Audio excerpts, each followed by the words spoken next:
Chapter 16. The 17th Council of Toledo punishes the Jewish conspiracies with slavery. In the year 694, when Ervigio still ruled, the widely branched conspiracy of false Christians was discovered, who secretly practiced the Jewish religion and who had many aims. On the one side they wished to bring the church into disorder and conquer the throne, on the other side to betray the country and destroy the Visigoth state. At that time Saint Felix, the Archbishop of Toledo, had summoned a new council, in which participated all prelates of the kingdom and only some from Gallia Narbonensis, since a plague prevented the others from coming. When the Holy Synod was already assembled, it learned about and received proofs of the secret Jewish conspiracy which was instigating a revolution in all classes and was thus so dangerous for Christianity and the Christian state that the Holy Synod condemned it. The Holy Synod had assembled in the Church of Santa Leocadia de la Vega in Toledo, and Saint Felix performed the presidency in this terrible struggle and was the new leader of Christianity against the Jews. The protocols of this Holy Synod are one of the most valuable documents and give details concerning what the Jewish fifth column in the bosom of the Church and also in the realm of a Christian or pagan people is capable of doing. We hold this document to be important not only for Catholics, but also for all men of whatever people or whatever religion who have to compete with the threat of Jewish imperialism. Most interesting in this council is Canon 8, in which it is expressly stated, concerning the condemnation of the Jews.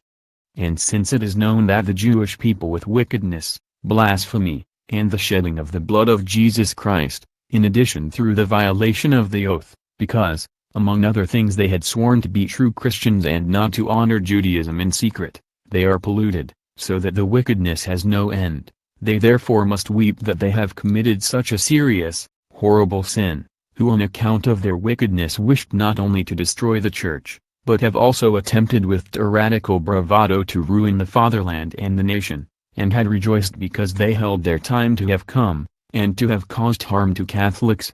Therefore must this cruel, astonishing arrogance be done penance with a still more cruel punishment. So must judgment against them be all the stricter, and whatever is established of infamy must be everywhere punished. In connection with other affairs we here at this council have learned of their conspiracy. Thus not only on account of breaking their promise have they polluted, through belonging to their sects, the garb, tunica, of faith with which Holy Church had invested them with holy baptism, but wished also to gain control of the royal throne through the conspiracy. Since we have learned through their own confessions of this disastrous wickedness, they should be punished with irrevocable censure through the condemnation of our decree. Upon command, namely of our devout religious Prince Ejeka, who serves the Lord zealously and is strong in holy faith, should not only the mocking of the cross of Christ but also the planned destruction of his people and country be avenged, against which they proceeded so cruelly. They shall proceed more strictly against them and their property be confiscated, which then falls into the state treasury. In addition they themselves, their women, children and other descendants in all provinces of Spain live in eternal servitude. They must leave their homeland, must be driven apart from one another and must serve whosoever the king so commands. Over their children of both sexes we shall dispose, so that, as soon as they are 7 years old, they be separated from their parents and no relationship be allowed to them. Their own master shall give them over to true Christians for education, so that the men marry with Christian women and conversely. As we had already said, it is allowed neither the parents nor the children to celebrate the ceremonies of Jewish superstition or to fall back upon any occasion again into unbelief. As first commentary to this holy canon of the 17th Council we can make the assurance that, if the Synod of the Catholic Church had taken place in our time, both the Archbishop Saint Felix, who was president, as well as the entire Holy Council would have been condemned as anti-Semites and Nazi war criminals by those cardinals and bishops who today more serve the synagogue of Satan than Holy Church. These would impose censures and condemnations against those Catholics who defend the Church in their country against the Jewish threat. These church dignitaries cause the real Catholics and patriots to be condemned and disapprove of attacks upon the Jews, which are by far milder than those of the Holy Council which was led by the renowned Saint Felix, the Archbishop of Toledo, whom the Church has canonized. On the other hand, through the dangerous conspiracy which the converted Jews and their descendants instigated, It is clear that the false Christians and secret Jews could proceed successfully against the laws directed against them of the preceding councils and were strong enough in order to organize such an extensive plot. In the face of the great danger, the Christian state and church armed itself for defense and seized upon the most extreme measures, to enslave all Jews and to take away from them their 7-year-old children, so that separated from their parents they received a Christian education and the possibility was removed from them of being attracted to the organizations of secret Jewry. By this it was wished to avoid that Judaism was passed on by parents to children, even if the parents in secret continued to be bound to Judaism. Thus it was wished to attain that in the following generations the fifth column of the false Christians, who secretly adhered to the synagogue of Satan, would be completely destroyed. The fact that the children of the new generation should marry as grown-ups with good Christians or Christian women, was doubtless intended to give a further guarantee that the third generation of fifth column in question would be completely destroyed and the descendants of the Jews would be honest Christians. As we will see later, however, this kind of attempt failed, for the non-identified secret Jews could again and again secretly introduce the Christian children of Jewish origin into Jewish customs.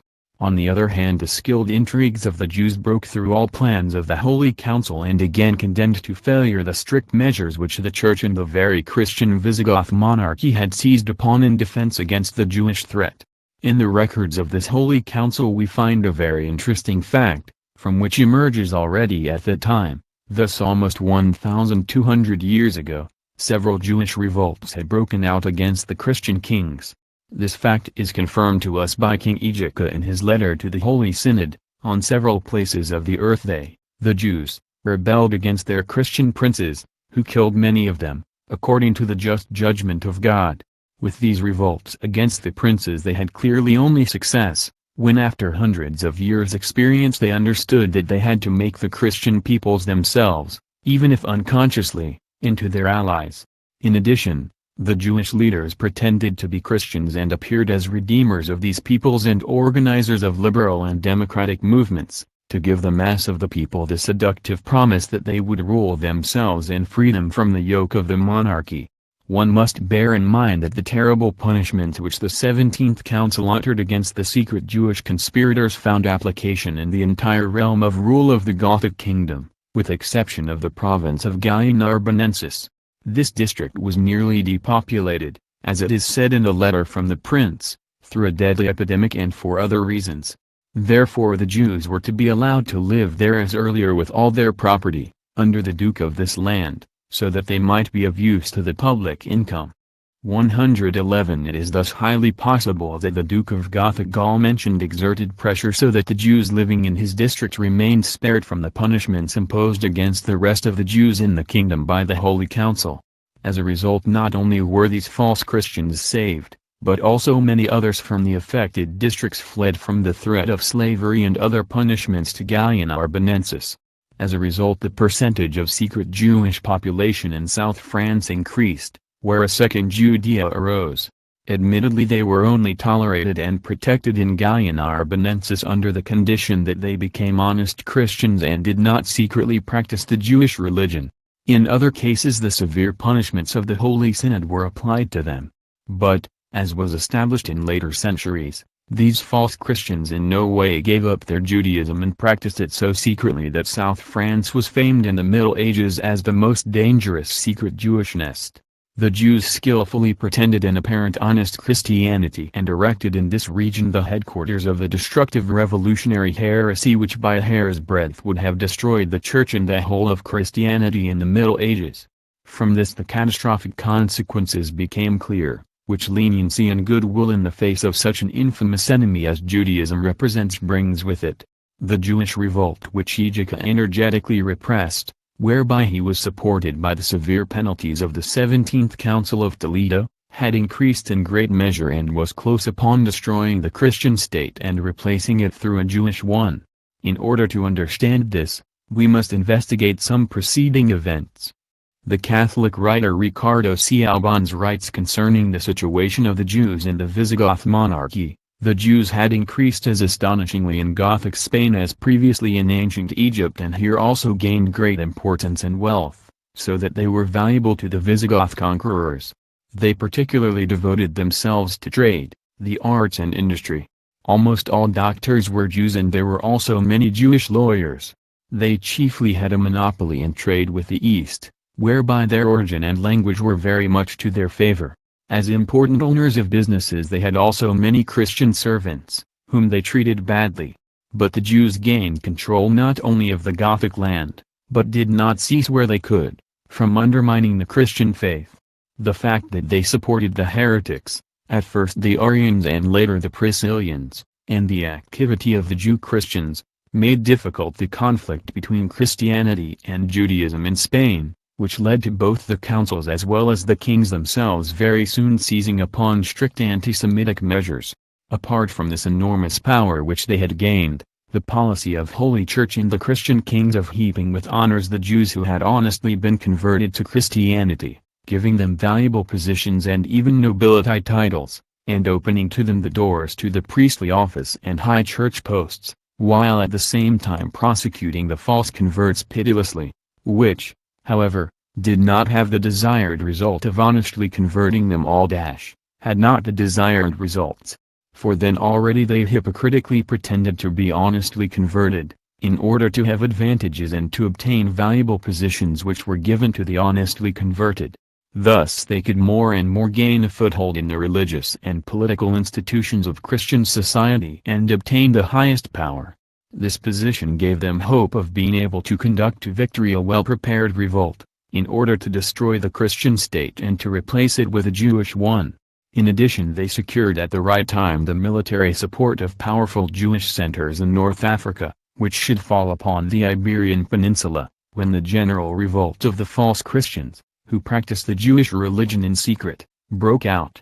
The renowned Spanish historian Marcelino Menéndez Pelayo declares the following: since they wished to spread Christianity more rapidly and to establish peace between the two races, the 12th and 13th Council of Toledo permitted the Jews really unusual privileges, plenamentis intention, elevated them to nobles and freed them from the head tax. However, all was in vain. The Jew Christians, who were secret Jews, who were rich and numerous under Egica, plotted against the security of the state. Danger threatened. This king and the 17th Council of Toledo took refuge in a last hard resort, confiscated the property of the Jews, declared them to be slaves and took away from them the children, that they might be brought up as Christians. One can already discern how the Jews for 12 centuries have laughed at the noble efforts of Christians for peace and unity between the different races, in order to utilize this devout striving and to gain valuable positions, which permit them to destroy the Christian society and to subject the people which naively open to them its frontiers. Today they still successfully utilize the noble wish for unity of the peoples and brotherhood of the races with similar infamous aims. The renowned Dutch historian Reinhard Dozy provides interesting details concerning the conspiracy investigated by us, which on the other side are also confirmed by the Jewish Spanish encyclopedia authorized by Jewry. This historian writes about the Jews in the Gothic kingdom. Towards 694, 7 years before Spain was conquered by the Mussulmans, they planned a general revolt together with their brothers in belief on the other side of the Straits of Gibraltar, where several Berber tribes practiced the Jewish religion and those expelled from Spain took refuge. Probably it was intended that the revolt should break out in several places at once, when the Jews from Africa had landed on the Spanish coast. But before it came to this, the government was given knowledge of the plot. King Egica at once seized upon the necessary measures. Later he called a council in Toledo and instructed his spiritual and worldly leaders concerning the punishable plans of the Jews and ordered them to punish this accursed race. Some Jews were sent to trial, and it was revealed that through the plot Spain was to be made into a Jewish state. The bishops foamed with rage and alarm and condemned all Jews to the loss of their property and of their freedom. The king intended to hand them over to the Christians as slaves. Indeed, even to those who had previously been slaves of the Jews and who were emancipated by the king. This is a typical example of how the Jewish fifth column proceeds against the nations which has accepted them. Chapter 17. Christian-Jewish Reconciliation. Prelude to collapse. After the death of Egica there occurred what so often happens to Christian and pagan states, The new rulers forgot to follow the wise policy of their predecessors further, and attempted to introduce all possible kinds of innovations, which in a short time nullified the years of conscientious work, the result of great experience. One of the reasons for the superiority of the Jewish devices, in comparison to our own, was that they have understood how to conduct over centuries a unified definite policy towards those whom they regard as their foes. On the other hand, neither we Christians nor the pagans were capable of carrying out a constant policy towards Jewry lasting more than 2 or 3 generations, even if it was so arranged and founded on the basic right of self-defense. Witiza, the sons of Ejika, who followed him on the throne, began to nullify everything which his father had done, both the good as well as the bad. He was a very passionate man who in fact inclined to worldly contentment, but at first had good intentions and ascended the throne with the wonderful wish to forgive all enemies of his father and to attain the unity of his subjects. In the Chronicle of Patience, Witiza is described as a conciliatory man who wished to make good past injustice and who went so far as to burn documents falsified in favor of the state treasury. The false Jewish Christians, who then lived in arduous slavery, after their monstrous conspiracy had failed, saw in the conciliatory intentions and the just striving for unity of the realm, which they attributed to Witiza, the means of freeing themselves from the terrible punishment and of regaining their lost influence. They attained that he released them from the sorrowful servitude and, at least for the moment, placed them equal with the rest of his subjects. Witiza fell into the trap like others and believed the Jewish problem could be solved through Christian-Jewish reconciliation, which, on the foundation of mutual respect, equal rights, greater understanding and even brotherly and friendly coexistence of Christians and Jews, would make an end to a century-long struggle and would secure the eternal peace of the kingdom. Such reconciliation can be a wonderful, desirable solution, but is only possible when both sides really wish it. But if the one side acts in good faith and sacrifices for reconciliation its justified defense, it destroys its own means of defense and must trust powerlessly in the honesty of the other side. The latter on the contrary only utilizes the magnanimous conduct of its former opponent and awaits the moment to give it its death thrust. Then the apparent reconciliation and the false brotherhood are only a prelude to death, or at least to collapse. This has always occurred when Christians and pagans allow themselves to be deceived by the skilled diplomatic maneuvers of the Jews and believed in their friendship and loyalty. For the Jews unfortunately only utilize these subtle requests in order to disarm those whom they secretly regard in their deepest hearts always as deadly foes, in order then, when they have once been lulled asleep through the aromatic nectar of friendship and brotherhood and are disarmed, to easily enslave or destroy them. The Jews have always followed the norm, if they are weak or dangerously threatened, of giving themselves out as friends of their foes, in order to be able to easier rule them. Unfortunately, they have had success with this maneuver in the course of centuries and still also today. Jewish diplomacy is classic. In order to arouse sympathy, they describe the persecutions, slavery and murders, which their people has suffered, in the blackest colors, but carefully conceal the motives through which they themselves called forth these persecutions. If they have been successful in inoculating pity, they attempt to transform it into sympathy. Accordingly they fight without pause, in order to attain all possible advantages on grounds of this pity and sympathy. These advantages have always been directed at destroying the defense erected against them by Christian or pagan clergy or civil authorities, so that the Jews can set their plans for conquest over the unfortunate state into fact, which has naively destroyed the walls which earlier rulers had erected for defense against Jewish conquest. Gradually, the Jews gain greater influence in the land through this maneuver, which affords them hospitality, and they go from being the persecuted to become merciless persecutors of the real patriots, to attempt to defend their religion or their land against the rule and destruction of the undesired aliens, until the Jews finally rule or destroy the Christian or pagan state, always according to what is planned. Thus it also occurred under the rule of Witiza. At first the Jews were successful in arousing his pity and inoculating him with sympathy, so that he freed them from the hard servitude which the 17th Council of Toledo and King Ejika had imposed upon them as defense against their plans of conquest. The defense of Holy Church and of the Visigoth monarchy against Jewish imperialism was thus demolished. Witiza placed them equal with the Christians as brothers, in order to later go still further, as is revealed by the renowned chronicles of the 13th century, which were written by the Archbishop Rodericus Toledanus, de Rebus Hispaniae, and Bishop Lucas de Tui, Chronicle of Lucas Tudensis. Here it is described to us that, when the Jews had once gained the sympathy of the monarch, the latter protected and favored them and allotted them greater honors than the churches and prelates. As one sees, they were successful, after their liberation and the granting to them of equal rights, in occupying higher positions than the prelates and churches. All these measures naturally aroused the dissatisfaction of the Christians and clergy who zealously defend the Church.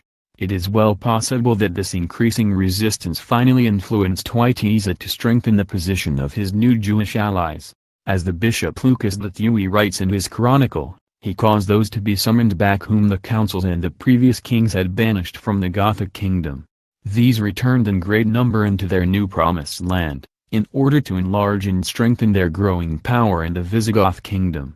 The historian of the previous century, José Amador de los Rios, who is known on account of his skilled defense of the Jews, admits, however, that Witiza, in relation to the Jews, undertook exactly the opposite of what his father and his predecessors had done. At a new national council, Witiza revoked the old church laws and the laws which had been enthusiastically accepted by the nation, in order not to have to confess to the Catholic faith. He released those baptized from their oath, and finally placed many members of this despised race in high positions.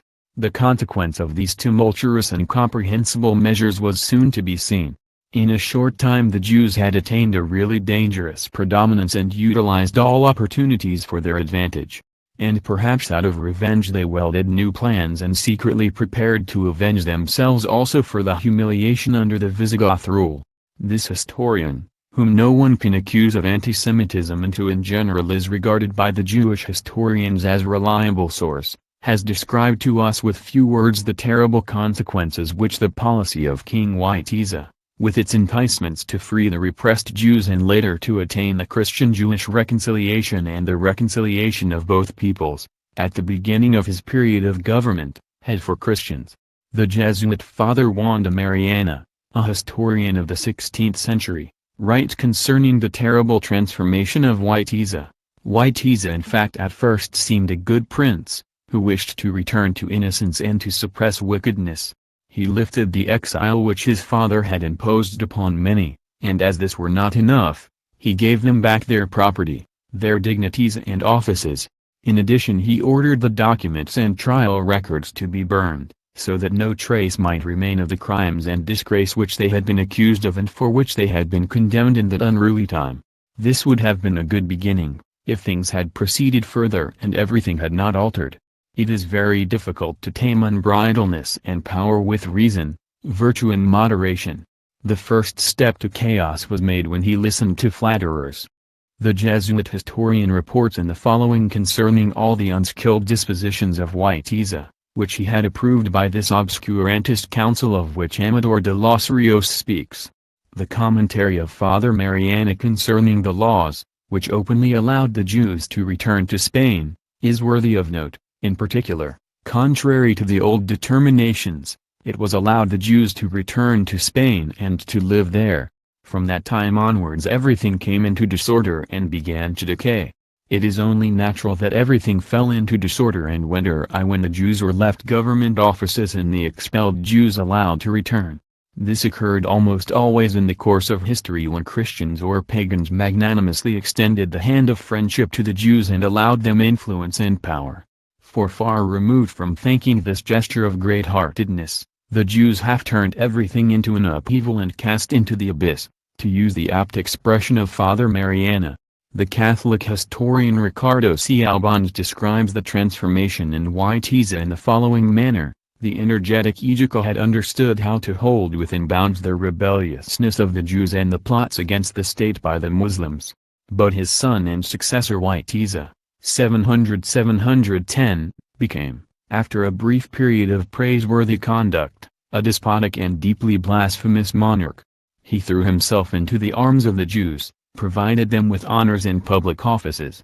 We find an impressive description of the lamentable perversity of Witiza in the valuable chronicle from the 9th century, which is known as the Chronicon Moyaicense.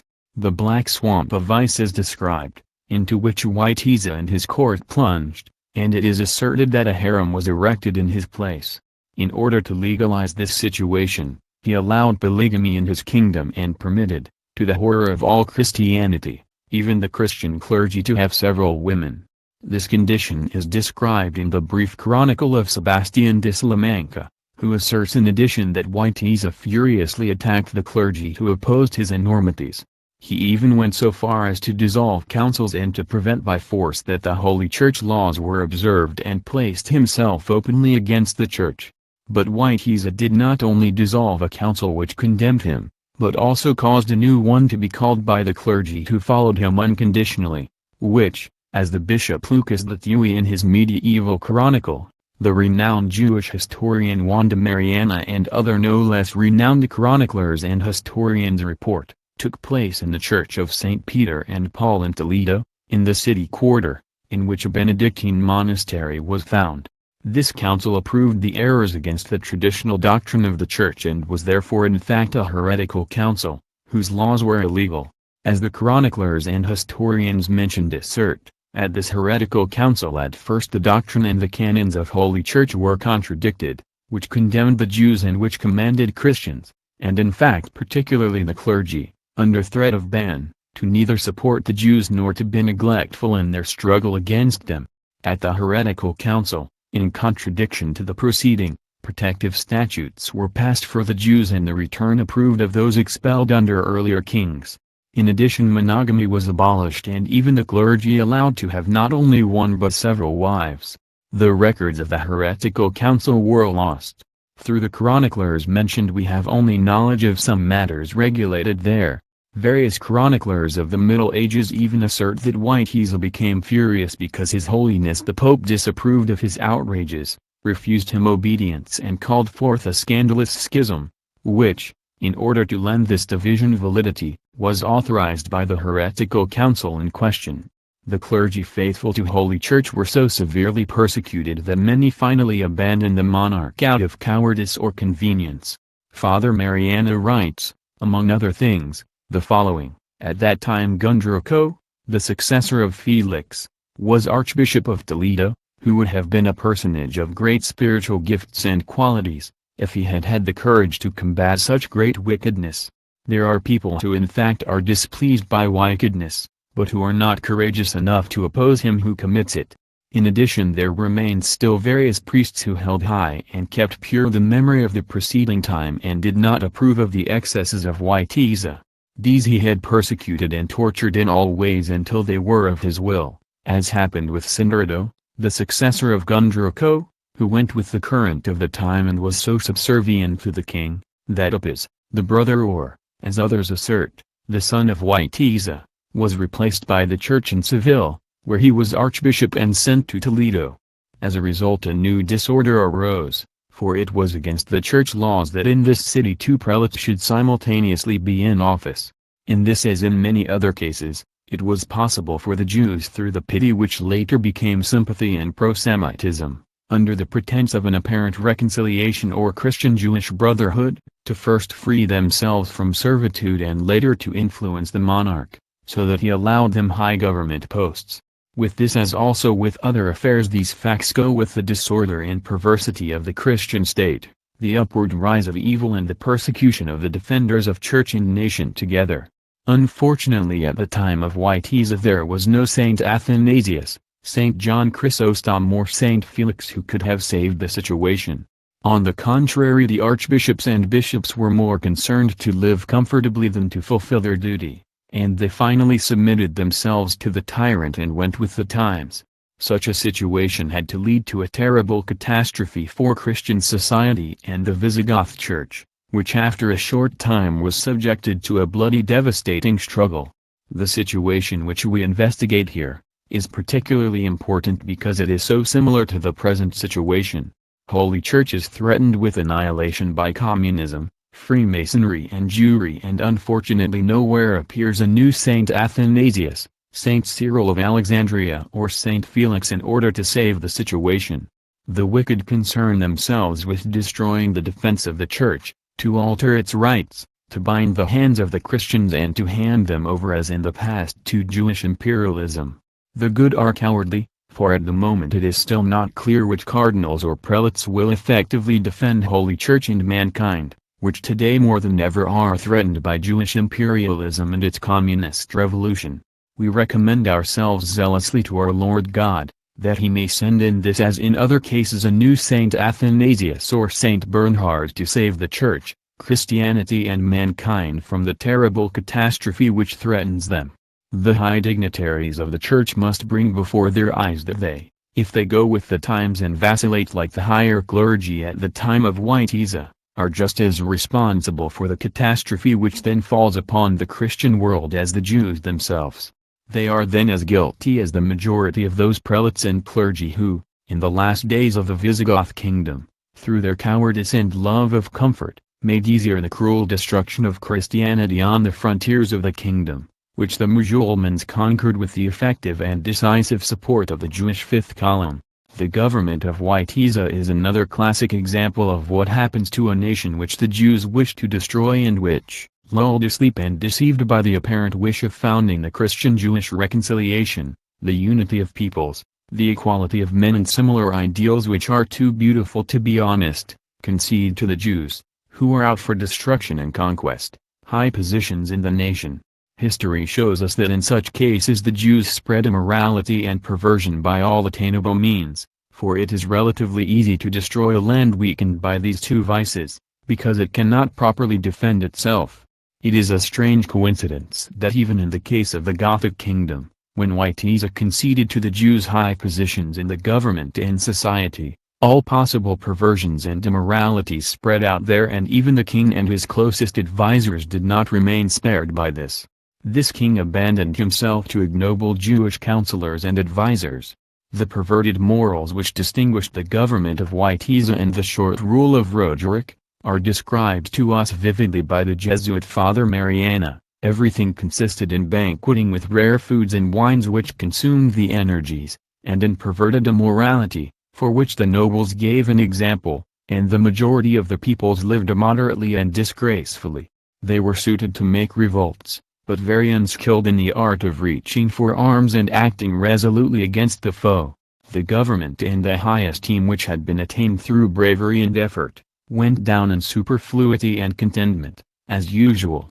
All strictness and effort, through which they had grown great in war and peace, perished through the vices, which also destroyed military discipline, so that there was then nothing more perverted than morals in Spain, and the people as nowhere else was to be had for a gift.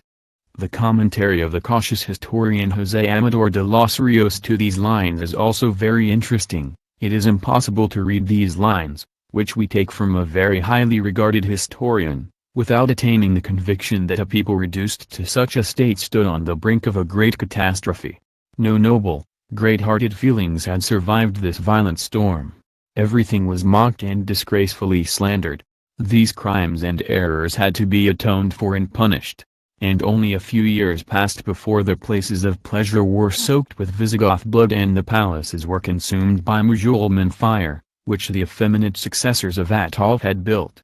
We must allude to two important coincidences. First, there was then in Christianity no more perverted society than that of the Gothic kingdom. This coincides with the fact that in Christianity there was also no other kingdom where the Jews had such great influence. For the rest remained true to the traditional doctrine of the Church and continued to fight more or less against Jewry. Secondly, such perversity came about particularly when the chains were removed from the Jews, which had prevented them from doing evil, and they obtained high positions in the Visigoth society. 1200 years after these events, the methods of Jews have still remained essentially the same. They wish to overthrow authority in the USA, England, and other Western states and therefore spread immorality and perversion there. Many patriotic writers have accused the Jews as being principal agents of white slavery, of trading with heroin and the dissemination of pornographic, destructive theaters and cinemas. All this harms the American, English and French youth in the other lands, whose decline Jewry has resolved upon. As one sees, the methods have little altered in 1200 years. Chapter 18. The Jews betray their most loyal friends. Witiza, who threw himself into the arms of the Jews and surrounded himself with Jewish advisers, filled the measures of madness in that he, according to our opinion, followed a suicidal policy. As some assert, under the pretense of being peace-loving and in the opinion of others in order to be able easier to suppress the opponents of his absurd policy, who from day to day increased in number and strength, he had weapons turned into plowshares and the walls of many cities with their powerful fortresses leveled to the ground, which would have made difficult the invasion by the Mussulmans. Meanwhile, the Jews betrayed their truest friend Witiza and aided the invasion from North Africa, in order to destroy the Christian state and if possible the entire European Christianity forever. The Archbishop Rodriguez Toledanus and Bishop Lucas Lathuy describe, in their above-mentioned chronicles, how the government of Witiza tore down the city walls, destroyed the fortresses and had the weapons transformed into plows. Marcelino Menéndez Pelayo, the renowned Spanish historian of the previous century, writes concerning the treachery of the Jews. The indigenous population would have been able to show resistance to the handful of Arabs who crossed the straits, but Witiza had disarmed them, leveled the towers to the ground and had the lances turned into harrows. While the Visigoth kingdom disarmed under the influence of the Jewish advisers and friends of Witiza, dismantled its defense and destroyed its war power, the Jews encouraged the Mussulmans to fall upon the Christian kingdom and to destroy it.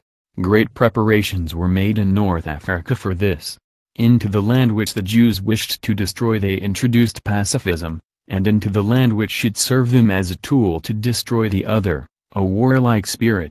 These classical tactics the Jews have applied in the course of centuries in different states and use them today with a perfection, in which they have attained experience in the course of centuries.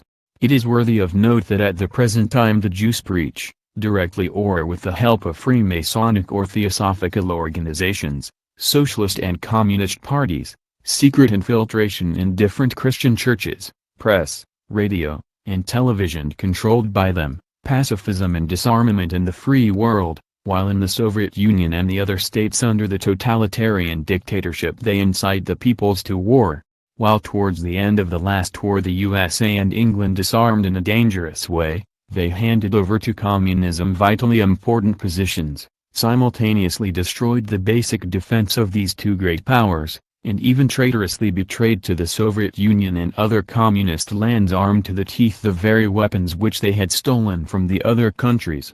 The fifth column has controlled the governments in Washington including atomic and rocket secrets.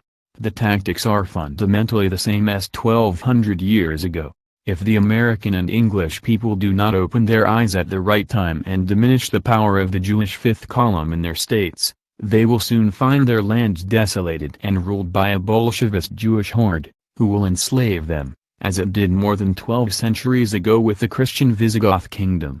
It is curious to observe that the Jews always use the same tactics down to the last details. In the USA we have witnessed in different places the fulfillment of the words of the Bible passage, weapons shall be turned into plowshares.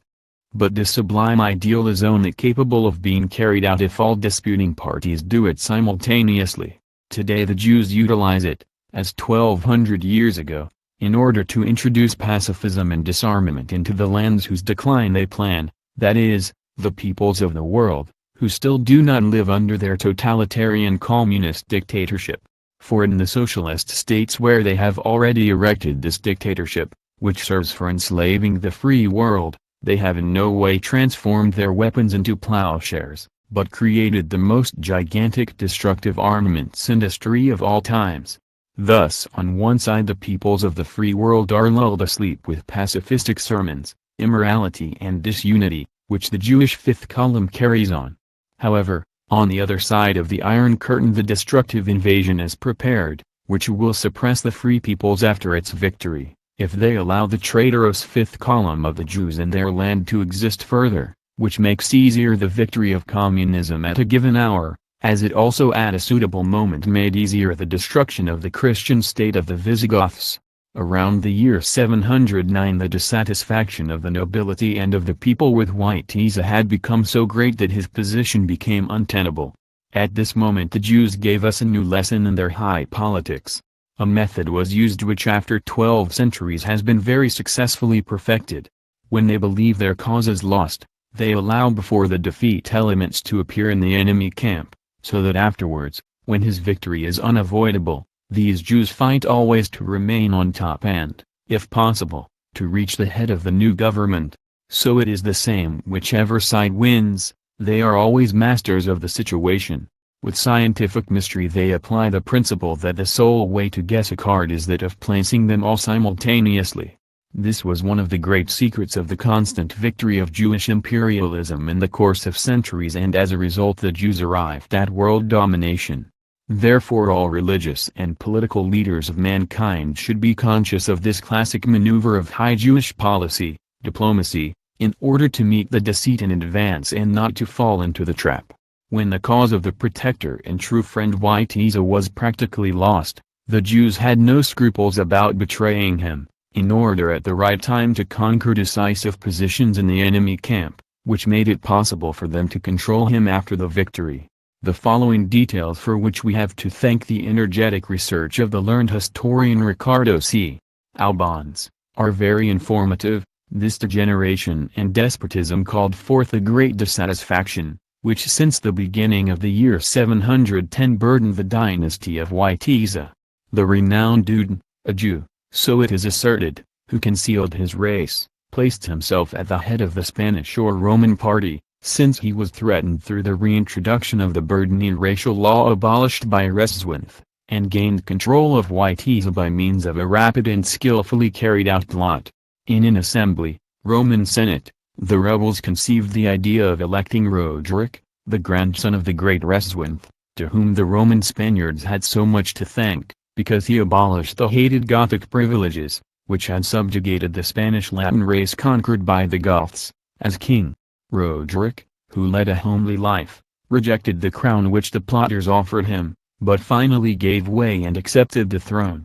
He at once rewarded Duden and appointed him as Conde de los Notarios, that is, as Minister of State, who possessed the full royal confidence. After the conspiracy was successful, the agreement of the majority of the powerful of the Visigoth kingdom, who were already dissatisfied, apparently legalized the rule of Roderick. On the other hand Witiza died a natural death soon after his fall, so some assert, but according to others, cruelly tortured by Rodrigo, who had his eyes cut out. This last version is probable if one bears in mind that Witiza also had the eyes of Rodrigo's father cut out a couple of years before and had him murdered. Witiza thus had nothing good to expect of the son of Todafrutos, who was tortured in the described manner and way. In this manner international Jewry repaid the great good deeds of Witiza, who not only released the Jew Christians of the kingdom from slavery, but also called back the Jews from exile, allowed them all to freely practice the Jewish religion, appointed them to high positions and displayed complete trust in them in relation to Christian-Jewish reconciliation and the brotherhood of the peoples. For the Jewish imperialists the friendship of Christians or pagans is only a means, in order to have advantages which make easier the task of Jewry to destroy its foes through the destruction of their inner defense and to conquer the remaining peoples. All in all they also finally betray and in a cruel manner and way the simpletons who throw themselves into their arms or unconsciously join in their game. Woe to the wretches who allow themselves to be deceived through the proofs of friendship and the countless examples for the tragic end of those who childishly believed in such friendship and allowed themselves to be bluffed through such proven diplomacy. The decisive influence which the Juden, the minister of state of King Roderick, must have had on this man, who did not even wish to be king and only agreed after the repeated visits of the Jews, is easily understandable. For in the first place the originator of a new political situation has at least for a time influence accordingly, and there is no sign that the weak Roderick, who had also given himself up to vice and debauchery, would have attempted to shatter the power of his minister of state. On the other side the policy of Roderick was already so suicidal that it clearly was influenced by those who planned his destruction and hence the destruction of Christianity with the declining Visigoth kingdom. The favorable influence which Relao, the leader of the royal guard, might have been able to exert is not to be traced, and it is clear that others determined the policy of the weak monarch, who transferred the command over a part of his army to the archbishops. The latter was not only a close relative of Wojtyła's, but also his right hand in the leadership of a catastrophic church policy of the monarch. In addition, King Roderick, particularly as the Mussulmans with aid of the Jews undertook the invasion of the kingdom from the south, was occasioned to undertake a campaign in the north to conquer the Basque land, which the Goths had never been able to conquer. The historian Ricardo C. Albans alludes to the fact that Tariq Ben Ziyad in those days was able to push forward the front by 4,000 Saracens up to present-day North Morocco, and he goes on, at that time the traitorous Count Julin, the governor of Ceuta and one of the conspirators, surrendered to him this valuable key position to the Straits of Gibraltar, encouraged him to immediately move over to Spain, and offered himself as leader.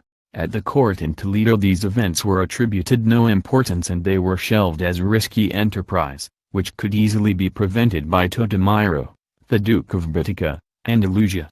On the contrary, the king was even persuaded to move with his army to northern Spain, in order to conquer the land of the Basques, which even the most mighty Gothic monarchs had not succeeded in doing. And to make this mobilization final, Pamplona rebelled, caused through the intrigues and the gold of the powerful old Jewish organization in this city.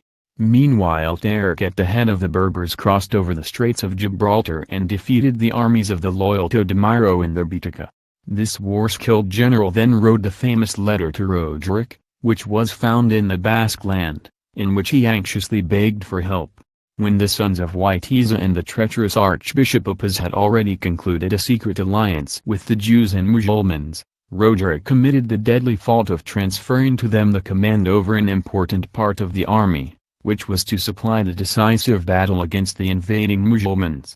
On the eve of the battle, which the Spaniards call the Guadalete, the sons of Wojtyła treated with the Gothic nobles and the Jewish conspirators. This is reported in the Arabic chronicle Abdurrahman and laid in the mouth of the nobles. This son of a dog, Roderick, has gained power over our kingdom, although he does not belong to our kingly family and is rather one of our lowly. These tribes from Africa do not come in order to settle in our land but solely and only in order to get plunder.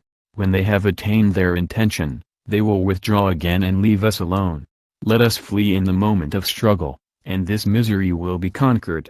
The 12,000 Mussulmans sent by Tariq fought on the next day against the 100,000 of Roderick, the Christians led by Archbishop Oppas and by the sons of Wojtyła. The battle naturally developed favorably for the Visigoths. But at a convenient moment the traitorous archbishop and the two sons of Wojtyła did not flee but went over with their armies to the Islamic side and destroyed, as the Arab chronicler al-Makari reports, the rest of the troops who had remained loyal to King Roderick. As most historians assert, Roderick lost his life in this decisive battle.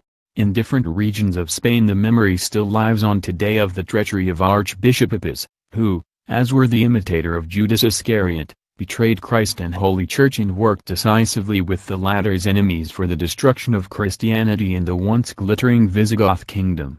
As a great friend of the Jews, like his relative Wojtyła, he finally betrayed, together with the Jews, his country and the Church in a fateful way. The Jews now utilized the almighty power of pagan Rome. Unfortunately in the present time there are in the upper clergy many who act exactly in the same way as Archbishop Oppas and in secret alliance with Jewry make easier the successes of communism and of Freemasonry, while hampering the clergy as well as the worldly leaders who defend Holy Church or their country, which are threatened by Jewish imperialism and its Freemasonic or communist revolutions, exactly as the Archbishop Oppas attacked in the back the army of Rodriguez, who defended Christianity in these decisive moments. May our Lord Jesus stand by Holy Church and mankind against the treachery of the Oppases of the 20th century. In the Spanish Encyclopedia Española there is a report based on Christian chronicles concerning the treachery of Archbishop Oppas, after the troops of Tariq had been reinforced through 5,000 Berbers, whom Mirza had mustered, many Jews and the Christian supporters of Wojtyła, a total of about 25,000 against 40,000, took on the battle. This lasted 2 days, and on the first day the Visigoths were at advantage, because the Berbers had no cavalry. Then Sispardo and Apis committed treachery and went over to the enemy. Although the center of the army under the king fought bravely, it was defeated, 19th and 20th of June 711. Concerning the treachery of the Archbishop Apis, who lost a great empire for Christianity, the Jesuit historian of the 16th century, Wanda Mariana, reports. He describes how this prelate at first aided the sons of Witiza in the preparations for the Black Conspiracy, and then he writes about the role which Apis played in the decisive battle. The victory was doubtful almost the entire day, undecided. Only the Moors showed weakness, and it appeared as if they wished to turn back and flee, when, oh, unbelievable wickedness! The Archbishop Apis, who until then had kept concealed his treachery, as he intended, suddenly went over to the side of the enemy with his men. He joined forces with Julian, who had gathered around him a great number of Goths, and attacked our men at their weakest place. The latter were astonished at such a great treachery and were too exhausted by the fight to withstand this new onslaught, so that they could easily be defeated and driven to flight. It is only natural that there are differences in the figures given by Christian and Musulman historians for both armies. But without doubt the Christian army was in all cases numerically larger than the Saracen, and only through the betrayal of Archbishop Apis in the conspiracy principally directed by the Jewish fifth column could such a great kingdom be conquered so quickly by a small army. With Justice King Roderick scarcely attached importance to the Islamic army, for this consisted only of a small contingent of the invading army. But he did not reckon with the secretly planned treachery and also not with the extraordinary power of the Jewish fifth column, which, as we shall later prove, played a decisive role in this struggle. May with God's will the nations of the free world learn from history, and, if they also hold themselves far stronger than the nations ruled by communism, they should nevertheless still keep before their eyes that in a war all of their calculations could be fatefully false, if one permits the Jewish fifth column to secretly undermine the free states. For at the given moment they can bring the defense to a complete collapse and aid communism to an easy victory. In order to complete these proofs for the destruction of a Christian state more than 1200 years ago and its responsibility through the Jewish fifth column by the foes of Christianity, we will quote different historical evidence by Christians, Musulmans and Jews, from which it is revealed with certainty that the Jews in the Gothic kingdom and outside it stood in close connection with the Musulman invasion and supported it in different ways.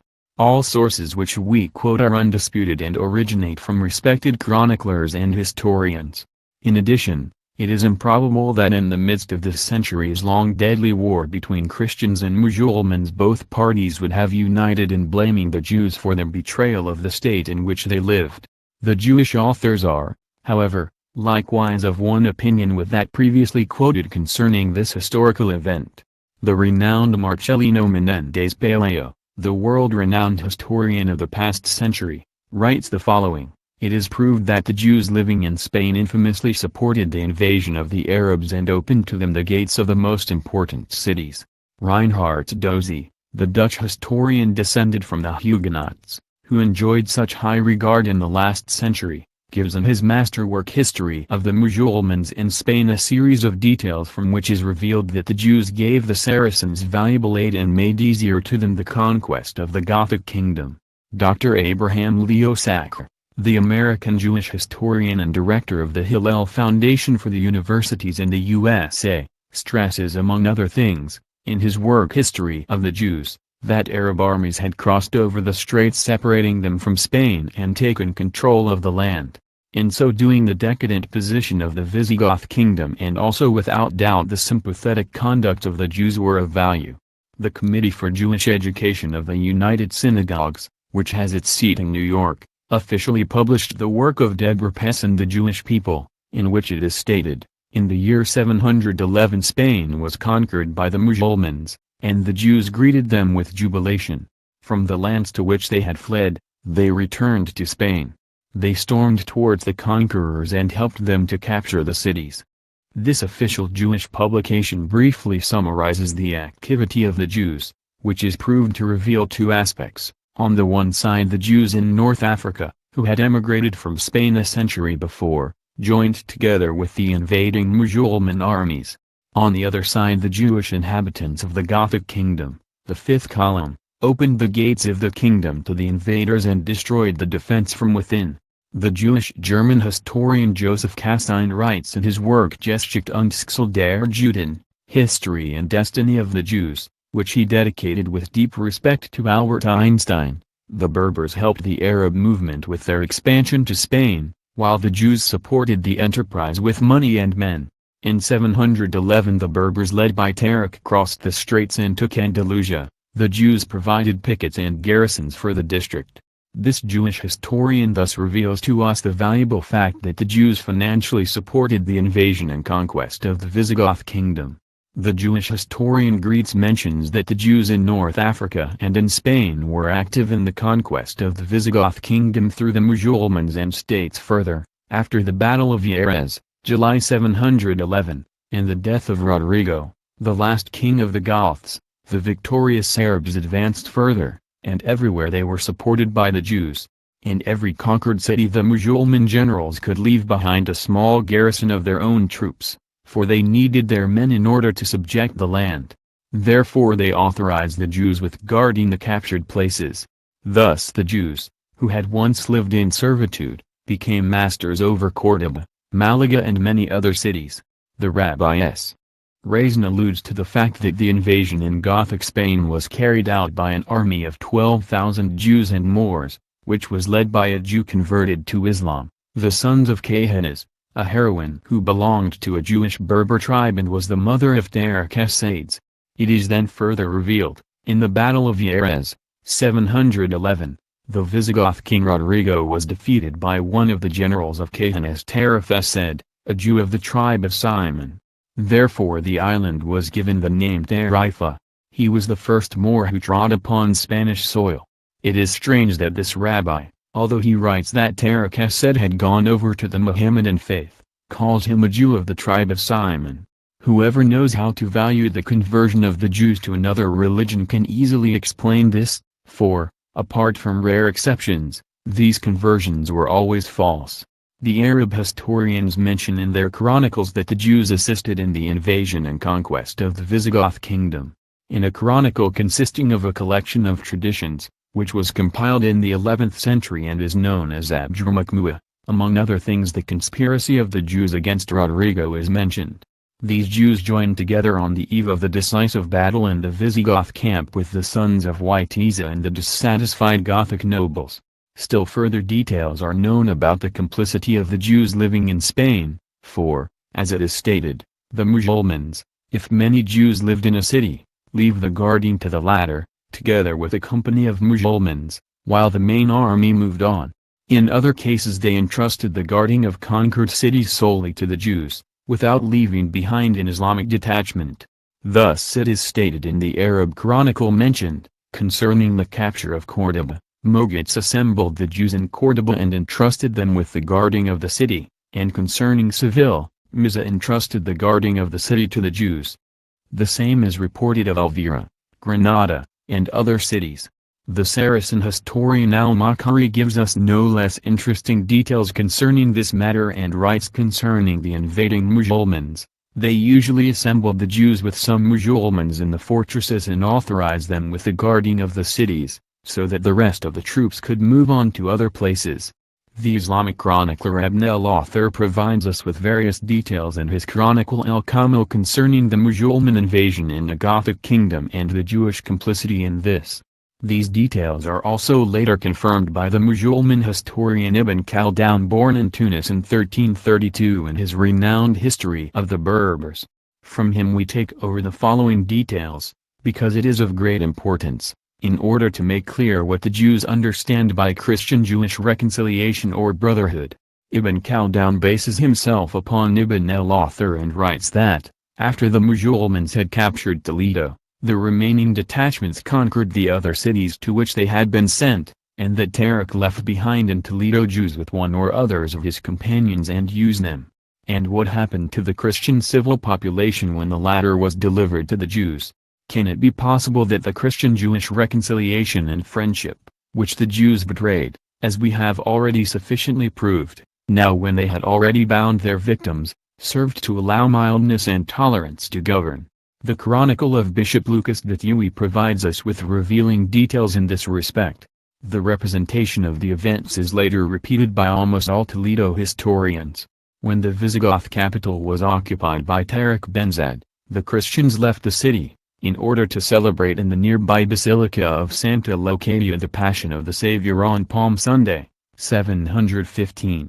The Jews utilized their absence, delivered the throne of Leovigild and Ricard to the Musulmans, and the Christians were murdered partly in the open air and partly in the basilica itself.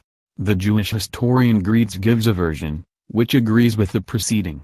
He writes, that, when Tariq appeared before Toledo, this city was guarded by a small garrison and that, while the Christians prayed in the church for the salvation of their land and their religion, the Jews opened the gates to the victorious Arabs on Palm Sunday 712, received them with applause and thus avenged the misery, which they had had to suffer in the course of a century at the time of Ricard and Sisbetus. Naturally this Jewish historian does not mention the murders of Christians, which then followed and which the Bishop Lucas de Thuy expressly describes in his chronicle and the majority of the ancient historians from Toledo. For this there exists an interesting case of precedence. Approximately a century before, the Byzantine Emperor Heraclius had urged the Visigoth monarchs to drive the Jews from Spain since their presence in Christian states represented a danger for the latter's existence. He quotes the fact that the Jews bought 80,000 captive Christians from Khosrows, whom they killed without pity. Unfortunately Sisbetus in no way exterminated the dangerous deadly fifth column at its root, but had the Jews choose between expulsion and conversion. As a result he caused the majority to apparently convert themselves to Christianity and thus made the Jewish fifth column in the Christian state into a fifth column in the church itself, as a result of which they became still more dangerous.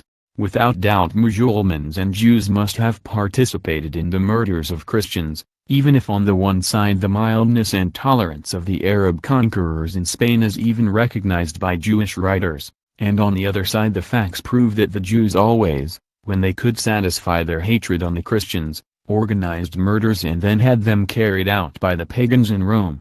On the other side a victorious heresy or revolution led by Jewry has often degenerated into murder of Christians, not to speak of Jewish communist revolutions of our days, where mass murders are the order of the day. In face of the recognized tolerance of the victorious Arabs in Spain and of the facts which we investigate, one can easily imagine who were the chief instigators of the massacre of Christians in the subjugated Gothic kingdom. However this may be, one thing is clear, the Christian-Jewish policy of reconciliation, which Witiza began in the Visigoth kingdom, had catastrophic consequences, for in the long run it brought the destruction of a Christian state, the loss of the independence of the country and even cruel murder of countless Christians.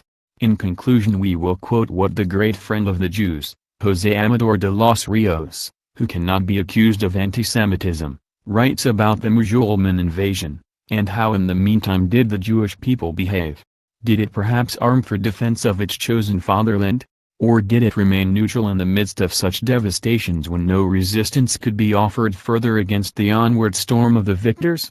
The love of one's country, that is, the love of the earth, where one was born and gratitude for the last statutes of the Goth kings certainly ought to have occasioned the people to put together all its powers with those of the Visigoth nation, in order to ward off the foreign invasion, and also at the same time to open its gold coffers, in order to satisfy the urgent needs of the state. But against these reflections stood the ancient hatred and the lively memory of a disgraceful past. On the other side the situation brought to the Jews as a people which had its home in all corners of earth, their general and special interests, their customs and a permanently erroneous mode of life, the wish and striving for what was new, while their powerful religious fanaticism impelled them to turn against their hated hosts as enemies of their faith, in order to hasten their destruction and ruin. Thus the Musulman conquest on the entire Iberian Peninsula was furthered and spread. Noble cities, in which the wealthy Jewish race was represented in great number and which would without doubt have cost the armies of Tariq and Mizas much blood, were handed over to them by the Jews, who later expected them in joining brotherhood with the Africans. Finally we will quote two very interesting details, which the official monumental work of Jewry, The Jewish Spanish Encyclopedia makes, under the word España, Spain, it is expressly stated, it is undisputed that Maza, who in spite of the convincing demands of the party of Witiza was still unresolved to send his armies to Spain, decided finally only upon the secret information of the Spanish Jews who reported to the emir concerning the military incapacity of the crown, the ruinous condition of the castles, the exhausted state treasury and the embitterment of the nobility and of the people at the general oppression. Then it is stated further, on 19th July 711, Tarik annihilated the Visigoths in the Battle of Jena, or on the Guadalete, in which Rodrigo apparently lost his life. At this historic encounter one saw many Jews from North Africa fight on the side of the victor. Immediately their Spanish fellow believers rebelled everywhere, and placed themselves at the disposal of Tarik and Maza. In this chapter, we wish to provide an idea of how, 1200 years ago, Jewish imperialism and its fifth column in the bosom of the Church destroyed a Christian state. But we can give the assurance that experience in 12 centuries has helped Jewish imperialism and its fifth column to perfect their methods down to the last detail. Chapter 19. The Church Councils Fight Jewry. In face of the repeated false conversions of the Jews to Christianity, Holy Church attempted to seize upon various precautionary measures, which were approved at the individual councils. The Council of Agde, a city in South Gaul, which took place in the year 506 under the protection of Saint Caesarius, the primate of the province of Arles, and was tolerated by Alaric, ordered the following, Law 34, concerning the acceptance of Jews who wish to be converted. Since the falsehood of the Jews often breaks out again, they shall, if they wish to be converted to Catholic law, be catechism pupils for 8 months, and if it is revealed that they come in purity of faith, they shall be baptized after this period. The facts show, however, that this term of trial had no value for the guarantee of the honesty of their confessions.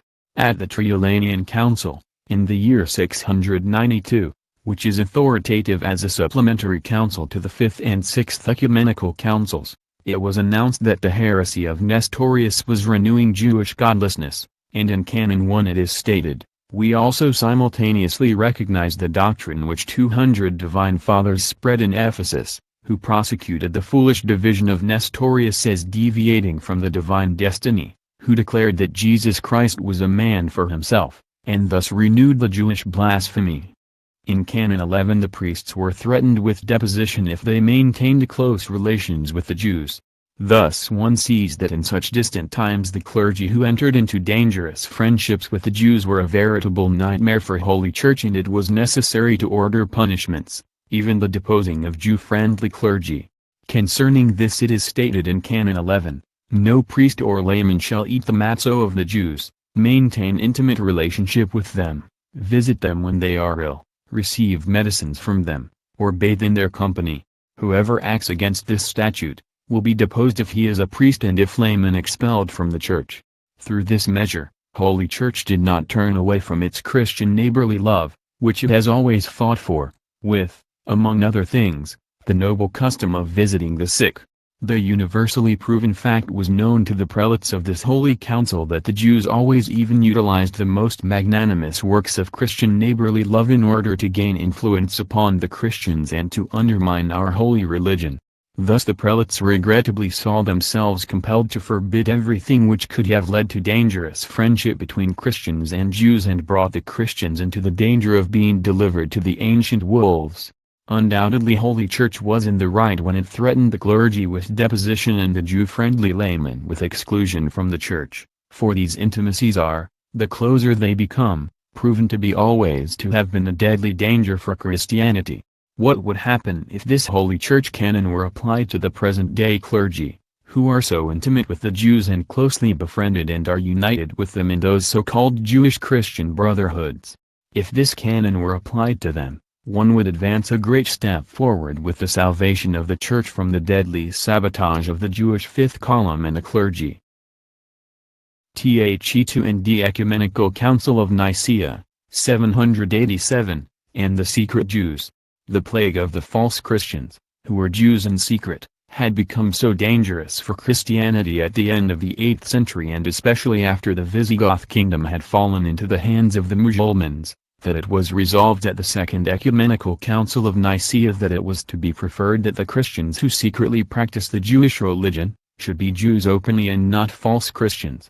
The anti-Christian activity of the Jews in the bosom of Holy Church, who soon spread revolutionary heresies, conspired against the kings, or made agreements with the Mussulmans and delivered the Christian states to them, had called forth such grave concern in Christianity, that Holy Church preferred to see that they were known publicly as Jews and were not false Christians. Thus the Church preferred to have the enemy outside and not in its own ranks. The measures passed by the Holy Synod in this sense could not have been bolder. But unfortunately the great advantages were already known to the Jews, which they possessed through their infiltration into the bosom of the Church and Christian society. In Canon 8 of the Second Ecumenical Council of Nicaea it was expressly stated, and because some Jews pretended to be Christians, but remained Jews in secret and celebrate the Sabbath, we dispose that they be not admitted to the communion, prayer or to the Church, but live as real Jews, do not baptize their children, and it shall not be allowed to them to buy or to own slaves. But if someone is converted in purity and honesty, then shall he and his sons be admitted and baptized, whereby caution is commanded that he does not allow himself to be again led astray. But if they do not conduct themselves so, they shall not be admitted. The Ecumenical Council mentioned by us also condemned the heresy of the iconoclasts. For the Jews there is nothing more hateful than the Catholic images of saints, which they describe as pictures of idols. Always when they had influence on a certain realm of Christianity, they have therefore attempted to abolish these images. The heresy of the iconoclasts was instigated by the Jews, for the false converts lived pleasantly with the Christianity without images, since it cost them effort to show the latter even the simplest honor. But practical as they are, they have nevertheless, when it was to their advantage, and in order not to offend the feelings of the Christian population, had to tolerate the cult of saints and even decorated their dwellings with such images. According to the church historian Juan Tejada y Ramiro, a Jewish conjurer incited the iconoclastic ideas with the Byzantine Emperor Leo the Isaurian. This monarch accepted these tendencies with great fanaticism and for a start had the image of our Lord Jesus Christ pulled down, which had been arranged high over the gate of Constantinople. According to this learned collector of church canons, this image was worshipped by the people to the embitterment of the Jews for many years. At the Ecumenical Council mentioned by us measures were taken against heresy. Among others, the deposing of those bishops, priests or deacons was ordered, who concealed the books with iconoclastic ideas. Thus it is ordered in Canon 9, all the childish mockeries, harmful deviations and writings, which are falsely directed against the venerable images of saints, shall be handed over to the Bishop of Constantinople so that they may be placed with the books of other heretics. But if anyone conceals these things, he shall, whether bishop, priest or deacon, be deposed, and if he is monk or layman, excommunicated. Holy Church proceeded not only against the secret Jews and heretics, but also very energetically against the bishops and other clergy who supported the heresy and Jewry. When the destructive activity of the fifth column increased, the defense of Holy Church was driven more and more to extremes. Already at this Holy Ecumenical Council of Nicaea, those bishops and clergy are threatened with deposition, who simply conceal the heretical books. What punishment then do the high clergy of the present day deserve, who not only conceal Freemasonic or communist books, but actively collaborate, so that the Freemasonic and communist heresies can destroy Christianity? However, we come back to the iconoclastic Emperor Leo the Isaurian. In this connection it is worthy of note that the Jews experienced the same with him as with Martin Luther. At first he allied himself with them against the orthodoxy, but when he recognized the enormous danger which they represented for his kingdom, he attempted to evade this danger. He therefore seized upon the same lamentable methods as the Catholics and compelled the Jews to be converted to Christianity. He laid before them the choice of being converted or severely punished. Concerning the honesty of this new general conversion of the Jews in Greece, the Balkans, a part of Asia Minor and the remaining regions of the Byzantine kingdom, the Jewish historian Greece writes the following: Leo the Isaurian, a farmer's son, whose attention the Jews and Arabs directed to the idolatrous cult of saintly images, icons, which was practiced in the churches, therefore fought to eliminate these images. Since he was accused by the clergy before the ignorant masses, who revered these holy images, of being a heretic and Jew, Leo again began to take his orthodoxy seriously and persecuted the heretics and Jews. He ordered in a decree, that all Jews of the Byzantine kingdom and of the mountains of Asia Minor, under threat of severe punishments, should accept the Christianity of the Greek Church. 723. Many Jews fitted themselves into this edict and allowed themselves to be baptized against their will. They were thus less constant than the mountain dwellers, who in order to remain true to their conviction, assembled in their house of prayer, set it on fire and perished in the flames. The Jews who allowed themselves to be baptized were of the opinion that the storm would soon pass and he would then allow them to return to Judaism. Therefore they certainly converted themselves outwardly to Christianity, but in secret they held to the Jewish rites. And the renowned Jewish historian closes with the following, very interesting comment. Thus the Jews of the Byzantine kingdom vanished before the constant persecutions and for a time they remained concealed from the eyes of history. This vanishing on the part of Jewry, in order to remain hidden from the eyes of history, to use this fortunately chosen expression of Greece's, was always the most dangerous thing in the affair, since they grew from a visible fifth column into a secret force, an invisible power, which is more difficult to combat as such. In the course of time the Balkans were completely undermined by this secret power and were later to become the most dangerous center of the secret sects of the Cathars and later of the treacherous fifth column, which delivered the Christian kingdom to the Mohammedan Turks. In modern times the Balkans had become a breeding ground for the conspiratorial and terror organizations which had such great influence on the unleashing of the World War of 1914 to 1918. We will see later still how a similar vanishing act by Jewry, in order to remain concealed from the eyes of history, took place in the whole of France, England, Russia, Spain, Portugal, in isolated districts of Italy, Germany and other Christian countries, and in the long run had catastrophic consequences for these nations and the rest of mankind. Concerning the terrible struggle by Holy Church and the Christian monarchs against Jewry in France, we allow the Jewish historian Greets to speak, who cannot be accused of anti-Semitism, and who is so respected in Jewish circles. He writes concerning King Sigismund of Burgundy, this king was the first, in France, to set up barriers between Christians and Jews. He confirmed the resolution of the Council of Ripaun, which took place under the presidency of the bloodthirsty Bishop Avitus, and at which it was even forbidden to laymen to participate in Jewish banquets. 517. The hostility towards the Jews gradually spread from Burgundy to the other French provinces. Already at the Third and Fourth Councils of Orleans, 388 and 545, strict determinations were passed against them. At the Council of Macon, 581, several resolutions were determined and the Jews allotted a subordinate position in society. They were forbidden to be judges and tax collectors, and they were excluded from all positions which would have given them power over the Christian population. They were compelled to show the Christian priests the highest deference. Although King Chilperic was not very favorable to the Catholic clergy, he nevertheless followed the example of Avitus.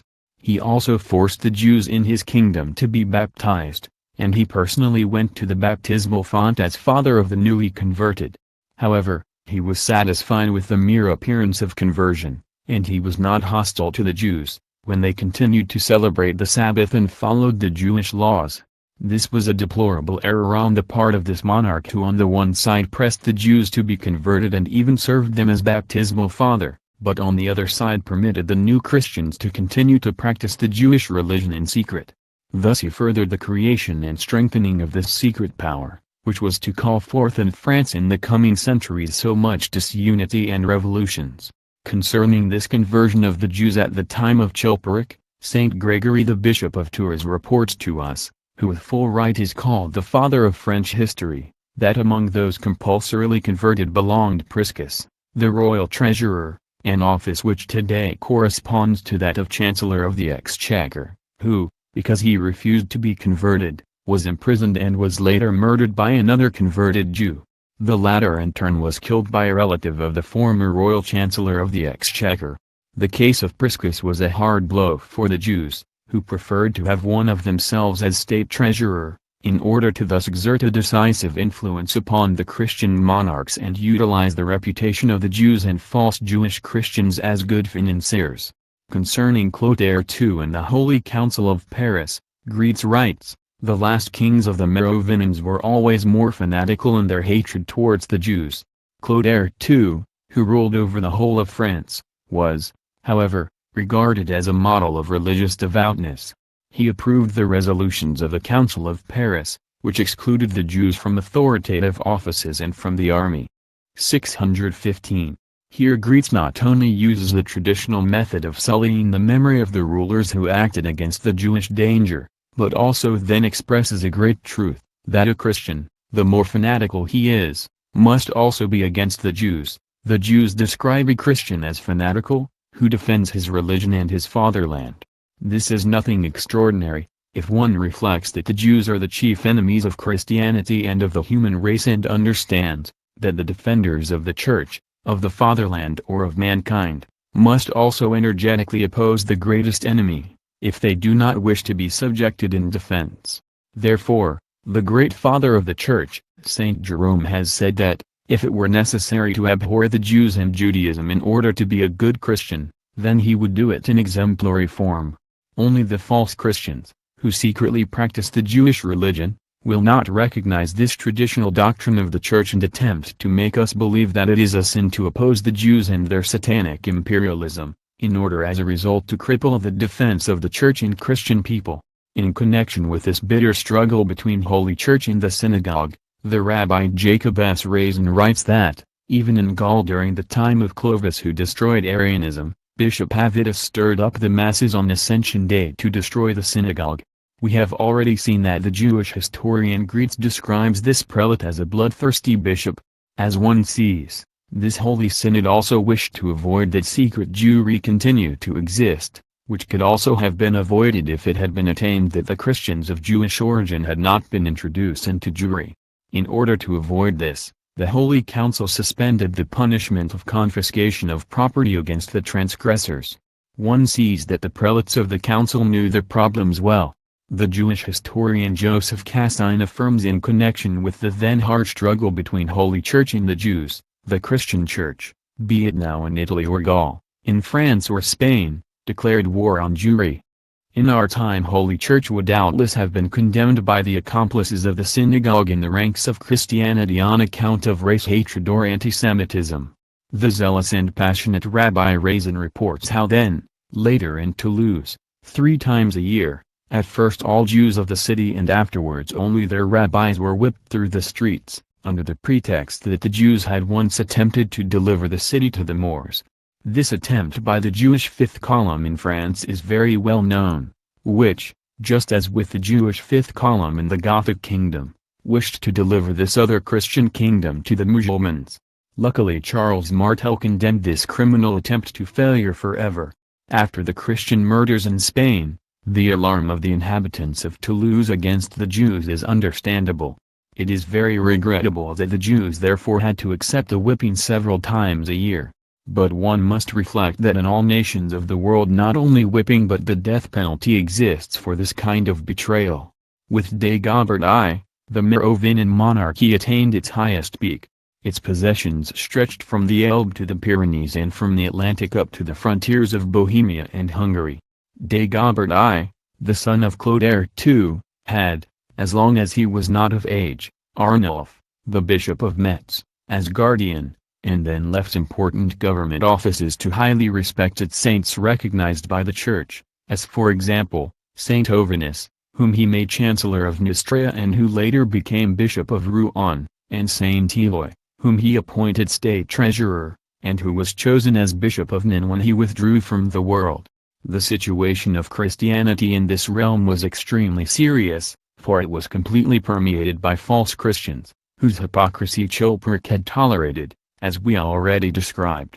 Dagobert I led a disorderly sexual life, and his renowned counselors could not prevent him from doing this. But on the other side he recognized, perhaps on account of the education taught him and upon the advice of these holy men, the danger which the Jews represented in his realm of rule. Many then pretended to be Christians, and therefore he attempted to apply a radical method. In the year 629 he passed a decree, in which it was stated that the Jews in the kingdom must be converted by a fixed day honestly to Christianity or be regarded as enemies and be condemned to death. Dagobert interpreted the problem thus, because he regarded the Jews as enemies, which rested upon the centuries-old truth of how St. Paul himself, with divine insight, described them as enemies of all men. The most serious thing about the matter was that they were once again given the possibility in France and South Germany of escaping with their skins. This cardinal error was made centuries later by all Christian monarchs, for the Jews always swore and promised, in order to save themselves, to be in future honest true Christians, and simultaneously concealed with still greater skill their secret Judaism. It would have been better if Dagobert had expelled them in masses, in the same way every harmful foreign conspirator is expelled from the land, whose hospitality he betrays, and thus had given them the possibility to be honestly converted to Christianity in other lands. Thus would France and Germany have freed themselves from the terrible fifth column and the destructive secret power, which has finally controlled the whole of France to the harm of Christianity and of the French. Jewry again vanished once more for a time from the surface, in order in dangerous form in all realms of the Frankish kingdom, in the clergy and at the court, to gain admittance, and called forth years later the terrible decline of Christianity at the time of Louis Ludwig, the Pious. In conclusion, let us say something about the origin of the German Jews, whose blonde hair and blue eyes stand in contrast to the other types of Jews.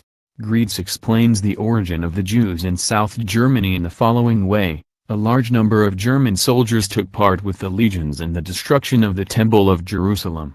Many of them chose from the great number of captives the most beautiful women and took them with them to the banks of the Rhine and Main. The children of these unions were half Jews and half Germans and were introduced by their mothers to Judaism, for their father raised no objections in this regard. If one reflects that the apparent conversions of the Jews to Christianity began in the German possessions of the Merovingians already at the time of Chilperic and Dagobert, one will understand that the Jewish fifth column in Germany already existed a very remote time ago, and that therefore the Nazis committed the gravest fault when they believed all secret branches of Jewry could be identified through a genealogical investigation of only 3 generations. Chapter 20. In attempt to bring the Holy Roman Germanic Empire under Jewish rule. The following facts are of great importance for the religious and political leaders of all times, for Jewry, especially its clandestine form, represents a concealed power, whose danger under certain circumstances is not discernible even for the most talented leaders in its whole extent. Thus the skilled diplomacy of the synagogue can occasion them to commit faults which could have catastrophic consequences for their nation and often for the entire world. What happened to one of the greatest political geniuses of the Christian era should draw the attention of all those leaders or personages who, underestimating the wickedness and danger of the Jews and attracted by the monetary advantages so alluringly offered to their collaborators, start playing with fire and believe they will not get themselves burned. In this they are perhaps influenced by the natural tendency to regard themselves as all-powerful, a trait so often found, and often with good reason, among the great men of mankind. Charlemagne, who built up again the Western Roman Empire and protected Holy Church, who gave an impetus to science, the arts and trade, and was one of the most important political geniuses of all times had, however, one weakness. He was subjected to the skilled deceit and diplomacy of Jewry, which utilized in its favor the characteristic wish of the grandson of Charles Martel for unity of the peoples and races, his inborn sympathy with the oppressed and persecuted, and the correct desire on the other side of the monarch, to enlarge and strengthen his kingdom through the extension of trade. Thus he released the beast which the Merovingians, with good reason and insight, had laid in chains, and gave back to it freedom of movement, without taking into regard that as a result he violated the canons of Holy Church, to whom on the other side he conceded all possible advantages. With their skill tested in the course of centuries, the Jews understood how to arouse the inborn sympathy of the emperor for the oppressed, and attained that he allowed them all possible freedoms. As usual they were able to transform this pity into sympathy and to convince him that the greatness of the kingdom could only be secured with their economic power, and that again could be achieved with the development of a flourishing trade. Since the Jews had then almost a monopoly, they convinced the emperor of the utility of using them to extend the trade of the Holy Empire to the whole world. One can easily imagine how attractive such a prospect was at a time when the nobility devoted itself exclusively to the art of war, the slaves cultivated the land, and the Jews or secret Jewish Christians were almost the sole ones who carried on trading activity. Concerning the new policy of Charles the Great in the face of the Jews, the Jewish historian Greets confirms, although Charlemagne was a protector of the Church and helped to establish the supremacy of the papacy, and Pope Hadrian, a contemporary of the emperor, was absolutely no friend of the Jews and had repeatedly summoned the Spanish bishops to ensure that the Christians did not have relations with the Jews and pagans. Charlemagne in no way shared the prejudices of the clergy towards the Jews. Against all statutes of the Church and the resolutions of the councils, the first Frank emperor favored the Jews in his kingdom. The Jews were in that time the principal representatives of world trade. While the nobles turned to war affairs, the plebs to crafts, and the farmers and slaves turned to agriculture, the Jews were not allowed to perform military service and possess no hired land, but directed their attention to the import and export of goods and slaves, so that the favor of Charlemagne was in certain respect a privilege for the trading folk. The Jewish historian Joseph Castine writes about Charlemagne, he knew exactly how to evaluate the Jews as a principal support of international trade. Their connections stretched from France as far as India and China. Their communities in the whole world functioned as agencies. They knew many languages in an admirable way and were astonishingly well suited as linking parts between East and West. If the Jewish historians elaborate their possibilities so emphatically to us today, then one can easily imagine how they introduced their plans to Charlemagne in order to gain his support.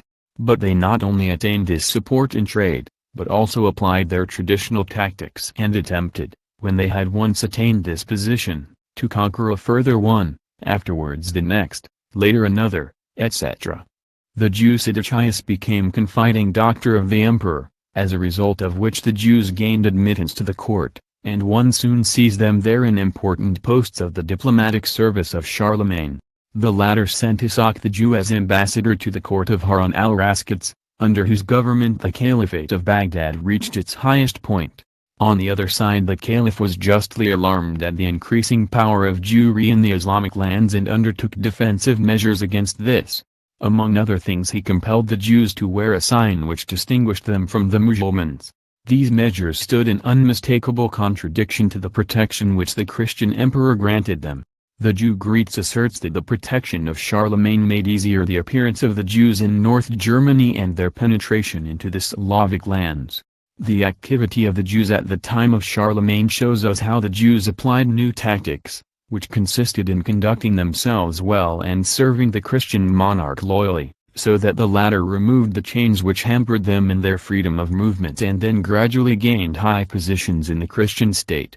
At that time they withheld themselves from all revolutionary activity, as long as the genial powerful monarch lived, who would doubtless have overthrown them at the first false step, enjoyed in the meantime the imperial protection, and gained more and more in power, in order at the suitable moment to carry out the treacherous blow. This occurred after the death of the emperor, when a mediocre, weak-willed, irresolute and easily influenced man followed him on the throne. When Charlemagne died, his son Ludwig, Louis, succeeded him, who, on account of his extreme piety during his first years of rule, received the surname of the Pious. Unfortunately, he was an untalented, weak-willed man, who easily fell into the hands of flatterers and those who knew how to handle him. When he ascended the throne, he began to expel his half-brothers and later the ministers of his father from the land. He had the eyes cut out of Bernhard, the king of Italy, who had risen against him. All these facts show that the so-called piety of the monarch did not extend as far as it appeared. When his first wife died, he married Judith, who appeared at the court with a retinue of Jews and, as the new empress, exerted, together with the royal chancellor, treasurer, Bernhard, a decisive influence upon the monarch. The latter allowed declared Jews and Christians of Jewish origin at the court, which is not further to be wondered at, if one reflects that he had seen from youth onwards how his father protected the Jews and entrusted high offices to them. If now Christian, anti-Jewish leaders with insuperable energy had not fought against the Jewish beast, the Holy Roman German Empire would perhaps have been subjected 11 centuries ago to Jewish imperialism. If this kingdom had fallen, which was the mightiest of the then world, Jewry would perhaps have been successful in conquering the whole earth in a short time. The Rabbi Jacob S. Raisin writes about Ludwig the Pious. Ludwig the Pious, 814–40, went still further than his father. He informed the bishops, abbots, counts, prefects, governors and others, that the Jews stood under the protection of the emperor and might be disturbed neither in the practicing of their religion nor in their business trade. He then enumerates further privileges, which Ludwig allowed the Jews, and it is further stated, and since the Jews made no business on the Sabbath, the market day was transferred to Sunday. Ludwig also appointed a special judge for the defense of the Jews against the intolerance of the clergy. And concerning the struggle of Agobard, the Archbishop of Lyon, and Saint Bernhard, the Archbishop of Vienna, against the Jews, the zealous rabbi says, the reaction of the Church to the measures of Ludwig to lift certain legal restrictions laid on the Jews, found expression through Agobard, the Archbishop of Lyons, 779–840, who, together with Saint Bernhard, the Archbishop of Vienna, deposed the emperor, who on his side deposed them. In 4 letters to the king they complained about these people, the Jews, who invested themselves with the curses with address, and boasted of being highly valued by the king and by the nobility, so that on the other side the women observed the Sabbath with the Jews, worked on Sunday, shared their fast foods, and that the Jews not only concerted the pagan slaves, but in their capacity as tax collectors bribed offenders and seduced them to confess to Judaism, by their lessening these taxes or excusing them therefrom. As one sees, the Jews utilized to a great extent the protection of the emperor and of the nobility and even their position as tax collectors, in order to press the Christian peoples to confess to Judaism and to give up their own belief. Then without doubt the synagogue wished to rule the peoples through conversion at the gate. The methods have been different at different times and in the individual lands, but the purpose was always the same, that is the conquest and ruling of the peoples who naively tolerated the Jews in their realm. Saint Bernhard, the Archbishop of Vienna, and Agobard, the Archbishop of Lyon, fought in common this struggle for life and death. For those who wish to investigate the Jewish problem, Agobard's book Against the Jews makes interesting reading, and was written with the valuable cooperation of Saint Bernhard of Vienna. The Jewish historian Joseph Castine writes, that Ludwig the Pious took not only individual Jews but entire communities under his personal protection and allowed them rights and a magister judiorum, who was to ensure that these rights were respected.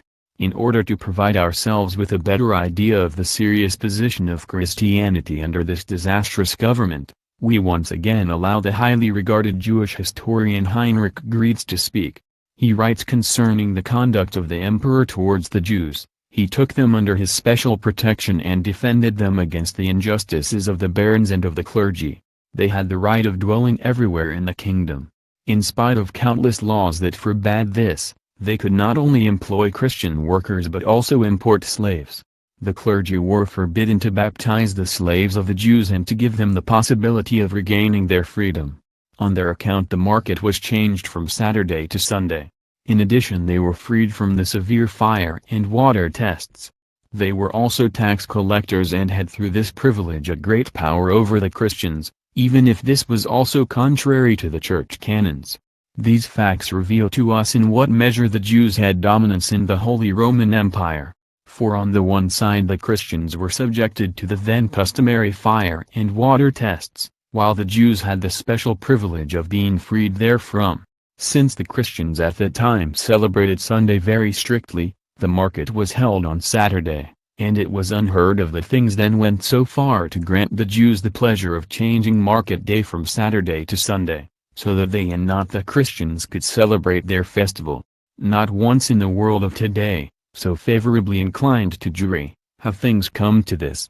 This proves who the real rulers at the court of Ludwig and Judith were, where the worst of all the Jews were also even tax collectors and utilized this valuable position, in order to economically oppress the farmers and to occasion them to deny Christianity and to take on Judaism, by their either putting into effect or lessening the oppressive tax burdens. Now it was the Jews who attempted to compel the true Christians in a Christian monarchy to give up their belief. The roles had been changed in a couple of years of Pharisaic policy. This regrettable situation was already prepared at the time of Charlemagne himself through the contact and living together of Jews and Christians.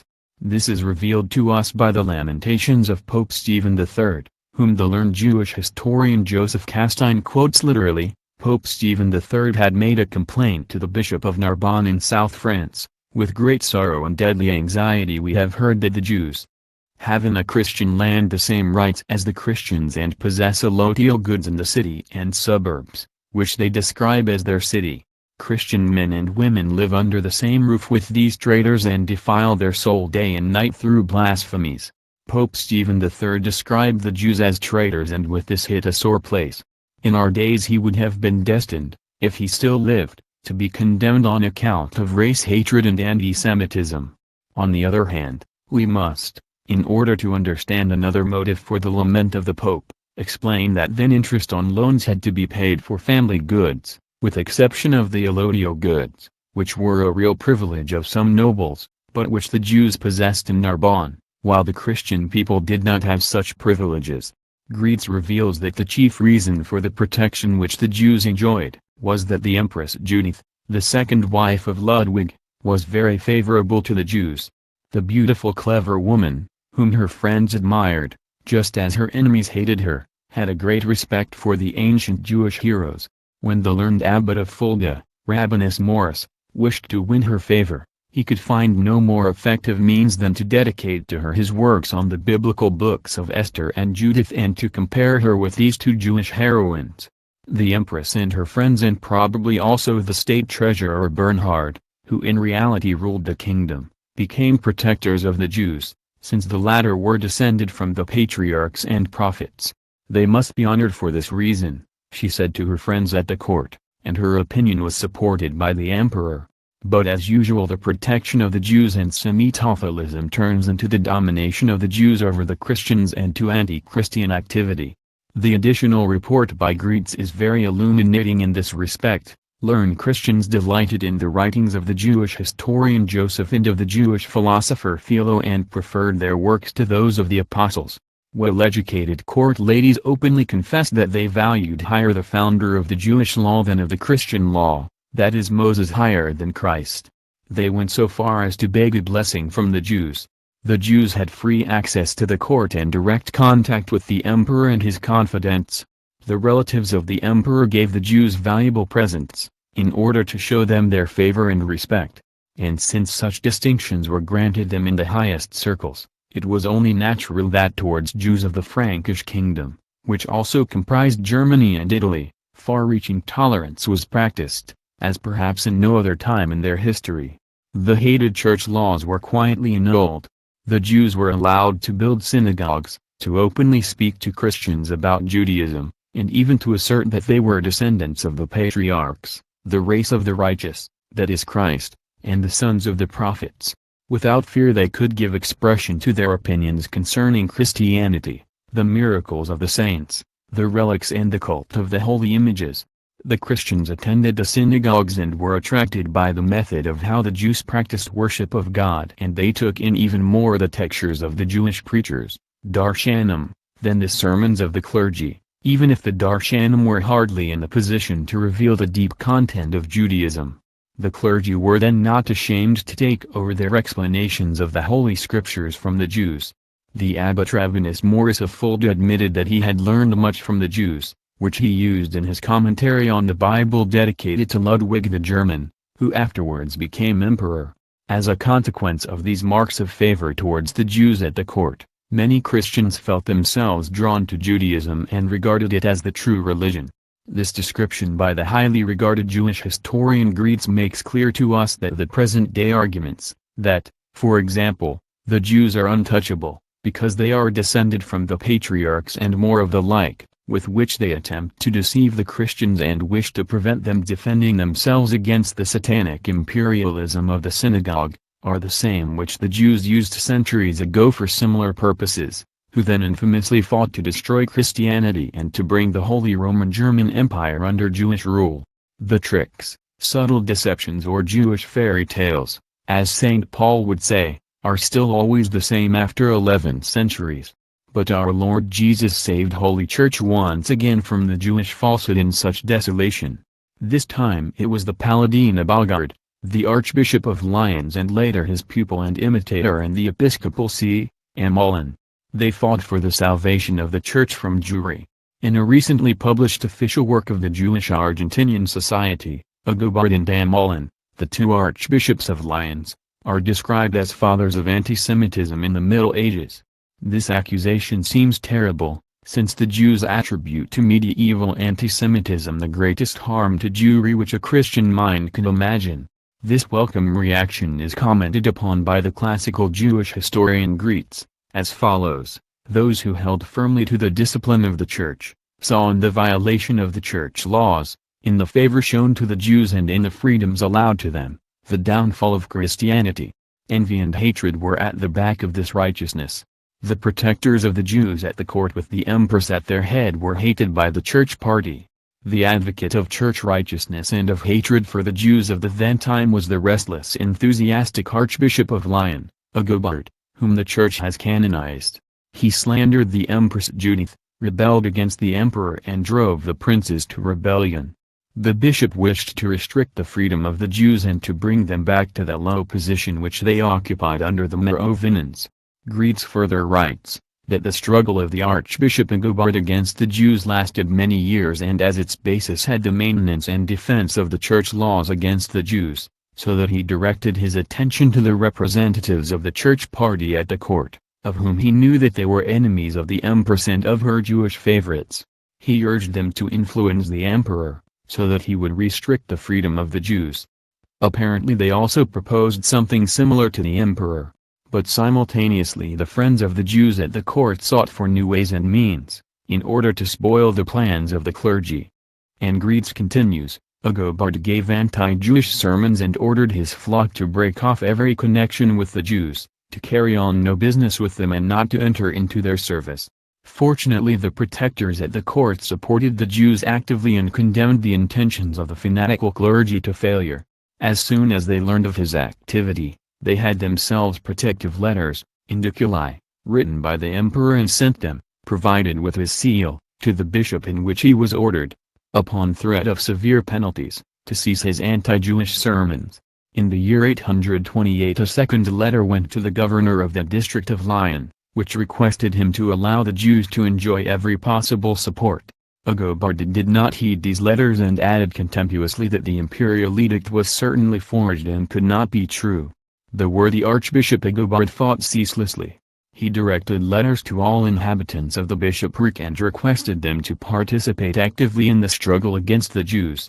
He aided the rebellion against the Emperor and Judith and, with the support of the sons of Ludwig from the first marriage, he fought bitterly to save the Holy Empire and Christianity from the ruin threatening them. The authorized historian Gretz comments on the conduct of Agobard as follows. Although the deep hatred of Agobard for the Jews must be regarded as having sprung principally from his own feelings, one cannot deny that he acted completely in accord with the Church doctrines. He referred himself simply to the assertions of the apostles and the Church laws. The inviolable decrees of the councils were also on his side. Agobard was in his dark hatred strictly orthodox, while the Emperor Ludwig with his tolerance tended to heresy. Agobard, however, did not risk openly asserting this. He rather more hinted at that he found it difficult to believe that the Emperor would betray the Church in favor of the Jews. His complaints found an echo in the hearts of the Church princes.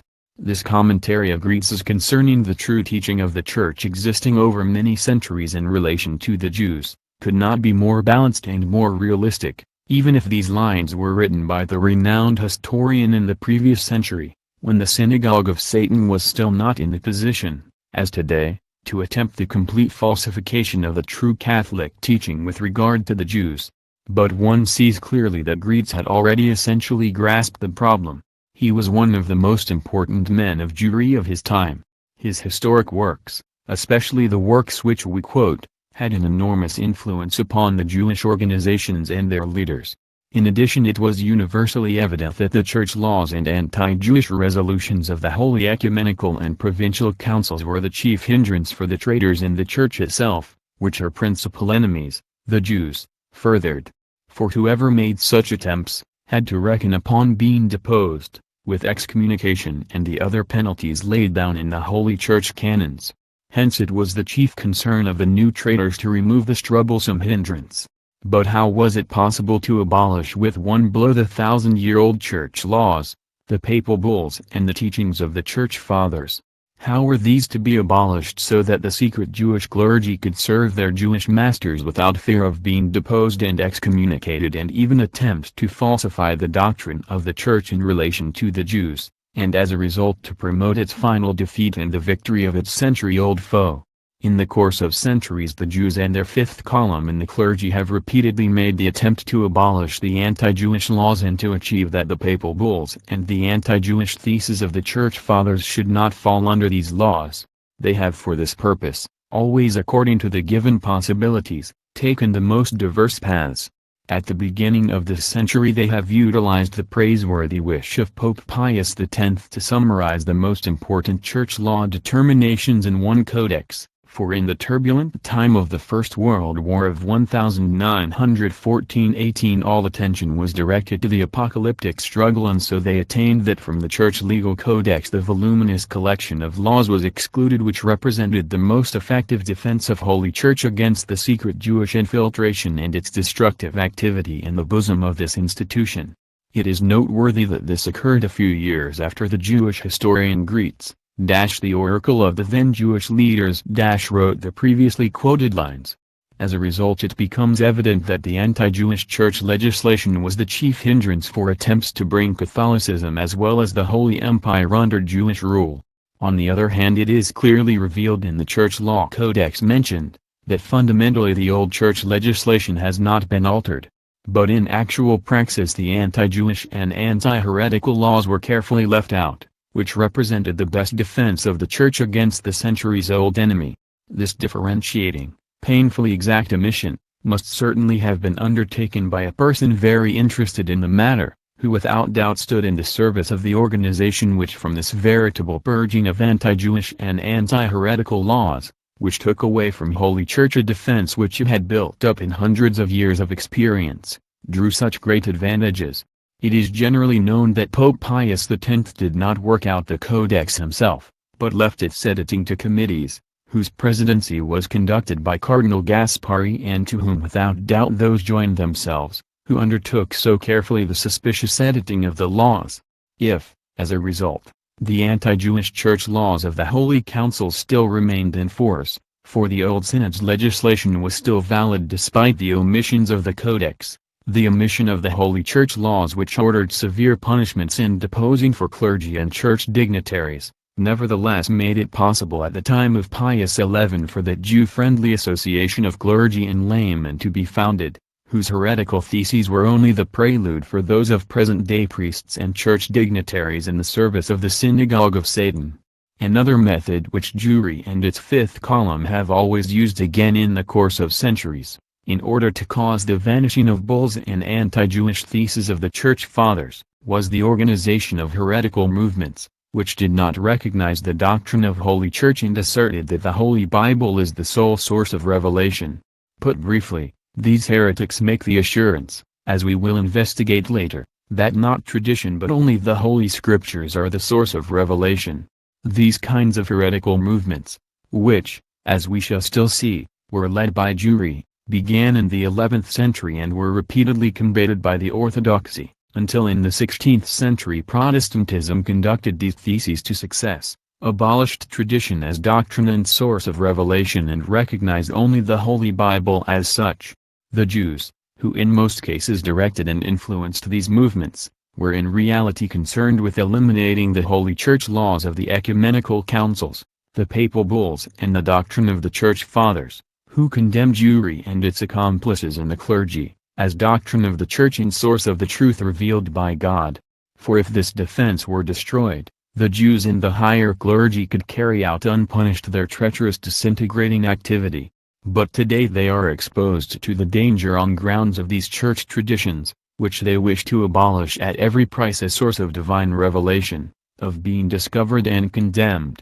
As one sees, the struggle of the clergy in service of Jewry, which has lasted 9 centuries, has very deep roots and should solve for them the problem of destroying the Church unpunished, or being able to cause it in priestly garb the greatest injuries, and to favor Jewry and its revolutionary movements, without needing to fear the judgments or threat of deposition laid down in the church laws, bulls and the doctrine of the fathers. Naturally they cloak their offense against tradition in flattering, seemingly righteous arguments, which do not allow the poison of these maneuvers to be discerned. Among other things, they say that the Church must adapt itself to the new times and fight with progress for Christian unity. These are great truths with which we are all perfectly in agreement. But we cannot accept what is being attempted under this pretense, viz. the destruction of the best defense of Holy Church, which could preserve it through centuries from the cunning of its most infamous and stiff-necked foes. Chapter 21. The Council of Mo combats open and secret Jews. In the face of the deadly danger that threatened the Church in the new Western Roman Empire, several archbishops and bishops assembled in the year 829 in Lyon. At this gathering they were concerned, as the Jewish historian Greets reports, with humbling the Jews and threatening their peaceful existence. They, the bishops, also discussed how the emperor could best be influenced, so that he made appropriate decisions. It was resolved at the assemblies to write a letter to the emperor which would draw his attention to how godless and dangerous the favoring of the Jews was, and to enumerate individually the privileges which should be taken from them. In the year 829, the letter, in its still preserved form, is signed by 3 bishops and has as its heading, "Concerning the Superstition of the Jews." Agobard wrote the foreword and in it elaborated his position in the struggle. Accordingly he accuses not only the Jews, but also makes their friends responsible for the evil. The Jews, he says, have become bold through the support of the influential, who believed they were not really so bad and were valued by the emperor. And he reports further, from the standpoint of belief and of the church canons, the argument of Agobard and the other bishops is irrefutable, and the Emperor Ludwig the Pious should, on the basis of such logic, have exterminated the Jews completely and utterly. But fortunately he felt himself not to be interested, perhaps because he knew the character of Agobard, or because the letter with the complaint did not even come into his hands. The fear of Agobard that the letter could be intercepted by the friends of the Jews at court was certainly well founded. It is thus certainly highly possible that the theft of this letter through the Jews was decisive in this struggle. Jews usually prevent complaints against them penetrating to the highest religious or civil authorities. If then the secret Jewish infiltration intercepts a complaint on the way or cripples its effect, it thus nevertheless at all events attains its aim in other ways. One of the most important facts in the process of the Judaization of the Holy Roman German Empire was the conversion of one of the Christian Semitophilic bishops to Judaism, who enjoyed a great confidence at the court of the emperor and was one of his chief advisers. Concerning these prelates, the Jewish historian Greets writes, the emperor had promoted him and, in order to always have him at his side, he made him into his confessor. The struggle became even more terrible, for under the intimate advisers of the emperor, who promoted his absurd Semitophilic policy, were found bishops of Holy Church. Also in our days there are those who support the interests of the Jewish enemies of Christianity. But the case of Bodo was gravest of all. Many clergy of that time served, although they apparently remained of the true faith, the interests of the synagogue of Satan, as a result of which they without doubt caused greatest harm.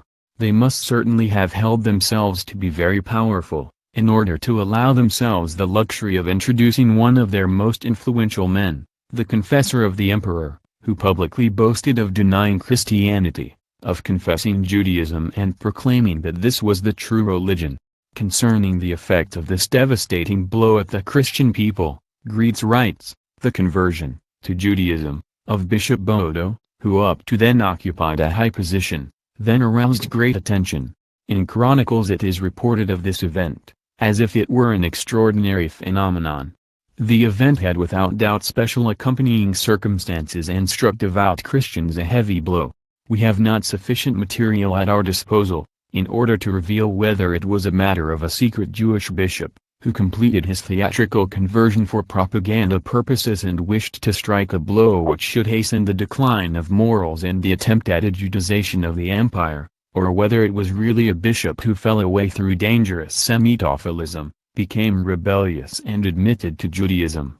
Whatever the truth may be then, it is nevertheless undeniable that, with the difficult situation of Holy Church in the Holy Roman Germanic Empire, the event must have been extremely harmful for Christianity. If Charlemagne had risen again and could have seen the catastrophic consequences of the unchaining of the beast, which the church canons had placed in chains, but which he had freed out of pity for the oppressed Jews and from the wish to make their valuable services of use for the empire, he would have been able to recognize that he had fallen victim to the skilled deceit of those who have proven themselves as the most skilled swindlers in the world. All religious and political leaders should thus draw a lesson from this painfully rich tragedy, for if the Jews, with their skilled diplomacy, could deceive one of the greatest political geniuses, then it is not further remarkable that, with their traditional tactics of manipulating the desire of every virtuous man to show human pity, to protect the oppressed, or to defend the sublime demand for equality of peoples and races, they were able to deceive and outwit in the course of history the good faith of many popes, kings and political or religious leaders of mankind, and are still able to do this today. Only the absolute knowledge of Jewish wickedness and their traditional tactics of deceit can keep awake the good against the Jewish lies, of which St. Paul warned us in his wisdom. Only thus can the danger be diminished that the good fall into the net of the masters of lies and distortion. In the face of this catastrophic situation, the tireless courageous Archbishop Agobard took part in a conspiracy against the Empress Judith and supported Ludwig's sons from his first marriage in their struggle to dethrone the disastrous emperor. Agobard was deposed as archbishop and the empire fell into a succession of civil wars, in which now one, now the other side was victorious. The death of Ludwig, however, gave Jewry a decisive blow. But the heroic archbishop also died without having experienced the victory and the success of his struggle. The new policy of Ludwig, who was falsely named the Pious, and who placed the Jews under the protection of the crown, had catastrophic consequences for mankind, for in the ensuing centuries it was imitated by many Christian kings, who gave the foe protection in the midst of his terrible conspiracies.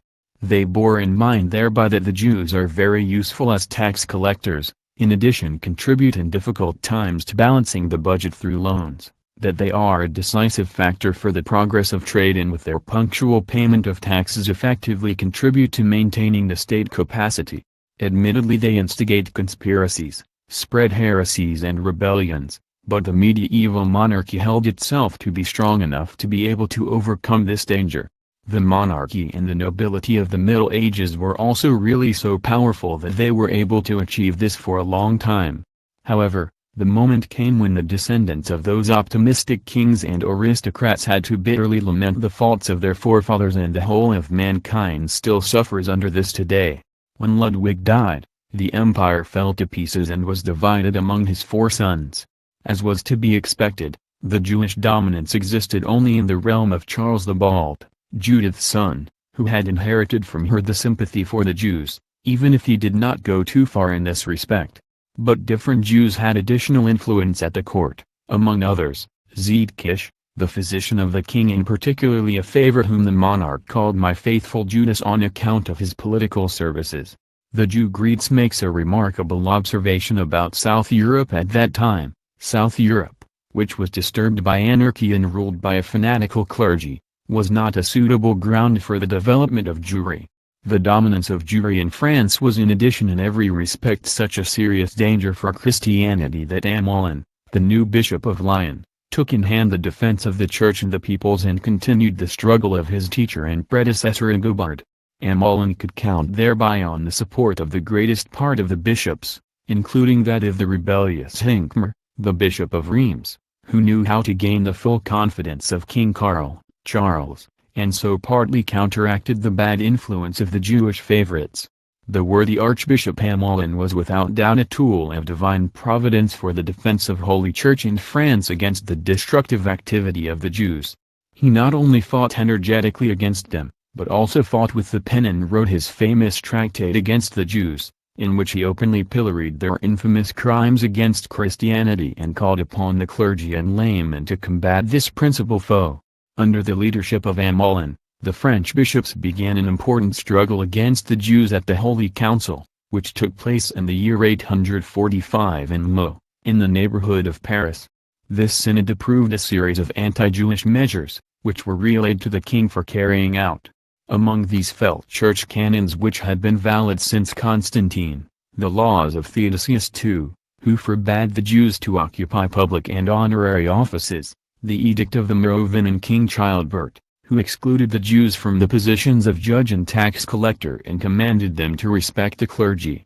The problem of the secret Jewish Christians who originated from false converts, which became more and more grave in France, naturally attracted the special attention of the Holy Synod, which drew into the list church canons approved at synods of other lands, the anti-Jewish church laws of the councils of Toledo against the baptized who remained Jews in secret, and the church canons which ordered that their children be taken from them, in order to be brought up as Christians. As we have already seen, these measures were to prevent secret Jewry from being passed on eternally in secret from one generation to the other. As one sees, this Holy Council of the Church wished to free France from the Jews, to fight great evil through great healing methods, and combated both open as well as secret Jewry to life and death. Unfortunately Charles the Bald, doubtless still influenced by his mother's education, when he received knowledge of the resolutions of the synod, in no way had a high opinion of the decisions, but had the council dissolved by force, although his adviser and friend Hincmar had taken part in this council. This proves that at that time the Jews still retained a decisive influence at the French court. However, Archbishop Hamelin did not allow himself to be intimidated through this act of the king, and began again from anew. He sent the clergy a pastoral letter which, according to the report of Greeks, was poisonous and slandered the Jewish race. He then writes further that the poisonous letter was just as unsuccessful as that of Agobard and the edict of the Council of Meaux. But gradually the poison spread from the clergy to the people and the princes. The Jewish historian Joseph Castine writes about this event and asserts that the Church with the battle cry that the Christian religion was threatened, set in operation the most dangerous weapon, namely the uneducated masses of the nation. To minds which easily allowed themselves to be impressed by every cause, they constantly presented the same argument, which they had sooner or later to take up. The consequence of this was that the masses, who lived together with the Jews, became their enemies. As a result the Church secured the great advantage of altering the conduct of the rabble in the desired manner. This occurred independently of political conditions at a given moment. Castine, as well as Greeks and the other important Jewish historians, regard the Church as the actual mother of medieval antisemitism, in which respect they are without doubt also right, for they regard every movement as anti-Semitic which defends Christianity against Jewish imperialism and its revolutionary activity. On the other hand it is understandable that, with more or less Semitophilic governments and such an influential Jewry as in France at that time, the most effective way and means to preserve Christianity from Jewish control consisted in convincing the people and revealing to it the extent of the Jewish danger and its threat to religion and the people itself. This conviction had success at that time, as the Jewish historians themselves confirm to us when they complain that it was successful for Holy Church to cause the Semitophilic conduct of the people in the France of Ludwig the Pious and of Charles the Bald to change later into a hostile behavior towards Jewry. This shows us also that this decisive battle, which the Jews nearly won, ended with the victory of Holy Church in the defeat of the synagogue of Satan. When the Jewish historians assert that the Church applied the most effective weapon, the uneducated rabble, then in this they are incredibly cynical, for this was particularly the weapon which the Jews have always used and still use even today. This work of personal enlightenment, which the Church then undertook, opening the eyes of the people about the Jews and alluding to the danger, can alone today also save the world in its present situation. It is thus urgently necessary to imitate what the Church did in that difficult time, and short but clear pamphlets must be printed for the working masses and books for the educated classes, which must be distributed for the greater part gratis to individual households and to individual persons, so that all the world is enlightened about the danger of Jewish imperialism and its revolutionary activity. This work of enlightenment must be directed especially at the leaders and officers of the Army, Navy and Air Force, soldiers, rulers, teachers, political leaders, financiers, journalists, academicians, the personnel of radio and television, the working masses and the youth of all strata of society, and especially to the members of the clergy of the Catholic and the other Christian churches, which, unlike our clergy, usually, on grounds of a series of circumstances which we will investigate later, do not recognize the danger. The convincing and making known of the Jewish danger must proceed at the fringe of political activity, among the members of all political parties and of all religious confessions, so that from all these domains the natural defensive movements emanate, which must be coordinated. If the majority of the peoples and the domains which have in their hand the vital forces of a nation as well as the means of propaganda, open their eyes and recognize the danger of enslavement threatening us all and the enormous wickedness of Jewish imperialism and its dark intentions, the way to freeing of this nation and of the whole world is prepared. The method of writing books in order to sell them in bookshops, so that a few persons obtain knowledge from them, is insufficient, for this alarm cry should be accessible to all houses and all men. The pamphlets or books should be distributed in the houses and given into the hand or, if possible, sent through friends to the recipients. The clergy, the rich and all others who have money, should lay aside their chronic, sinful greed and work at the financing of this work of enlightenment, for if they do not help, there awaits them, according to the doctrines of Marx, Engels and Lenin, which predict the destruction of the clergy and of the bourgeoisie, execution or concentration camps, should the socialist dictatorship of communism triumph. Chapter 22. Jewish Terror in Castile in the 14th century. After the treachery of the Jews which led to the fall of the Christian Visigoth kingdom and its conquest through the Mussulmans, began the so-called Reconquista. It was introduced by the Christians who had become powerful in the mountains to the north of the peninsula under the Visigoth Paleo. This fight for freedom was to extend over nearly 8 centuries and naturally began with bloody retaliatory measures against the Jews, who were held responsible for the fall of the Christian states and for the murder of Christians after this catastrophe. This anti-Jewish outlook lasted through several centuries. Resulting from this, the Jews understood how on basis of their own slyness and skill to use all opportunities to dissipate these reproaches, in that they especially provided valuable services to the Christian kings of the peninsula, when they made Spain into a place of refuge for the Israelites, who fled from the whole of Europe. At first they were persecuted by the Christian monarchs and later by the Holy Papal Inquisition, which reacted violently when the synagogue attempted to conquer the Catholic states and to dismember Christian society. In addition, the Jews at the beginning of the 10th century practiced treachery on the Mussulmans, whose allies they had once been, began to introduce the decomposition of Islamic society, and attempted to control it through secret organizations and false doctrines. The most important of these organizations were the criminal sects of murderers. Undoubtedly a forerunner of modern Freemasonry, whose secret power extended to the entire region of Islam and even to Christian Europe, until it was finally destroyed chiefly through the invasion of the Mongols. At all events the Mussulman kingdom in the 12th century was facing a dangerous decline which is partly attributed to the manifold revolutionary activity of the Jews. The dynasty of the Almohades, which in North Africa and in Islamic Spain followed upon that of the Almoravids, wished to save Islam from a catastrophe and began to wage a war of life and death against Jewry. This resulted as usual in thousands of seeming conversions to Islam and the flight of many Jews from Christian Spain in consequence. The monarchs of the Iberian Peninsula, who were occupied with the driving out of the Saracens from their territory, forgot the former treachery of the Jews and used them in the Reconquista as money-lenders, tax collectors and even as spies. Now the roles were exchanged. The Jews represented in Islamic Spain the fifth column in favor of Christian Spain and thus practiced treachery on their former allies. Once again a historical event was repeated. The Jewish population of a Mussulman monarch became a dangerous fifth column favoring the external enemies of the state, then the Christian kingdom of Iberia, Spain, which, on the grounds of the valuable services which they provided it, promoted the Jews to government members and even to ministers or royal state treasurers. As a result, they violated the decisions of the Holy Church councils, which excluded the Jews from government offices. The Jews turned back once again to their traditional tactics, to gain their enemies through seeming good conduct and effective services, thus obtaining valuable offices which made it possible to them to later conquer the states which had offered them protection. They therefore left no opportunity unused in order to get into their hands control over this Christian kingdom, which had already become a second Palestine to them, into which they streamed ready and willing. The Jews came to Castile at a time when they had reached the high point of their power.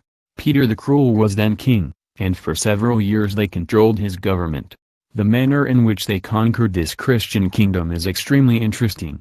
Peter the Cruel ascended the throne in 1350, as a child of 15 years, and was soon subject to the influence of the Jewish leader Samuel Halevi Abulafia. The latter incited the passions of a young prince and flattered him. Thus he was successful in eliminating the king's guardian, Juan Alfonso de Albuquerque, and also the favorable influence of the Queen Mother. At first he was appointed as royal treasurer and in fact later to supreme minister of the kingdom. As a result, this Jew attained a political power like no other Jew before him in a Christian kingdom. In the ensuing time the influence of the Jewish counselor on the monarch increased to such an extent that he was regarded by many as dangerous. Even in the first years the outrages which the young king committed on the instigation of his wicked advisers called forth a general rebellion in the kingdom. The Queen Mother, the half-sister of the monarch, his aunt Leonora, Queen of Aragon, and many powerful nobles formed a league which made it its task to withdraw the young king from the influence of the Jewish counselors and the evil-willed clique surrounding him. To the latter also belonged the relatives of his mistress, Maria de Padilla, on account of whom he had left his wife, the young Bianca of Bourbon, sister of the Queen of France. When Peter saw himself abandoned by most of the nobles of the kingdom, he agreed to place himself under the guardianship of his mother. He therefore betook himself to Toro in the company, among others, of Samuel Halevi.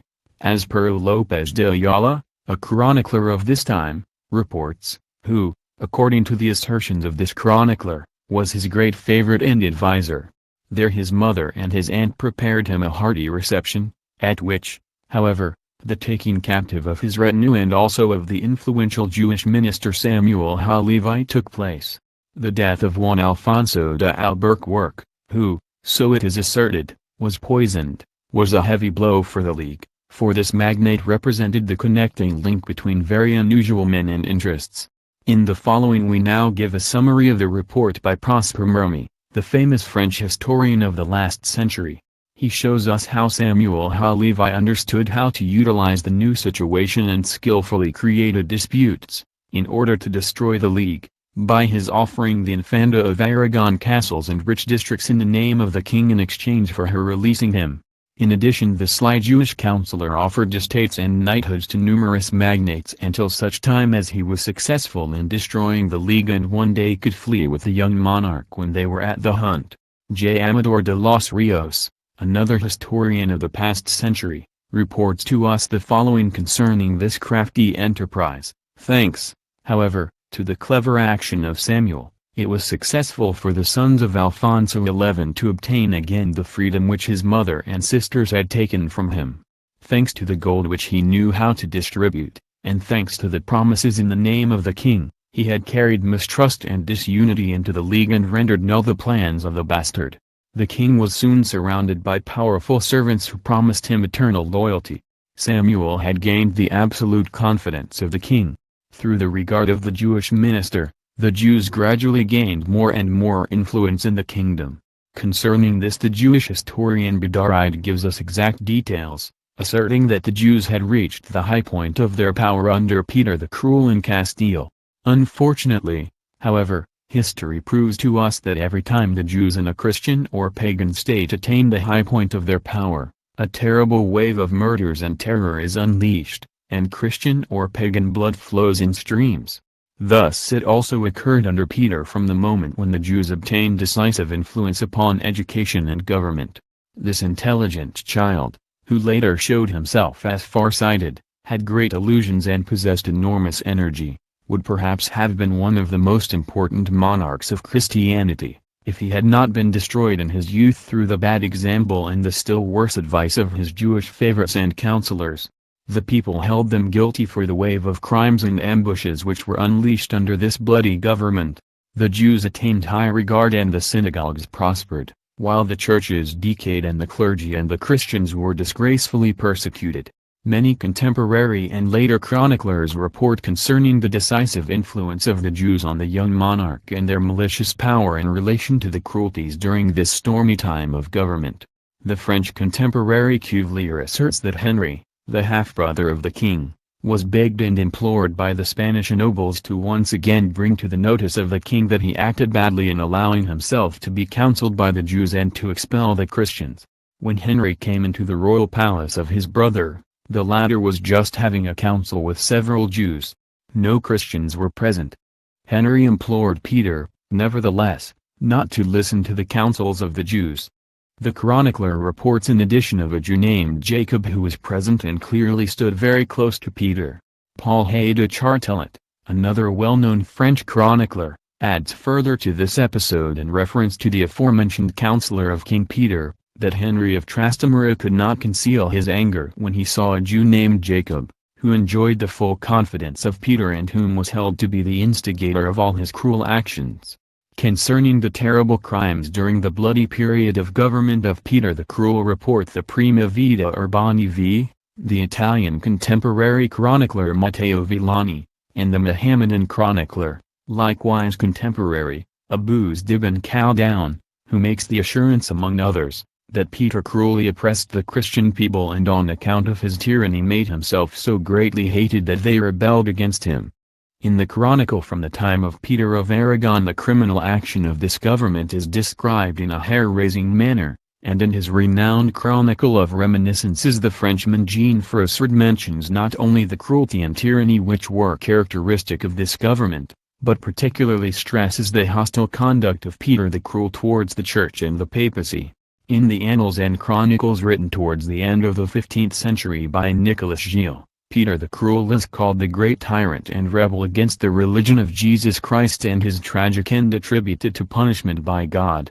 Fernandez Nino, however, the loyal collaborator of Peter, who served him up to his death, writes in his renowned report, contained in the Chronicle of Pedro Nino, that the monarch had selected a Jew named Samuel Levi as confidant, who taught him to despise great men and to respect the little ones.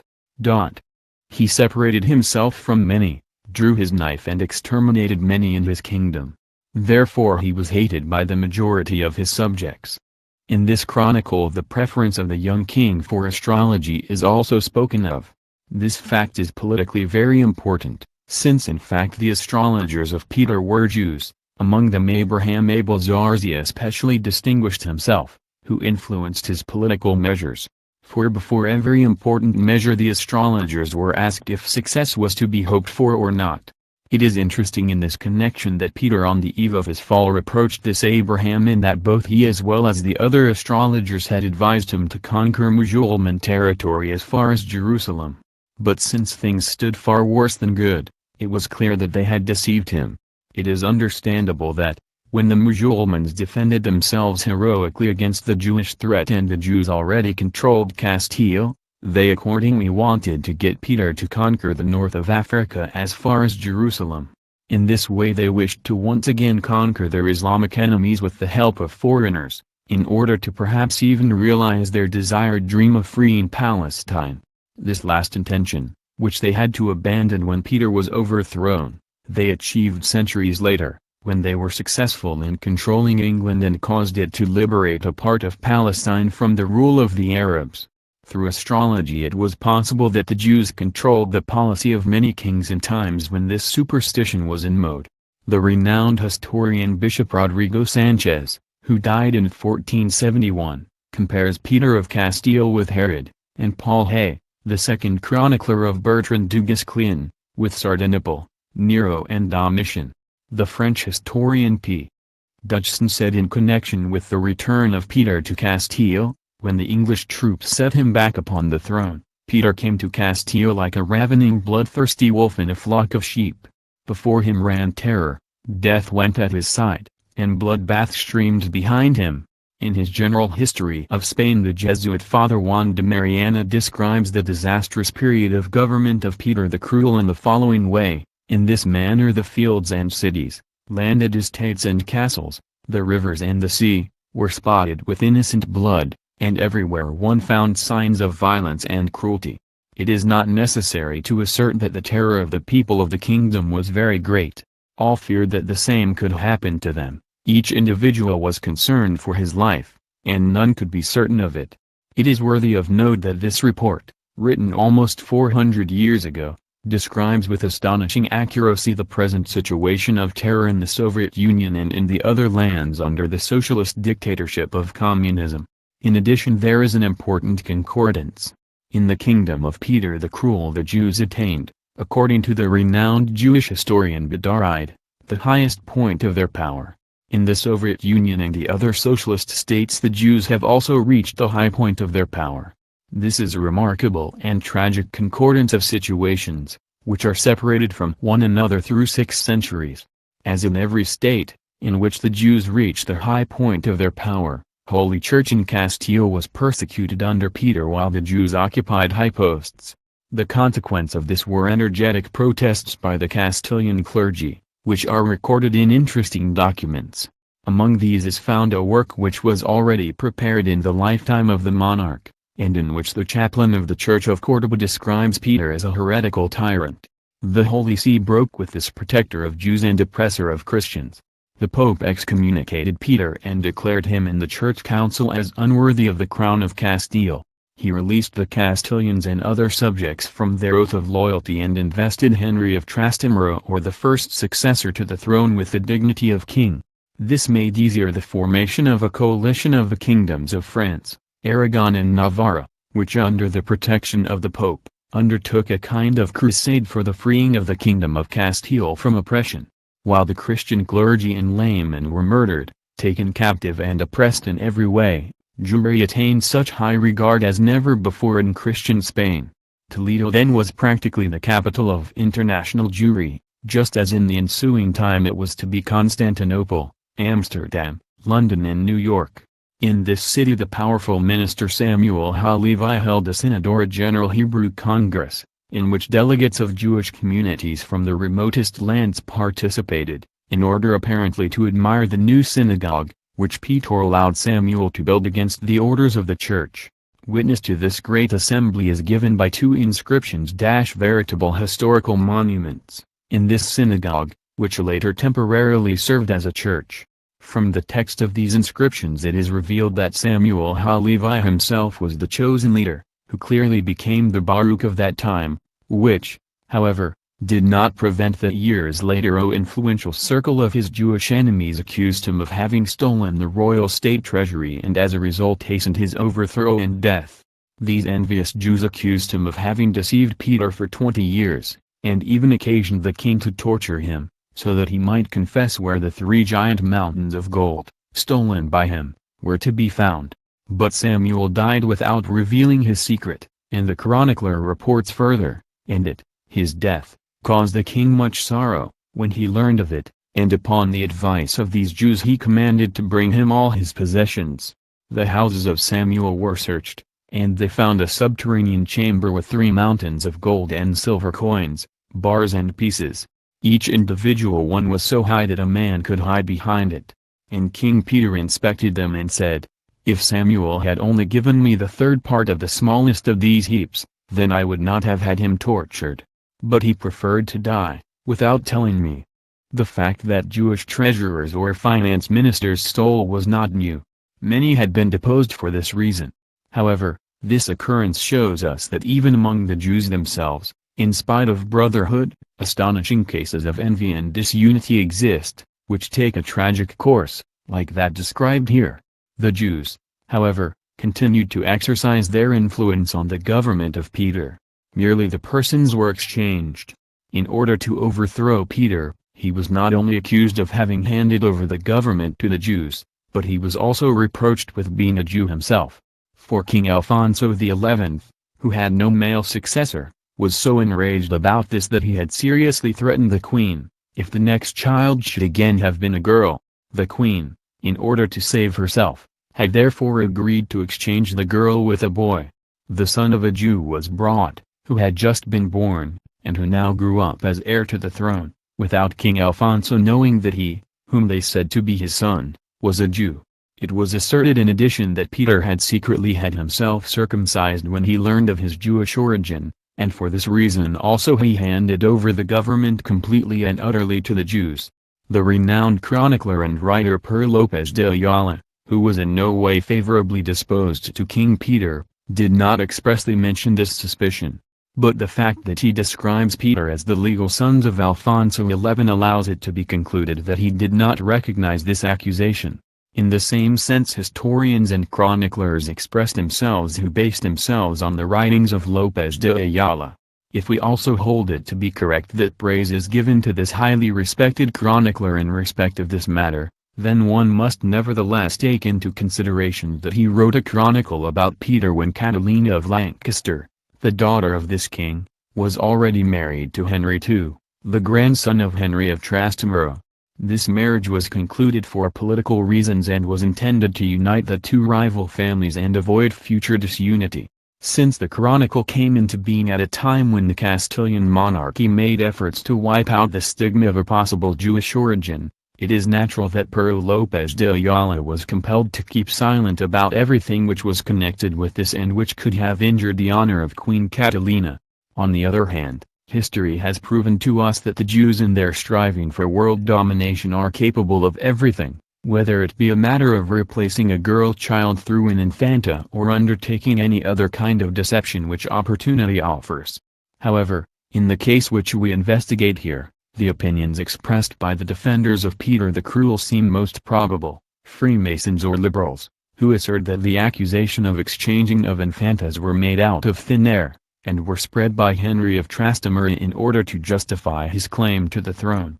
However, this fairy tale was held to be true in Castile and abroad and firmly adhered to in chronicles of that time. In the same measure, it seems possible to us that, if it really was a girl in question, that this was invented by the Jews themselves, who surrounded and influenced the young monarch, in order to convert him to Judaism and thus to be able to control him fully. In favor of this possibility speaks the constant striving of the Jews to control Christian or pagan monarchs for whom they fabricated a Jewish origin.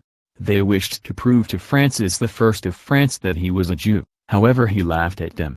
Emperor Charles V became for the same reason so enraged that he had the Jews who wished in this way to influence him on behalf of the synagogue burned. For Charles II of England they even carefully forged a family tree and convinced him to such an extent that he made them some concessions. Even the Emperor of Japan they wished to so deceive and make him believe that he originated from the 10 lost tribes, in order to win him for Judaism and thus to control the land of the rising sun. But fortunately the Mikado held them to be lunatics.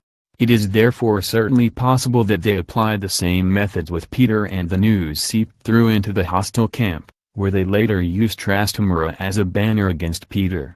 However this may be, it is nevertheless evident that Peter, with his murdering of clergy, persecution of the church and elevation of the Jews, acted more as a Jew than as a Christian, which had the consequence that the story of the exchange of children was believed. The following chronicles reveal that Peter was of Jewish origin: the chronicle from the same period about Peter IV of Aragon, the chronicle of the contemporary Carmelite Father Juan de Venet, the anonymous chronicle about the first 4 Valois, the likewise contemporary chronicle of Cuvier among others. It is worthy of note that a century later it is mentioned in a couple of documents, in connection with Salomon Halevi, the well-known rabbi of Burgos, who by baptism received the name Pablo de Santa Maria, became priest and later archbishop in the same city, that this prelate was descended from the girl infanta who was exchanged with the Jewish boy, who was later king as Peter of Castile.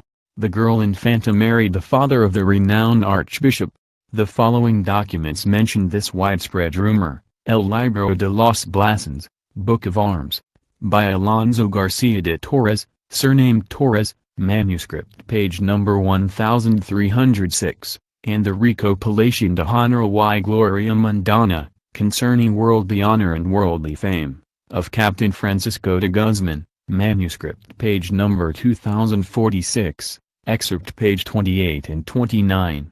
Brother Cristobal de Sanchez assumed as certain, when in 1591 the first edition of his work Vida de Don Pablo de Santa Maria, Life of Pablo de Santa Maria, was printed, that the renowned rabbi and later archbishop was the son of the princess who was exchanged for the Jewish boy, who was later king of Castile, in connection with the exerting of influence by Jews upon the government of Peter, beside the admission mentioned by the Jewish Encyclopedia and by respected Jewish historians. It is stated in the chronicle from that time written in verse by Cuvier, he had the bad practice of allowing himself to be advised in all things by the Jews who dwelled in his land. He revealed to them all his secrets and not to his most intimate friends, blood relations or another Christian. Thus the man, who knowingly made use of such counsel, necessarily came to a bad end. Another chronicler and contemporary of Peter, who as a second continued the Latin chronicle of Guillermo de Minges, asserts that the king and his government were controlled by Jews. The monarch was reproached in that he and his house were controlled by Jews, who were present in Spain in great number, and that the whole kingdom was ruled by them. Paul Hay, the second chronicler of Bertrand du Guesclin, speaks in this connection of the bad counselors of Peter making difficulties throughout the whole of Castile, committing murders and calling forth dissatisfaction and disconsolation, that they in addition infected the monarch with a general disinclination towards the most highly regarded people in his kingdom and thus destroyed the mutual regard which binds good kings with their subjects and the peoples with their princes, that Peter called in the church properties in order to reward the ministers for their ill will, and, so it is stated, rejected his baptism in order to allow himself to be circumcised, and practiced countless cruelties, which filled Spain with blood and tears. He combined in his person all the faults of a Sardanapal, Nero and Domitian, and his spirit was controlled by, principally Jewish, favorites. Chapter 23. The Jews betray their most magnanimous protectors. Besides the murders of Christians during this hated Jewish dictatorship of Peter the Cruel, crimes were committed which caused the whole of Europe to shudder, as for example, the murders of Suero, the Archbishop of Santiago, and of Pedro Alvarez, the deacon of this cathedral. The burning of the abbot of St. Bernard on a fig tree hastened the excommunication of Peter uttered by Pope Urban V. The announcement of this news nearly cost the representative of the Pope his life. But let us allow Father Joseph Alvarez de la Fuente to speak, whom we have to thank for the following details. On account of this murder, as I have already said, and because King Peter had driven the bishops of Calahorra and Lugo from their churches, Pope Urban V sent an archdeacon who was to inform the king of the excommunication. The latter came cautiously in a light galley down the river to Seville and went ashore at Tablada, in the neighborhood of the city. He revealed to him the bull from the Pope and escaped down the river with set sails, whereby the tide helped him. The renowned monk asserts that Peter rode into the water and wished to stab the archdeacon, that he was nearly drowned, since the horse became tired from swimming. During this time many horrible murders were committed. However, we mention here only that of the young innocent and helpless Bianca de Bourbon, the sister of the Queen of France, who was the legal wife of Peter and was taken captive and later shamefully murdered. The chronicler Cuvier, a contemporary of Peter, describes the murder of the young queen and gives us the assurance that Peter asked a Jew how he could get rid of the queen unnoticed. The latter advised him to murder her and even offered to commit the crime himself with other Jews. The queen was strangled in her own bedroom and left lying on the bed, where she was found dead. And the chronicler further reports that their Jews killed 4 servants who wished to raise the alarm and locked in several others. King Peter later asserted that he had not given his approval to the murder, and had the murderers expelled from the land. However, he only did this in order to justify himself. Another indisputably true document confirms to us the fact that the Jews were responsible for this rule of terror.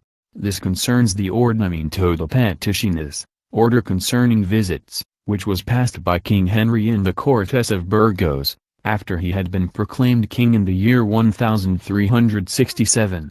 From this we take the following text, which we translate from the Old Spanish of the publication by the Royal Academy for History in Madrid. The new king replies in this to the various representatives of the individual classes of the people in the Cortes, an organ which was similar to the medieval parliament. Number 10. Further, the visits are approved to those who report that the inhabitants of the cities and towns in past times, upon counsel of the Jews, have suffered much evil, injury, death and banishment. The Jews were at that time favorites, that is, highest ministers or chief counselors, or officials of the former king. They wished to cause the Christians evil and injury, and the latter therefore begged us to allow neither admittance into our palace nor into that of the queen nor the infantas my sons, to Jews, neither that they might become officials, physicians or any other kind of profession. We give accord to this request and realize the reason. Never, however, were other kings in Castile begged for the like, and although there are Jews in our palace, we will not accept them in our council and will not even give them such a great power that they could cause any kind of harm in our land. One can here observe something astonishing. Henry of Trastamara rebelled against his half-brother and secured himself the moral support of the Pope and the material support of the King of France and other monarchs, in order to overthrow Peter, in that he accused him of having become a rebel, secretly honoring Judaism and having handed over the government of Castile to the Jews. He had in addition hoisted the flag of freedom and thus obtained the support of the nobility, of the clergy and of the people. Later, when he had triumphed and was crowned king, he acted in exact opposite to his promises and began to employ Jews in his palace. What had happened during the Civil War, that he, who had come to Castile in order to kill Jews, later tolerated them in his palace. What did the Jews do in order to avoid a foreseeable catastrophe and to more or less cut a good figure if the opposite party triumphed? The following historical document solves this problem for us. In the Jewish Encyclopedia, the monumental work of modern Jewry, it is stated that Peter surrounded himself since the beginning of his period of rule, with so many Jews that his enemies called his court the Jews' court. In addition, the Jews had always been his faithful followers. The latter was to be expected, for the young monarch had, as a result of delivering himself to the Jews and bringing the latter to the high point of their power, been able to conjure up the fateful international civil wars which were to cost him the throne and his life. Contemporary chroniclers and historians, whom one cannot accuse of any anti-Semitism, prove to us how false it is to believe that the Jews would always unconditionally keep trust with their ally and friend. On the contrary, they cheated him in the most malicious way, as the Jews usually do with their best friends and protectors. For the Jews count neither the most upright friendship nor proven services or favors, however great these may also be. If it suits their political interests, they are even capable of crucifying those who sacrificed everything to do them a favor. In his loyalty to the Jews, Peter went so far as to apply terrible measures of retaliation against those who offended against them. Pedro López de Ayala, the most important writer and chronicler of that time, reports that Peter, when he went to Miranda del Ebro, in order to exercise justice, because here people had robbed and killed the Jews, had, with the support of the court, 2 men of the city, Pero Martinez, son of Chanter, and Pero Sanchez Banuelos killed. Pero Martinez he had boiled alive in a cauldron and Pero Sanchez roasted alive in his presence. In addition, he had still others from the city killed. In the 5th year of his rule he showed himself magnanimous and granted mercy, even in favor of those who had striven for the throne. However, this edict of mercy did not extend to persons who had caused injury to the Jews. One should therefore really expect the Jews to have kept faith with him in difficult situations. However, the opposite was the case. The French chronicler Cuvier, who was eyewitness and accompanied Bertrand du Guesclin and Trastamara upon their campaign, writes about the time when, through the tragic defeat of Peter's armies, it became clear that the scales inclined to the side of his opponent. After Peter the Cruel had evacuated Burgos, Toledo and Córdoba, he made his way to Seville. 2 of his most valued influential Jewish counselors, named Daniot and Turquint, agreed with one another to betray him and to hand him over to Henry, as soon as opportunity offered. José Amador de los Rios, the learned writer and historian of the last century, who was favorably disposed to the Jews, openly admits, it was known in Castile and elsewhere that the Jews themselves let in the Bretons Bertrand Clackens, du Guesclin, when Henry and his supporters appeared before certain cities. In Spanish the word Juderia is used here. So were the Jewish communities in Castile called. When King Peter learned of this cunning betrayal by his protectors, he was doubtless beside himself. The French chronicler quoted, who witnessed the events, reports that King Peter, when he learned that Córdoba had fallen into the hands of his half-brother, had a violent quarrel with the two Jews who had resolved to betray him, and said to them, "My lords, a fateful destiny has caused me to listen to your counsel for years long. You are guilty of the murder of my wife and of the falsification of my laws. Cursed be the hour of the first day when I first believed you, now that I shall be thrown out of my land. Exactly in the same way do I throw you out from my high council and palace. Guard yourselves well, never to come back again and leave the city at once."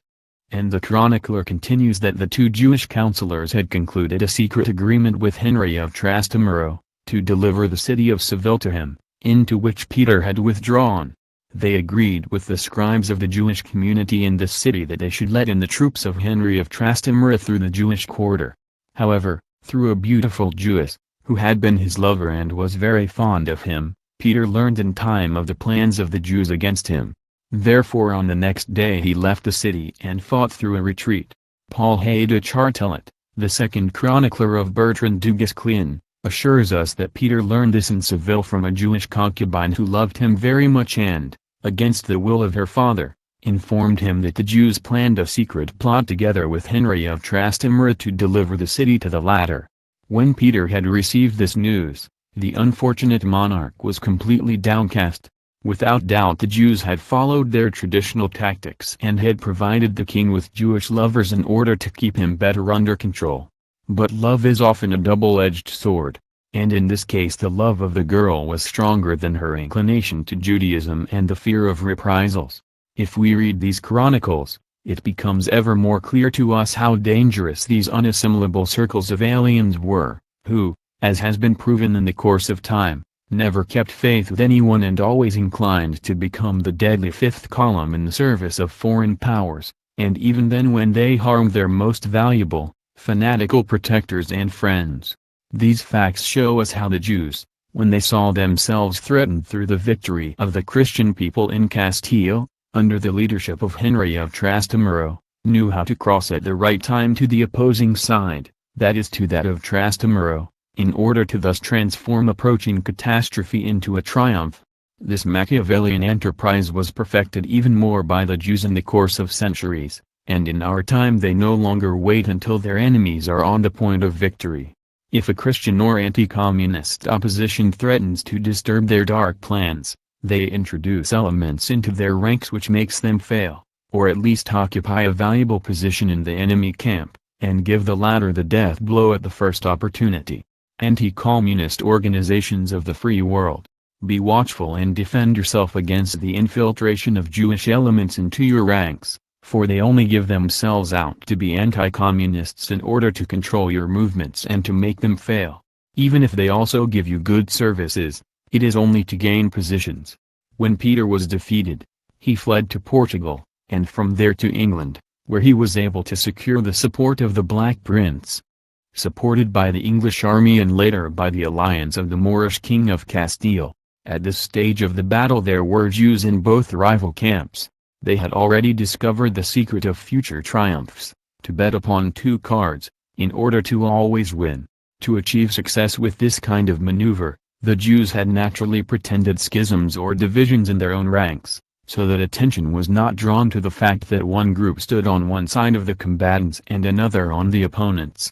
Thus, after the defeat of Peter at Montiel, they obtained good positions in the government of the victor.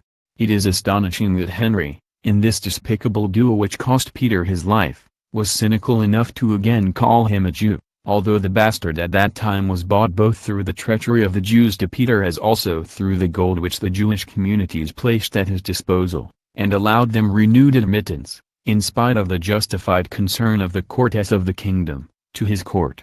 Thus the struggle, which should have ended with a complete victory for the Christians, was cruelly continued up to the end of the century, in the year 1391, with the terrible murders of Jews on the whole peninsula. When it came to an end, responsibility for the latter was unjustly laid upon the sermons of the Catholic priest Ferran Martinez. These, however, were only the spark which brought into flame the hitherto withheld alarm of an oppressed people, whom the Jews robbed, murdered and oppressed when they occupied high positions under several governments.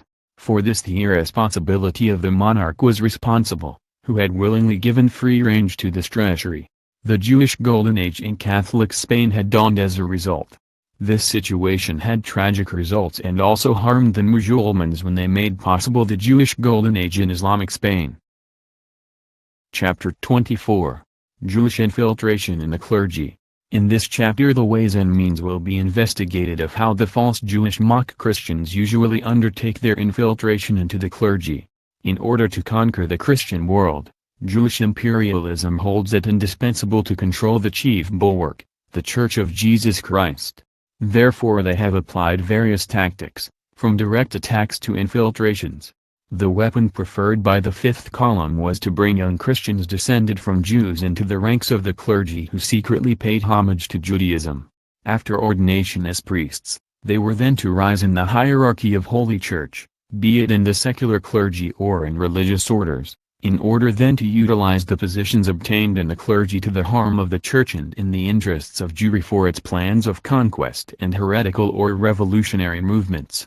With this delicate task Jewry makes use of talented young men, who intercede not only very religiously but also mystically and fanatically for the Jewish religion and are ready to sacrifice their life for the cause of the God of Israel and the chosen people.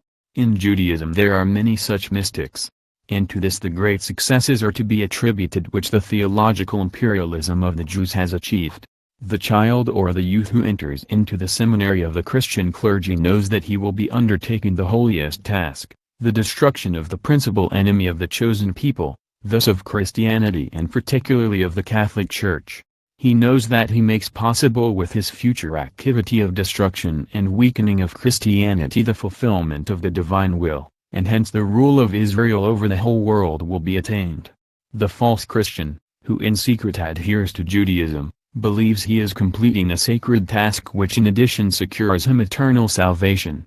The more damage he can cause the Church as priest, monk, minister, abbot of a monastery, provincial of a province, bishop, archbishop or cardinal, all the more services has he rendered, according to the opinion of the Jews, before God and the chosen people. One can say that this legion of mystics and fanatics was finally successful in bringing to an end the predominance of Holy Church in the Middle Ages, and as a result the revolutionary Jewish Freemasonic or Jewish communist movements of modern time had their way made easier. The Jewish fifth column and the clergy is thus one of the basic pillars of international Jewry. The aims of the infiltration of the Jewish mock Christians in the clergy are clearly laid down in an interesting document which the Abbé Shabadi had published, and which is also mentioned by the Archbishop of Port Louis, Monsignor Leon Murin, S.J. This concerns a letter from the secret leader of the international Jews, who lived towards end of the 15th century in Constantinople, to the Jews in France. As answer to an earlier letter to him from Chamar Rabbeno d'Arles, he gives them in this the desired instructions. This document fell into the hands of the French authorities and Abbé Shabadi had it published. The letter runs literally: "Beloved brother in Moses, we have received your letter, in which you report of your anxieties of soul and the misfortune which you must bear. We suffer this sorrow with you. The advice of the grand rabbis and satraps of our laws runs as follows. You say that the King of France compels you to become Christians.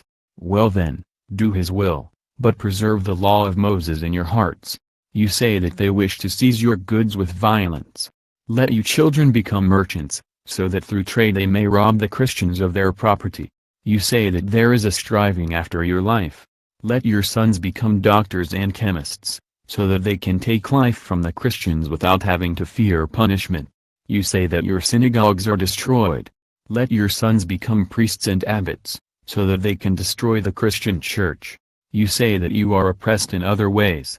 Let your sons become lawyers or notaries or undertake some other profession which has usually to do with public affairs. Thus you will rule the Christians, you will gain control of their land and avenge yourselves upon them. Follow the commands which we give you, and experience will so teach you that, although you are now downtrodden, you attain the high point of power. Signed VSSVEF, Prince of the Jews of Constantinople to the leader of Casilio, 1489.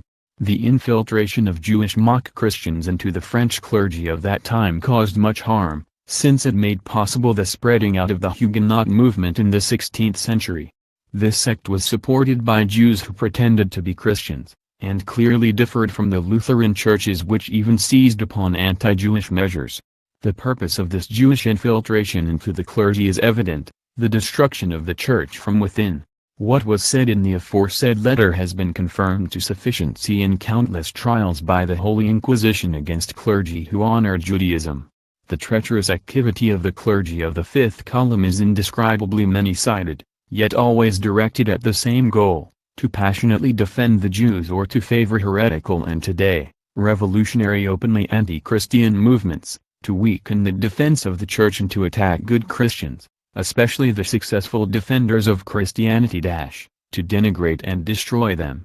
Thus they prepare the victory of the Jewish heretical Freemasons and communist organizations, and hope in the future to be able to fully destroy the Church. The trials brought by the Holy Inquisition against archbishops, abbots, deacons, priests and monks who were secret practicers of Judaism, give a wealth of information concerning the tactics applied by the clergy of the fifth column. The phenomenon of Jewish infiltration into the clergy has existed as proven since the beginnings of Christianity, and was constantly one of the main dangers which Holy Church, not only in the one or other land, but in the entire Christian world, saw facing it. If we wish to investigate this problem in its entire extent, then a work of many volumes would be necessary. We will therefore restrict ourselves to one of the many tragic historical trials of Jewish infiltration into the clergy, which made possible the present triumph of Jewish imperialism. The following example will suffice, in order to reveal how the synagogue carried out its infiltrations into the Christian clergy, for its tactics were at different times and with different peoples always similar. The learned Jewish historian Abram Leon Sacker, one of the directors of the Hillel de Laban Abrath Foundation, Jewish community leader and later president of the Brandeis University, writes in his work History of the Jews, in connection with the conversion of the Jews to Christianity in Spain since the year 1391 and with the later results of these conversions, as follows. But after 1391, when the Jews were more strongly under pressure, whole communities confessed to the Christian belief. The majority of the new converts eagerly utilized their new status. Hundreds of thousands came together in places from which previously they had been excluded on account of their faith. They entered professions hitherto forbidden them and had admittance to the secret senate of the universities. They obtained important state offices and even penetrated into the Church of the All-Highest. Their power increased more and more with their wealth, and many could thus reckon upon being accepted into the oldest nobility families of Spain. An Italian who lived almost at the same time remarked that the converted Jews practically ruled Spain, while their secret adherence to Judaism destroyed the Christian faith. Like a wedge, hatred stood between old and new Christians. The neophytes were regarded as rogues, as infamous or pig dogs. They were despised on account of their success, their pride and their cynical attitude to Catholic practices. While the masses observed with gloomy bitterness the success of the new Christians, the clergy lied about their unfaithfulness and their lack of honesty. It was suspected with justice that the majority of converts were still Jews in their heart. The compulsory conversion had not been able to eliminate a legacy centuries old. Tens of thousands of the new Christians outwardly submitted, went as usual to church, murmured the prayers to themselves, carried out rites and observed the customs. But their spirit had still not been converted. It is difficult to aptly comprehend the conversion of the Jews to Christianity, who became a veritable fifth column in the bosom of Christian society. Alarming is the manner in which the Jews gained control of the government posts, of corresponding places in the universities and in all realms of social life, and also penetrated into the nobility families and even into the sanctuary, all holiest, of the church, as the Jewish academician correctly writes, the Jewish infiltration into the clergy. After recounting how real Catholics grew suspicious when converted Jews, during the baptism of their children, at once washed away the baptismal mark from them, this Jewish historian continues. It was suspected that they celebrated the Jewish festivals in secret, ate Jewish foods, maintained friendships with Jews and studied the ancient Jewish science. Reports of countless spies had the aim of confirmation of these suspicions. What son of the church could have been able to look on calmly at how these hypocrites made merry at the Christian practices and accumulated riches and honors? All this was proved to sufficiency, for the Spanish Inquisition knew best of all how to introduce spies into the Jews' own ranks, who then helped it to discover the most closely guarded secrets, even if they were still so well concealed under the mask of false Christianity. In this lies one of the main reasons for the deep hatred of the Jews towards the Spanish Inquisition, and for this reason they have organized against it for centuries long a campaign of slander and blasphemy in the whole world, which has given occasion to short-sighted condemnations and covered the historical truth with dirt.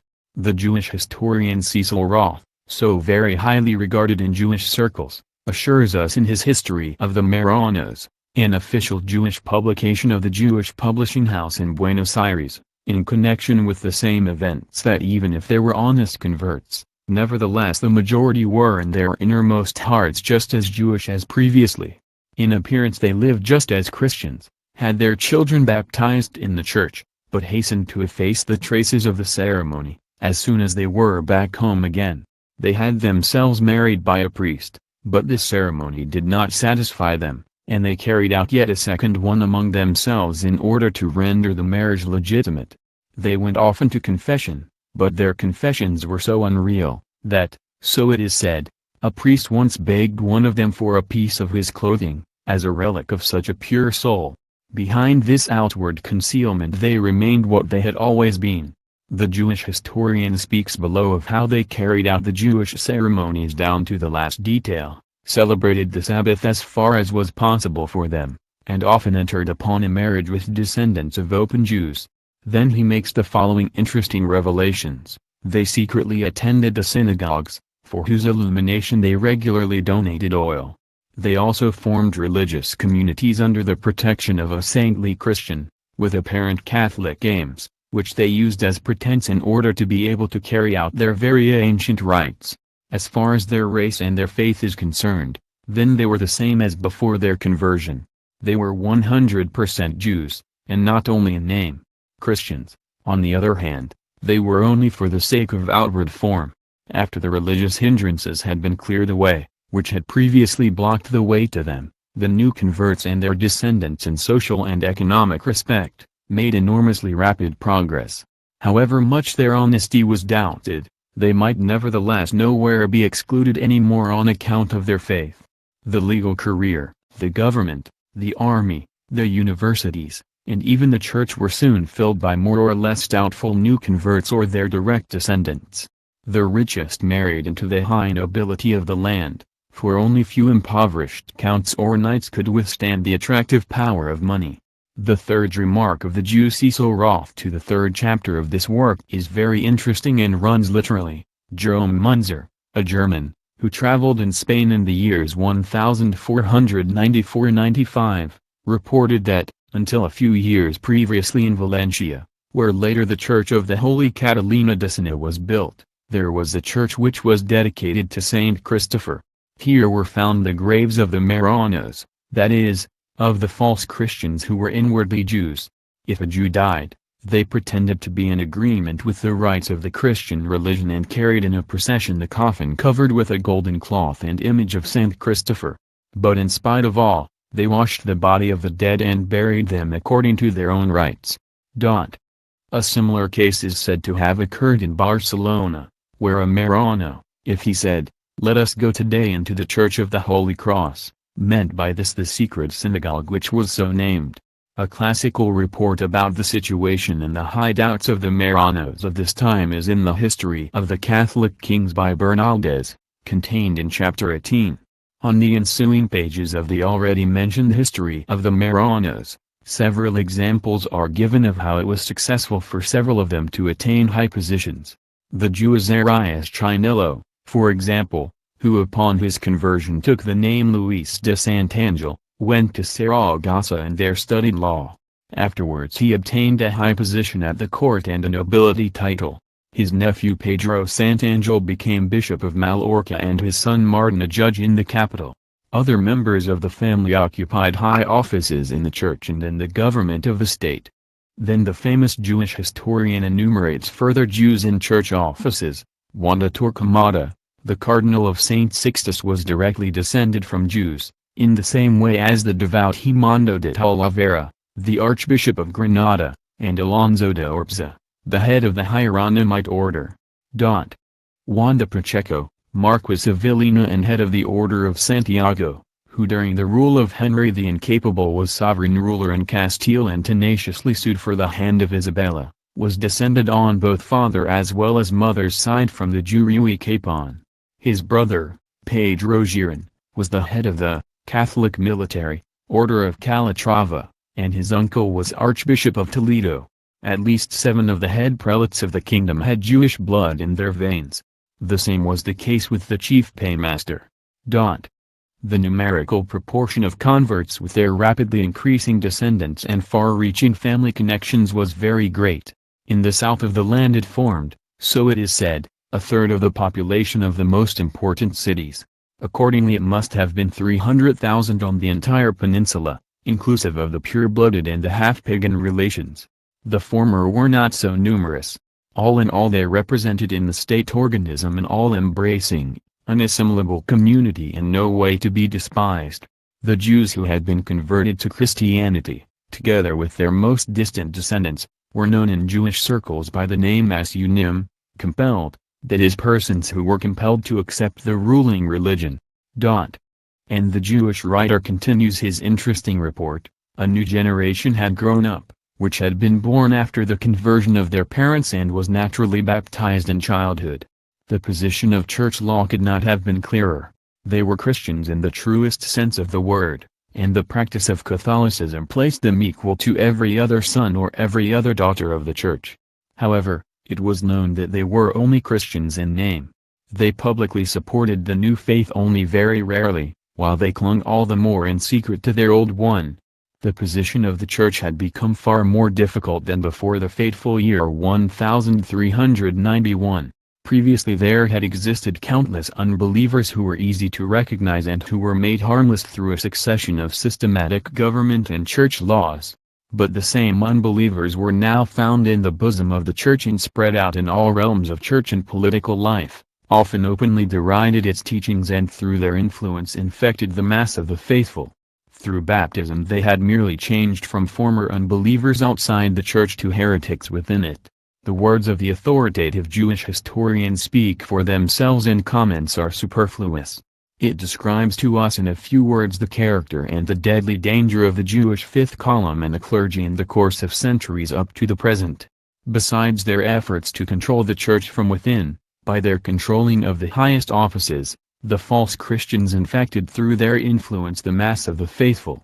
Thus arose heresies and the Jewish-influenced revolutionary movements. José Amador de los Rios, whom the Jews rightly hold to be one of the most important sources of Jewish history on the Iberian Peninsula and whom up to the present only the Jew Cecil Roth equals, says in this connection about the converted Jews, on the grounds of this improvised demand, they gained control of all state offices and all dignities and honorary offices of the Republic.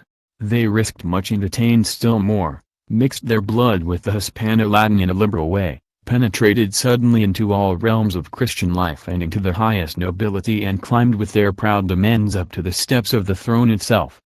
Their inborn lack of shame came to their advantage and they supported themselves upon the well-weighed single-mindedness of their race, whose origin they now proudly and arrogantly sought in the most regarded families of the tribes of Judah or Levi, the representatives and traditional preservers of the priesthood and of the kingdom.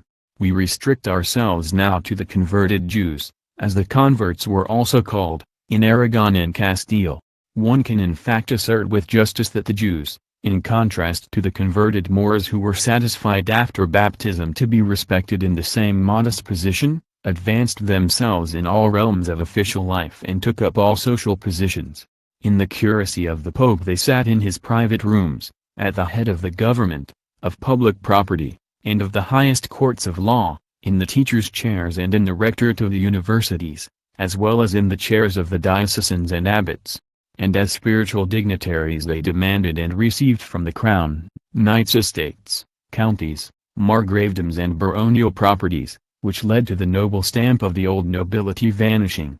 Everywhere and in every respect the calm investigating gaze of the historian falls upon the hectic neophytes. With manifold aspects they offer themselves for rational study and also long fruitful investigations. In all realms of activity and intelligence their initiative was to be traced. The converted Jews became to the same measure statesmen, financiers, lease owners, soldiers, prelates, theologians, legal scholars, Bible preachers, physicians, merchants, industrial workers and craftsmen, for they laid claim upon all. After this exposition the historian poses the following question: should a Spanish race be completely abandoned in the face of the never-satisfied ambition which the fortunate combination of the new Christians with Catholicism has called forth among the latter? He speaks of the sons of Rabbi Salomon Halevi's, who with his conversion took on the name Pablo de Santa Maria and was priest and later Archbishop of Burgos. After enumeration of the distinctions which Álvar García de Santa Maria received, it is further expressly stated, the distinction was allotted to the firstborn of Pablos, Gonzalo García, who was already invested with the archdeaconship of Bravisca in 1412. In 1414 he was chosen to represent Aragon at the Ecumenical Council of Constance. There he had the fortune that the assembled fathers chose to address him and other noble young men with the difficult, sublime problems which were to be discussed in this high assembly. Alfonso, who was born after Maria, attained the title of doctor when he was already no more than 5 years old and shortly afterwards became deacon of Santiago and Segovia. It is worthy of note that, in this chronicle, up to his election as archbishop he is always called deacon of the Church of Santiago and Segovia, which proves that he combined both dignities in himself. When he was still very young, Pedro already received the important honorary office of Protector of the King.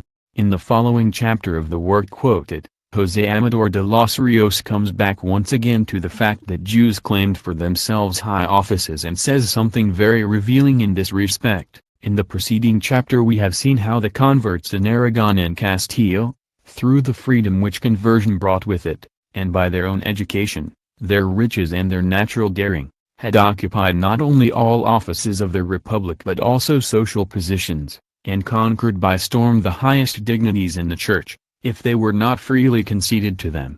This felicitously chosen expression to conquer the highest dignities, offices, of the Church by storm is interesting, because today it is an actuality. For the fifth column in the service of Jewry in different dioceses, by its naturally making its influence felt in Rome, has really taken the highest dignities by storm. As a result it becomes completely clear that upon different occasions those who, on the grounds of their virtue and loyalty to the Church, would really have deserved these offices, were not taken into account and treated differently. Preference, however, is given to the clergy who defend Jewry, favor the victory of Freemasonry and Communism, and violently attack the real defenders of Holy Church.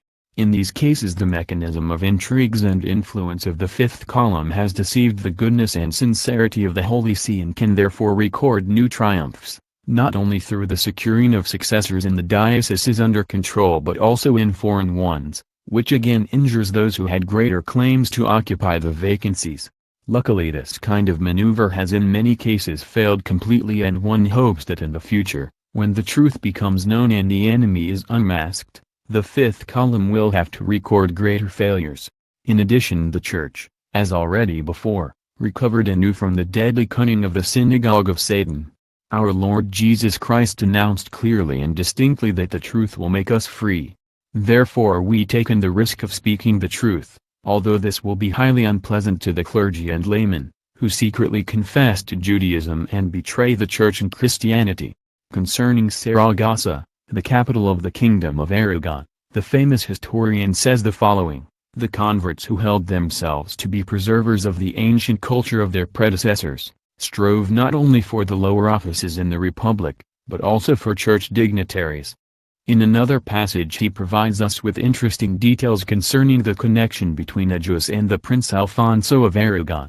The latter fell in love with the daughter of the public Jew Aviatar Hakohen, who upon the request of the prince, first confessed to the faith of the Savior, before she gave herself to him. With baptism she received the name Maria and presented him with 4 sons, Juan of Aragon, first Count of Ribagorza, Alfonso of Aragon, who became Bishop of Tortosa and later, at the time of the Catholic kings, Archbishop of Tarragona, and Froindo of Aragon, Prior of San Juan and Catalonia. The renowned historian enumerates further concerning converted Jewish families who married into the oldest nobility families.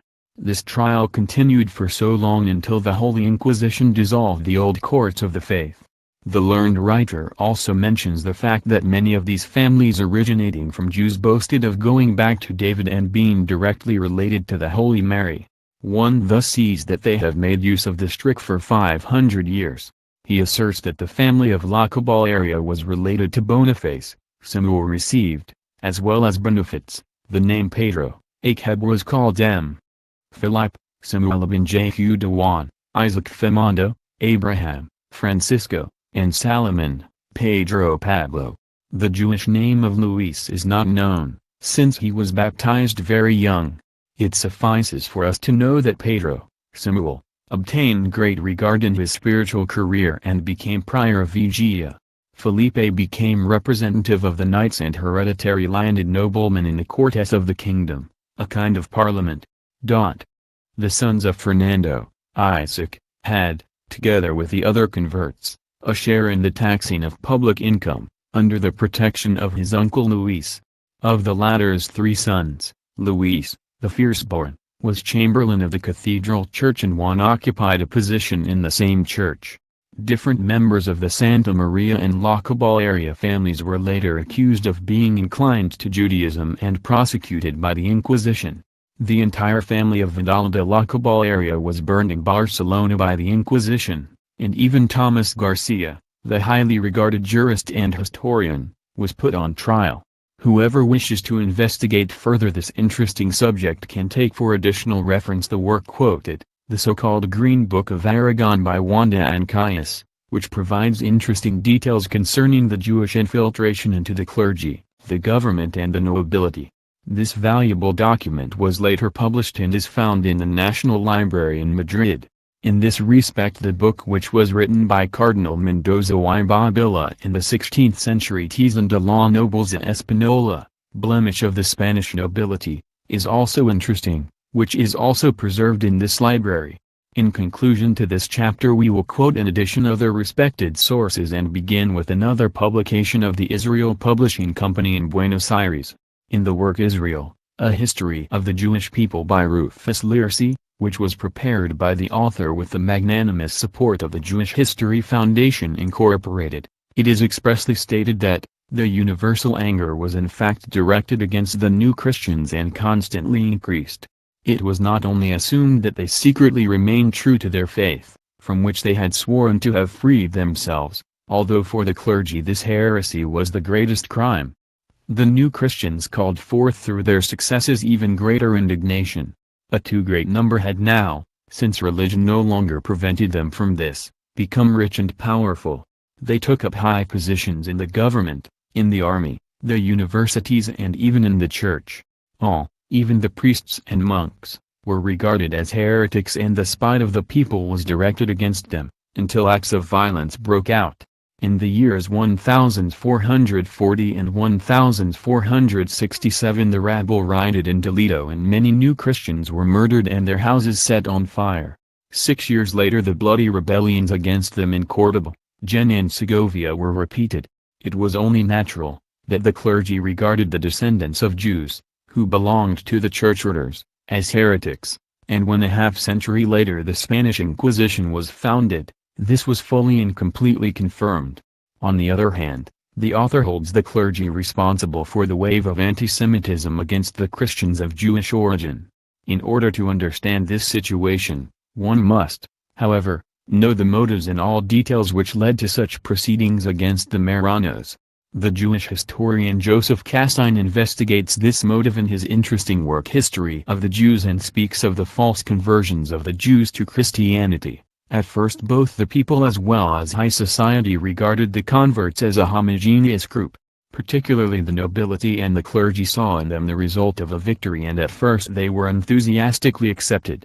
Countless converts passed through the open doors and obtained admittance into Spanish society and the clergy. In the following the Jewish historian emphasizes that the converted Jews soon appeared in the highest positions of the clergy. The converts were accepted with equal rights into Spanish society. However, as a result they did not sacrifice their capabilities. Previously they had been especially merchants, industrialists, financiers and politicians. So now also, only with this sole difference that they belonged to Spanish society. One had compelled them to enter in order to eliminate dangerous foreigners. But now they found themselves inside the house. The problem had only been displaced from the outside into the interior of the social structure. It is not easy to find such a deep-reaching, painfully exact study concerning the nature of Jewish infiltration into Christian society and the clergy through outward conversion. The Jewish historian ends the chapter with the most contemptuous opinion concerning the utility of baptism for the Jews, by his placing into the mouth of a Jewish defendant the following assertion: there are three ways of wasting water. 1. To baptize a Jew. 2. To allow it to flow into the sea. And 3. To mix it with wine.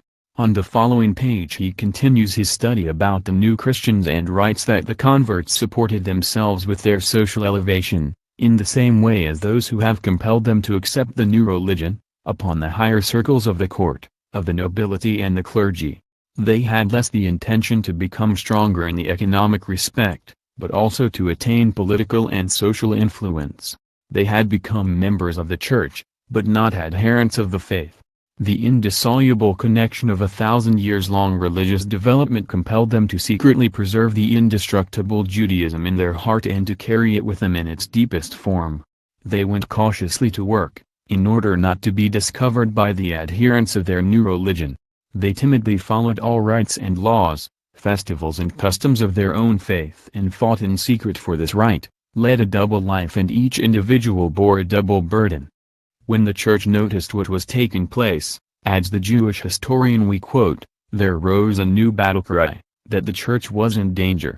The Jews have forcefully obtained admittance into church and society in order to undermine it from within. The unavoidable, if also absurd consequence of this was, that war was declared on the inner enemy. For this purpose for support, reported the intrigues at the court, and did everything possible in order to influence high society. The converts, whom the national policy had concerned itself with, became swindlers, a vulgar word, which comprises the epithets accursed and pig. It would certainly not have easily occurred to us to describe so exactly, as the Jewish historian, the essence of the Jewish fifth column in the bosom of Holy Church in Christian society. Also we could certainly not have explained so well the motives which gave occasion to the creation of the Holy Inquisition Court, which was regarded by the people and its leaders as aids of heaven against this evil. Its necessity and value was, however, later denigrated through a campaign of slander lasting over centuries. In the Jewish Spanish Encyclopedia it is stated, Daniel Israel Benufu, Miguel Cardoso, José Guerido, Mardukio Mogiaj and others praised the swindler's affair as a method to undermine the foundation of the enemy, as a means to shape the struggle against it more elastically. In another passage it is stated of the swindlers, Queen Esther, who revealed neither her race nor her origin, was held by them to be a prototype. The description New Christians, which the false Jewish Christians, especially those of Spanish and Portuguese origin, still use today, is also customary among the Muslims. The Jewish Encyclopedia which we mention cites examples under the word crypto-Judeos, equals Christians who secretly admit to Judaism. This phenomenon, crypto-Judaismo, is still not very old. It appeared in 1838, when the Shah of Persia compelled the Jewish community of Mesh to admit to Islam. Several hundred Jews then formed a community, which was known under the name Jadid al-Islam. The new Musulmans seemingly followed the Mohammedan rites and undertook the usual pilgrimages to Mecca. In secret, however, they practiced the religious customs of their forefathers. The members of the community of Jadid al-Islam held religious gatherings in underground synagogues, circumcised their sons, observed the Sabbath, respected the laws of diet and survived the danger to which they exposed themselves. However, later many of them left Mesht and founded two settlements of the sect in Herat, Afghanistan, Merv and Samarkand, Turkestan, Bombay, Jerusalem and even in Europe, London. Through emigration their number in Mesht grew to 3,000 and in Jerusalem there were 500 believers. The traveler and Orientalist Walter Fischel described the customs and traditions of Jadid al-Islam in his work A Swindler, Goner equals swindler, rogue, gypsy, in Persia, in Hebrew, 1930. May the English take heed, for many Musulmans who live in London, as well as in the entire Islamic world, are concealed Jews. Chapter 25. A Jewish cardinal becomes pope. The highest aim of the Jewish fifth column and the clergy has always been to gain control of the papacy and to place a secret Jew on the chair of St. Peter. For this would make it possible for it to use the church for the revolutionary imperialist plans of the synagogue and to cause harm to our religion. In the year 1130, 832 years ago, Jewry nearly attained its goal. For the investigation of this horrifying chapter in history we have also made use of recognized Jewish and other sources, which are free of anti-Semitism. The world-renowned historian Fernando Gregorovius, as is known in scholarly circles, and who was in addition extremely favorably disposed towards the Jews, reported about these historical events in his work History of the City of Rome in the Middle Ages.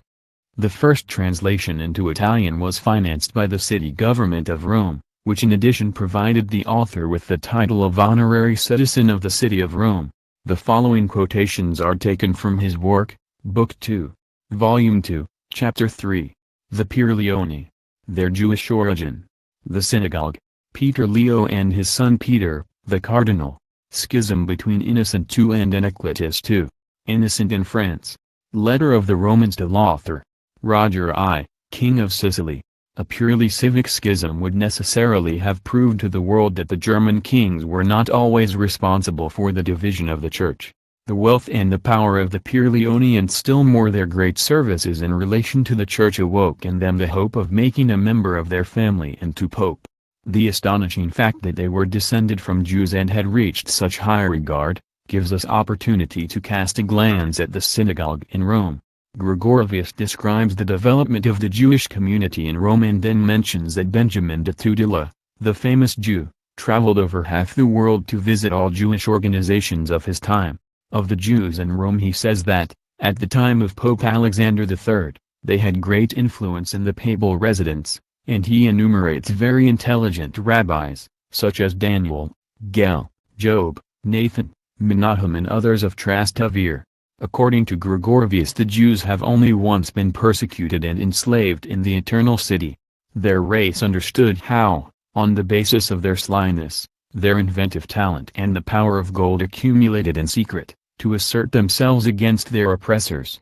The first physicians and richest bankers were Jews. In their wretched houses they loaned money at usurious interest, and in their book of debts stood the names of the most respected consuls of Rome and even of the popes, who were short of money. And from this despised Jewish synagogue emanated a family of senators who had to thank the usurer for their wealth and their power. The grandfather of the mentioned Peter Leo, who played an important role in the investiture dispute, also had relations in his capacity as banker with the papal residence and often helped out with money. He finally allowed himself to be baptized and received the name Benedictus Christianus. Very soon his son Leo, who with baptism had received the name of Pope Leo IX, could ensure himself an important future, as was fitting for a rich, sharp-minded, bold and ambitious young man. He intermarried with Roman magnates who wished to marry their sons to rich Jewesses, or their daughters to the sons of baptized Jews. Gregorovius assures us that one of his sons, by name Peter Leo, who was the first to bear the surname Pirlioni, had much influence in Rome and was always asked for advice. Besides his fortress alongside the Marcellus Theatre, which no doubt his father had built, he also controlled the Tiber Islands situated nearby. Urban II also made him into protector of Castel Sant'Angelo and died, to use the words of Gregorovius, in the house of his creditor and protector. His successors, so it continues, therefore made efforts to obtain the favor of the powerful Pierleone.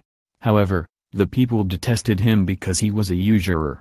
The nobility hated him, and we can observe that he, in spite of his friendship with Pope Paschalis, did not ask the prefecture for his son, because he was of the new nobility. The friendship of the popes, the glitter of kingship, wealth and power very soon wiped away the stain of his Jewish origin, and a short time later the Pierleoni became the most respected princely family in Rome. Leo and his successor bore the tide consul of Rome, according to Gregorovius, proudly and with masterly dignity, as if they were very ancient patricians. The famous historian adds further that the Pierleoni were Welfs, that is were of the papal party against the German emperors, for we must not forget that at that time, at least in appearance, they were devout Christians. The following report by Gregorovius is also very revealing. From this we learn that Pierleoni was buried on 2nd June of the year 1128 with so many marks of honor as never before for a consul in ancient Rome. Even if the tombs of the popes of that time were destroyed, then the mausoleum of this fat Jew, as Gregorovius calls him in this connection, although he was officially very Catholic, continues to stand. He reports that he left behind many descendants. These sons of the ghetto were so unbelievably rich, that one of his sons became pope and another patrician of Rome. One of his daughters married Roger of Sicily. This powerful lord had selected a church post for his son Peter. Would one have been able to refuse him the violet cloak of a cardinal? Was even the striving for the robes of the Pope to be dared for a son of the Pierleoni? Young Peter was sent to Paris, in order to complete his education. There he belonged without doubt to the students of Abelard. After ending of his study he became a monk of Cluny. This was doubtless the best recommendation for a candidate for the papal dignity. Upon the wishes of his father, Paschalis summoned him back to Rome and named him Cardinal of San Cosmo and San Damian. Together with his brother he then accompanied Gelasio to France, returned with Calixtus and became Cardinal of Santa Maria in Trastevere, whence his family originated. Later he became papal ambassador in France, where he convened councils, and in England, where he was received by King Henry like a prince. Holy Church had accumulated experience in the centuries-long struggle against the synagogue of Satan, and now correspondingly built up its defense. It passed anti-Jewish church laws which, if followed, would have provided a defense. Unfortunately there were, as we have already seen, monarchs like Witiza, Ludwig the Pious and Peter the Cruel, who submitted to the influence of the Jews and caused the anti-Jewish church laws to become ineffective.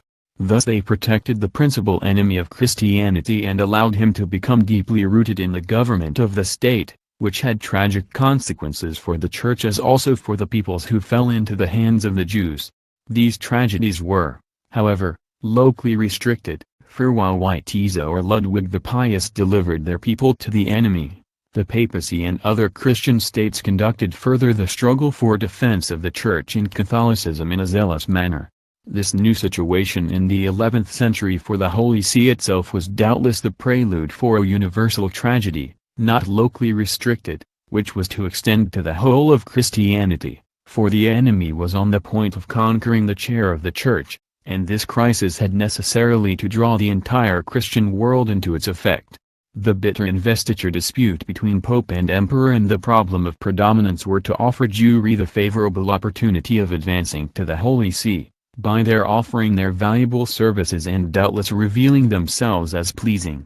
In this struggle between popes and emperors the Jews began to take decisive side with the party of the Welfs, that is for the Pope, who under the existing conditions could not reject this unexpected, seemingly valuable support, also in the economic respect, which was then urgently necessary for the Holy See. In this trouble, the church laws, the results of centuries of experience, were at first forgotten. Through their gainful seeking adherence to the popes, the Jews had penetrated into a domain which had hitherto been refused to them. The fratricidal struggles among the Christians themselves helped the synagogue of Satan best of all to further their imperialist plans. This they now attained by their supporting the church power against the civic. In the 16th century, thus 450 years later, they wished to finally destroy Christianity, by their defending the kings against the papacy. In this case they made themselves indispensable as bankers, and the Pope had to hold to them in order to solve his economic problems.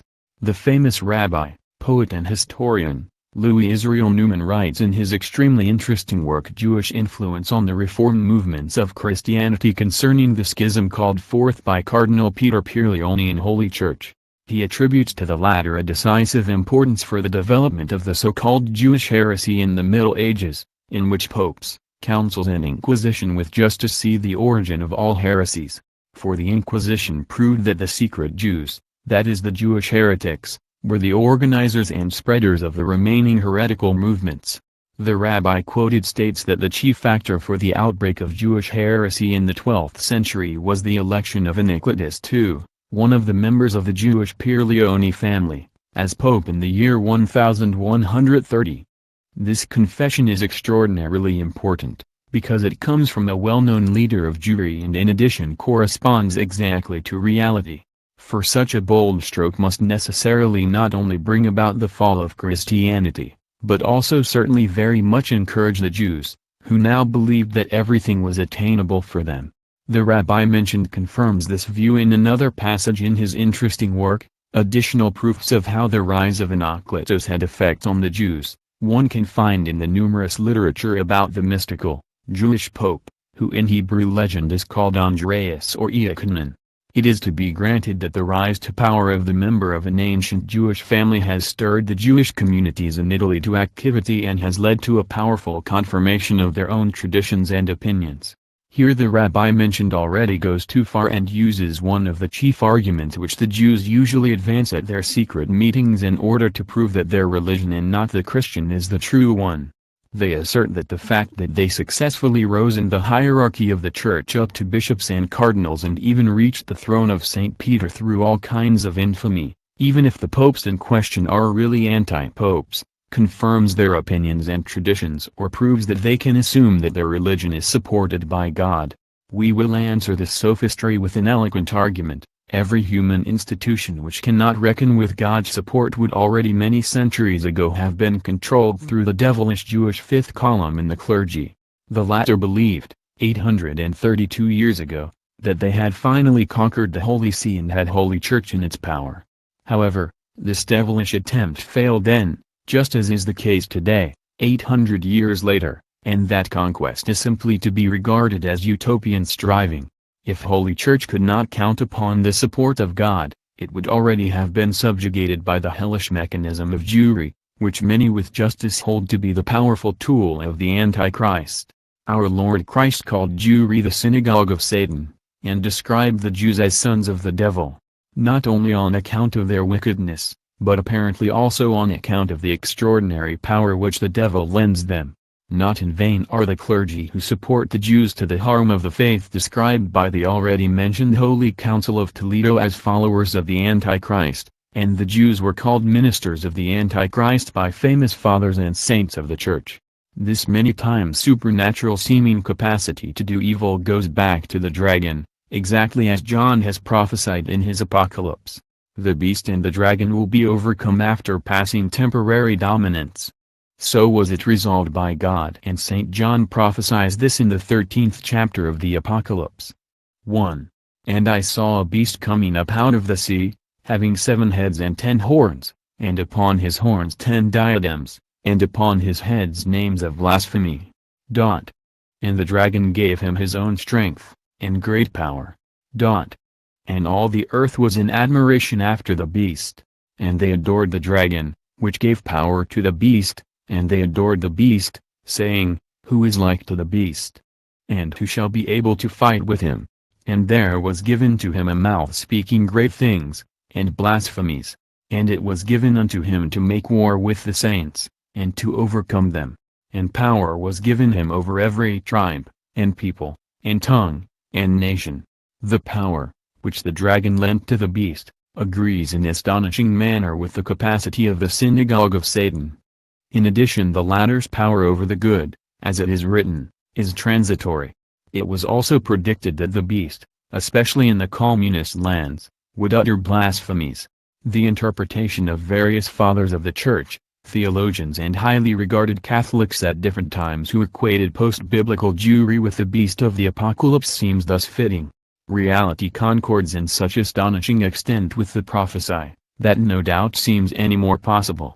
However, God has also prophesied that the beast and the dragon, after their temporary victory, will be finally conquered and cast into the fire. This is stated in the 20th chapter of the Apocalypse. 9. And there came down fire from God out of heaven, and devoured them, and the devil, who seduced them, was cast into the pool of fire and brimstone, where both the beast, and the false prophet shall be tormented day and night forever and ever. In the prophecy yet a second beast is mentioned, whose characteristics concord in astonishing manner with the Jewish fifth column and the clergy. It looks outwardly like a lamb, however acts like a dragon. It is its task to support the first beast, as it is the task of the fifth column to make easier the triumph of the synagogue of Satan. In the 13th chapter it is stated. 11. And I saw another beast coming up out of the earth, and he had 2 horns, like a lamb, and he spoke as a dragon. And he executed all the power of the former beast in his sight, and he caused the earth, and them that dwell therein, to adore the first beast, whose wound to death was healed. And he seduced them that dwell on the earth, for the signs, which were given him to do in the sight of the beast, saying to them that dwell on the earth, that they should make the image of the beast, which had the wound by the sword, and lived. It is really astonishing that Jewry, which was fatally wounded through the Inquisition and the activity of the good, has survived and recovered from its wounds. On the other hand, it is the task of the beast with the exterior of a lamb to attain that men admire the first beast. This agrees again astonishingly well with the work of the clergy of the fifth column, which is directed so that believers almost worship the Jews. They pretend to be descended from our Lord Jesus. The latter, however, called them sons of the devil, and they are the principal enemy of Holy Church. One must take into consideration that they who follow the beast are those whose names are not written in the book of life, Apocalypse 17:8, and whosoever was not found written in the book of life was cast into the pool of fire, Apocalypse 20:15.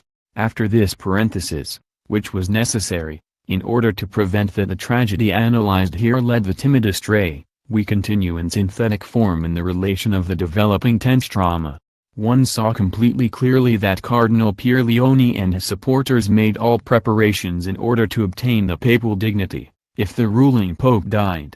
The cardinals and better-orientated clergy of the Holy Church were directly in an uproar, for they were convinced that Pierleoni secretly adhered to Judaism and that, if he ascended the throne of St. Peter, Holy Church, its centuries-old enemy, would be delivered to the synagogue. The accusations against the cardinals mentioned were among others the following. 1. Under the mask of an apparently zealous, honest Christianity he paid homage in secret to Judaism. He concealed this fact behind pious eloquent sermons, for Pierleoni was one of the best preachers of his time. In addition, he cloaked his Jewish belief with good works in his impressive work as director and organizer of church affairs, as ambassador of the Pope in France, where he summoned councils, and also as cardinal. Besides his private property, he collected other riches, which he had robbed from the church, in cooperation with other Jews. This money was later used for the purpose of bribing the cardinals and, through intrigues and influence, of making his adherents bishops and cardinals. He had even bought dearly the votes of several cardinals for the next papal election.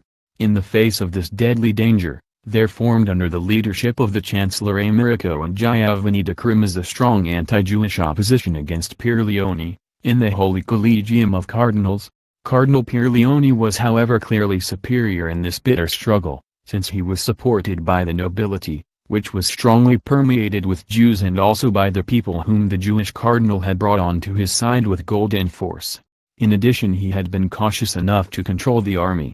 Since Pierleone knew that his opponents among the cardinals accused him of practicing the Jewish religion, he sought to quash these accusations through his pious, blamelessly orthodox sermons, his outstanding activity in the most different domains, and even, so it is stated, through the new construction of churches, to punish lies. As a result, he deceived clergy and laity and convinced them that the accusations against him were slanders, and Cardinal Pierleone was in reality an honest Catholic, who was unjustly attacked by envious opponents of the Jews, who wished to see Jews where none were. Pope Honorius II was already suffering when he was exposed to the strong counter-pressure of the two groups. When the anti-Jewish cardinals recognized that the Jew-friendly bloc of Pierleone's gained more and more in strength and had the voices of most cardinals in their pocket, they applied cunning. Upon the urging of the energetic, resolute French Cardinal Amico, the Chancellor of the Roman Church, the fatally sick pope was suddenly conveyed to a monastery, San Gregorio, situated on a mountain. In the midst of the disputes between the two parties, they agreed with Honorius that the new pope should be chosen by 8 cardinals, who were apparently appointed by the ruling pope. Pierleone was also among them. These cardinals betook themselves to the deathbed of the pope and awaited the end, in order to be able to choose the new pope. Honorius died, as if ordained by divine providence, just at the time when Pierleone and Jonathan were not present. The 6 other cardinals rapidly buried the dead pope and then in San Gregorio secretly elected the virtuous anti-Jewish cardinal of Sant'Angelo, Gregorio Papersci, as pope, who took on the name Innocent II. When Pierleone, who already almost saw himself as pope, learned that Papersci, one of his rivals, was already chosen as pope, he did not, however, regard himself as defeated, but, according to Gregorovius, went, supported by his brothers Leo, Giordano, Roger, Yegushin and numerous clients, to St. Peter's enforced an entry. He had himself dedicated as pope by Pietro di Porto, stormed the Lateran, placed himself on the papal throne in this church, went to Santa Maria Mayor and confiscated the church treasure. In the whole of Rome civil war raged, and thousands greedily stretched their hands out for the gold which iniquitous scattered. Without doubt, Pierleone, as far as simony was concerned, was a worthy pupil of his predecessor, the likewise Jewish Simon Magus, and exceeded him where possible on grounds of the centuries-long experience which the Jews had gathered. With the most diverse means, he attained that more than 2/3 of the cardinals chose him as pope, and took on the name Iniquitous II. This obese Jew rapidly made himself master of the situation and all the world applauded him, while Innocent II, with his loyal cardinals, had to flee and withdrew into the Prelatium, where the Frangipani protected him. The troops of Pierleone attempted in vain to storm the Prelatium, but since Innocent, as Gregorovius remarks, foresaw how the gold of the enemy would penetrate through the walls, he fled in April or May to the Trastevere, where he kept himself concealed in the tower of his family. Iniquitous in the meantime calmly celebrated the Easter festival, excommunicated his opponent and replaced the cardinals, who were opposed to him, through others. Through the fall of the Frangipani, Innocent was without protection, and he was left no other choice than to flee.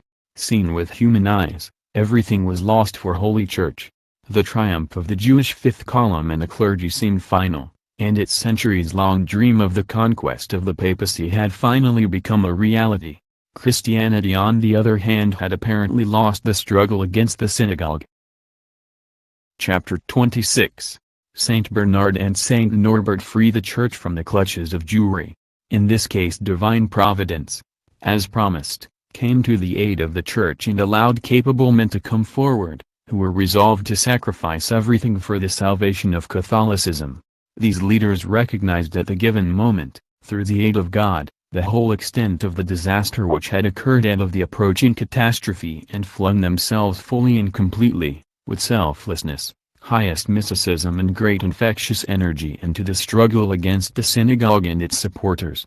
Thus St. Irenaeus appeared when Jewish Gnosticism threatened to split Christianity. In the same way St. Athanasius, the great anti-Jewish leader, appeared when the heresy of the Jewarius had almost uprooted the Church, and thus appeared later under similar circumstances St. John Chrysostom, St. Ambrose of Milan, St. Cyril of Alexandria, Saint Isidore of Seville, Saint Felix and the Archbishop Agobardo, Amalin and many others, who all, illuminated by divine grace, mercilessly combated the Jews, the centuries-old enemies of Holy Church, and also their fifth column, their heresies and revolutionary movement, who would now come to the aid of the Church, since it passed through perhaps the most difficult crisis since its origin, who would be the anti-Jewish leaders, whom Christ had chosen in this case for salvation of Holy Church. As usual, God's help was revealed through the appearance of two great fighters, Saint Bernard, church scholar and abbot of Clairvaux, and Saint Norbert, founder of the order which bears his name, and Archbishop of Magdeburg, who was related to the German imperial family. When Saint Bernard received news of the disastrous events in Rome, he made the rare decision to give up his peaceful quiet life in a monastery, in order to throw himself into a hard, uncomfortable, sorrowful and dangerous struggle, which in addition was already regarded as lost, since the Jewish Pope, thanks to his gold and the support which he continued to receive, was complete master of the situation. Innocent II, on the other hand, forsaken and in flight, was excommunicated by Anacletus, and everything seemed lost for him. According to the opinion of important theologians and historians, he could in addition scarcely make his claims valid, since his election did not correspond to church law. Saint Bernard took on this already almost lost cause, because he was convinced that it was a good cause and Holy Church ought not in this manner and way to fall into the hands of its worst enemy, Jewry. He proceeded from the correct standpoint and concerned himself neither with the majority of the 23 cardinals who had voted for Anacletus, and the 6 who chose Innocent, nor with how the election had proceeded. In a letter to the German Emperor Lothar he writes among other things, "It is a disgrace for Christ that a Jew sits on the throne of St. Peter's."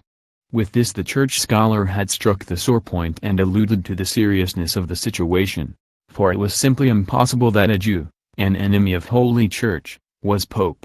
In the letter to the Emperor it is stated among other things, Anacletus has not even a good reputation with his friends, while Innocent is illustrious beyond all doubt. The abbot Arnold, a contemporary biographer of Saint Bernard, reports that Pier Leone, as ambassador and cardinal, had collected enormous riches, and had later robbed the churches. And when even the bad Christians who followed him refused to destroy the golden chalices and crucifixes in order to melt them down, Anacletus had Jews put this plan into action. The latter destroyed the sacred cups and engravings with enthusiasm. These objects were sold, and thanks to this money Anacletus was, as was reported, in the position of persecuting the supporters of Innocent II. Bishop Hubert of Lucca, Andreas Dandolo, the Doge of Venice, the abbot Anselmo of Gremblux and other chroniclers and historians accuse the Jewish anti-pope on account of this and other grave crimes. In this struggle principally the German emperor, but also the King of France were of greatest importance, for Germany and France were then the most powerful Catholic states. Saint Bernard, supported by his great friend Saint Norbert, used all his power in persuading the two irresolute monarchs to support Innocent. For this purpose he wrote them letters and undertook all possible steps. Louis VI of France could not make up his mind and had a council called, which, corresponding to his wish, took place in Ems. Through his eloquence and his zeal Saint Bernard there attained that the fathers of the synod declared for Innocent. He cited the already mentioned grounds and in addition proved that Innocent was the first to be chosen and that this first election would be valid until it was legally annulled, even if later the overwhelming majority of cardinals had voted for Anacletus. In addition he proved that Innocent had been consecrated as pope by the competent Cardinal Bishop of Ostia. The courage and energy of the heroic Cardinal Amico, who had rapidly and secretly buried the dead pope and thus in somewhat unusual manner hastened the election of Innocent, were now very much of advantage. Holy Church, Christianity and the whole of mankind must be grateful to this courageous, active cardinal, and maintain his memory, for with his action he began the struggle for the salvation of Holy Church and thus contributed to the salvation of the whole world. If the Jews had been successful in controlling Christianity 8 centuries ago, then the catastrophe would have occurred several centuries earlier, which now threatens the globe in terrible forms. Islam was then also threatened through the network of secret revolutionary organizations of Jews, such as those of the Batanes and of the murderers, which wished to control and destroy it. Innocent too had fled from Italy to France and had now, since the Council of Etampes supported his, so he believed, already lost cause, hoped once more. Upon the recognition and support of the council followed the very valuable, temporal support of the King of France, who from now on became the principal mainstay of the legal pope against his rival, the anti-pope, as the synod then described the latter. The French monarch followed the guiding principles of Saint Bernard, and there were no further discussions concerning which of the two elected popes was the legally justified, but which was the more worthy, as the famous abbot of Saint Denis, Sugerius, expressed it. In the face of the overwhelming activity of Saint Bernard the skilled diplomacy of Anicetus failed, who praised devout Catholicism and attempted with all attainable means to secure himself the support of the King of France. He pretended excessive piety and based his plans for reform on that he wished to give back to the Church the purity of its first period, which was always a very popular slogan, because it went back to praiseworthy and noble motives.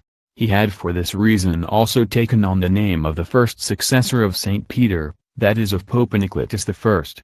We are here thus dealing, from all appearances, with one of the first manifestations of that apocalyptic beast which outwardly looks like a lamb, that is like our Lord Jesus Christ, but nevertheless acts like a dragon.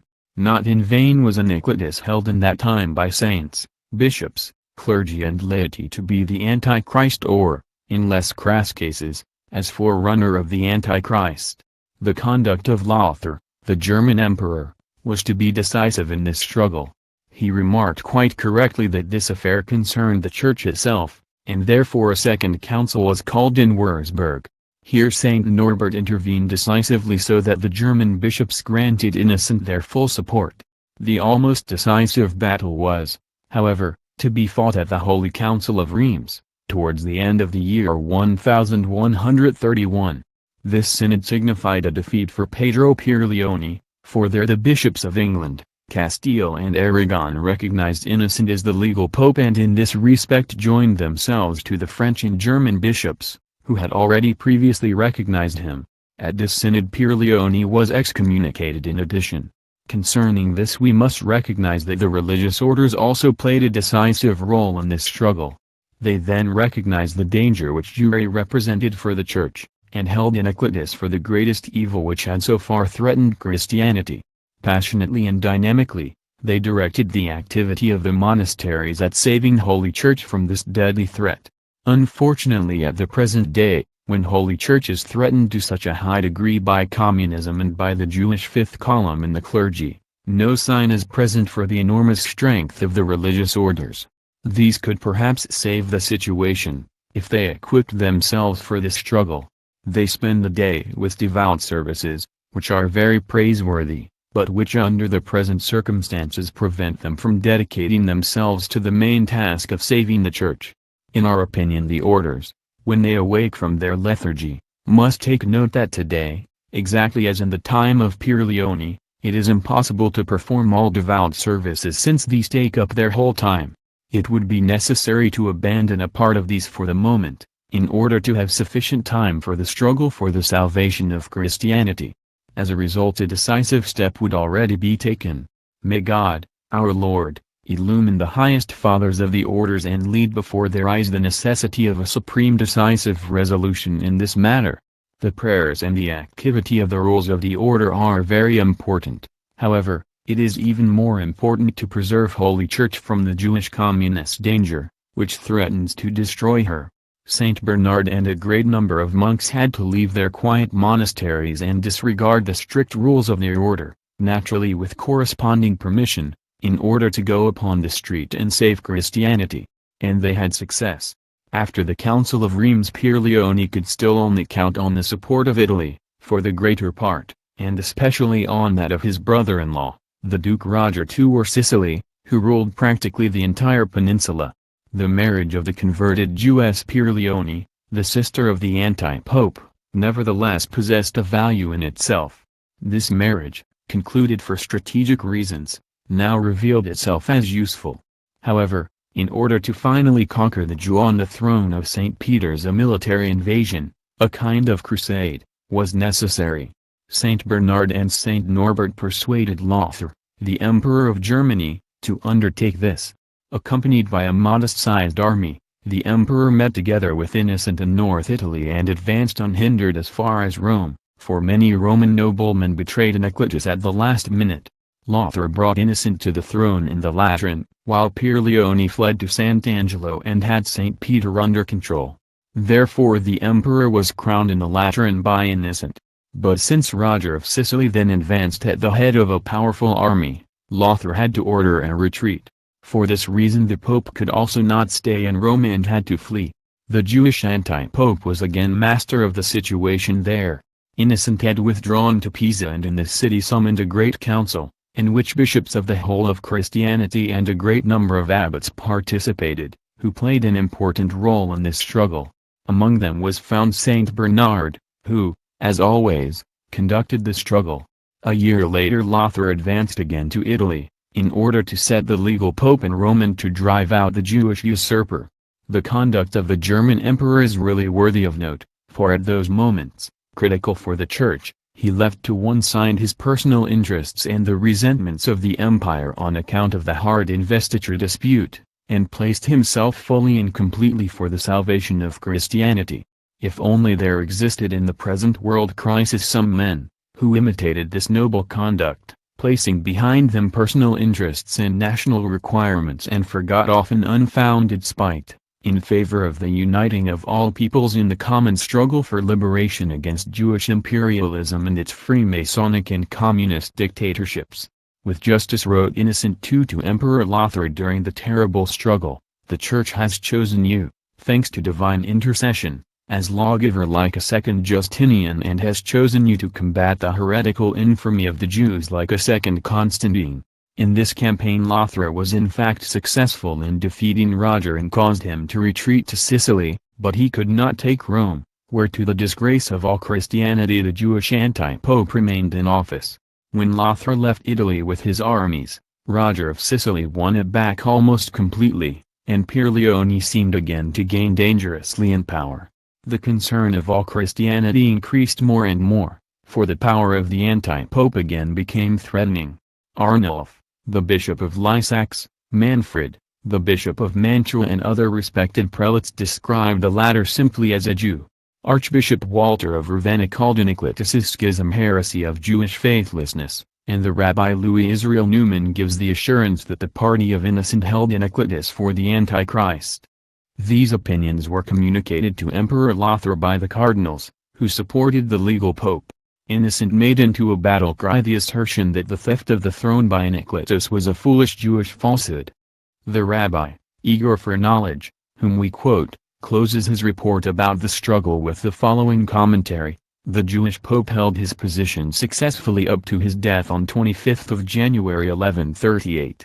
This Jewish leader, a very honorable historian, thus admits quite clearly and without reserve or fear that Pierleone was a Jew and describes him expressly as Jewish pope, while he risks at the same time to call Innocent II an anti-pope. When the Jewish usurper in Rome was buried with all papal honors, his cardinals collegium, whose members, so it is said, almost all secretly practiced the Jewish religion, were concerned with appointing a new pope or, better, anti-pope. The choice fell upon Cardinal Gregor, who was named with the approval and support of Roger of Sicily. The new pope took on the name Victor IV. Saint Bernard had in the meantime, through his restless sermons and through the pressure of the German armies for the legal pope, been able to conquer the chief bulwarks of Pierleonis, such as Milan and other Italian cities. Finally the eloquent Saint Bernard was also successful in taking Rome itself. During the last days the Jewish anti-pope had to once again take refuge in St. Peter's and had also occupied the powerful palace of Sant'Angelo. The party of Pierleone, however, became smaller and gradually dissolved, so that for the new anti-pope Victor IV the situation was practically untenable. Thanks to the eloquence of Saint Bernard, he surrendered. In this episode we encounter anew the tactics which play the decisive role for Jewry in all its political struggles. A Jewish party, or one controlled by Jews, attempts, if it believes itself lost, To prevent that the imminent defeat becomes total destruction or catastrophe by surrendering at the right time to the enemy and begging him for mercy. Or it negotiates the permission to be able to retain the highest possible positions by its promising subjection and loyalty. If this Jewish power remains preserved from destruction, it often retains valuable posts in the new government of the victor. However, it does not give thanks for this, but in secret instigates conspiracies, in order to gain powers again, to extend them in time and at the given moment to carry out the treacherous stroke which destroys the blissfully trusting, great-hearted enemy who gave the ungrateful opponent, instead of destroying him when it lay in its power, the possibility of gathering new strength and recovering for a new blow. This has been repeated again and again in the history of the struggles between Christians and Jews for more than 1,000 years and was one of the principal reasons for the re-enlivenment of the synagogue after its great defeats. Unfortunately, however, the time had come, when the roles were changed. Giordano and the other brothers of Pedro Pierleone pretended to repent and begged for forgiveness, abjured all heresy and reconciled themselves with the legal pope. With their hypocrisy they touched the heart of Innocent II and Saint Bernard, who magnanimously pardoned them. Instead of casting them down, the pope left to them their positions at the papal court. Later he even honored them through homage and offices in the intention of achieving a stable permanent uniting of the Church. He attempted to win over the Jews with extreme kindness, so that they would perhaps become ashamed through such great-heartedness, and finally honestly repent. On the church level Innocent proceeded more energetically. In 1139 he called an ecumenical council, the Second of the Lateran, which rejected the teachings of Arnaldo de Brescia and Pedro Bruz and simultaneously declared the actions of Iniquitous as illegal and deposed all priests, bishops and cardinals. To put it briefly, all clergy who had been appointed by Pierleone were declared to have lost all their consecrations, above all particularly those who were regarded as schismatics. The generality regarded those as schismatics who tolerated heretics and such of Jewish origin among themselves, in a word, all who in a concealed manner adhered to Judaism. Thus the Holy Father purged the clergy of secret Jews of the fifth column, purified the hierarchy and made with one blow all Jewish infiltration into the clergy impossible, which was naturally carried out under the protection of the Jewish Pope, as the renowned Rabbi Newman calls him. The liberality of the Pope in the political domain towards the defeated Giordano Pierleone and his brothers was to become fateful for the Holy See. It must be remarked that Saint Bernard had certainly influenced the Pope in this policy of forgiveness. The former believed, in his over-great kindness, that Holy Church could perhaps soften the hardened hearts of the Jews if it pursued a different policy. Saint Bernard admittedly combated the schisms and heresy of the Jews, but exercised extreme caution and did not wish that they should be persecuted or any harm done to them. Put in another way, he wished to tame wolves with kindness. As always the Jews abused the kindness of Saint Bernard and proved irrefutably that it is impossible to make wolves into obedient lambs. The occurrences of the past century have proved this and forced the Holy Church to proceed energetically and often mercilessly in her struggle against the Jews. The bonfires of the Inquisition were largely the consequence of the liberal policy of forgiveness. The tolerance and kindness preached by Saint Bernard had failed lamentably. Chapter 27. A Jewish Republican Revolution in the 12th century.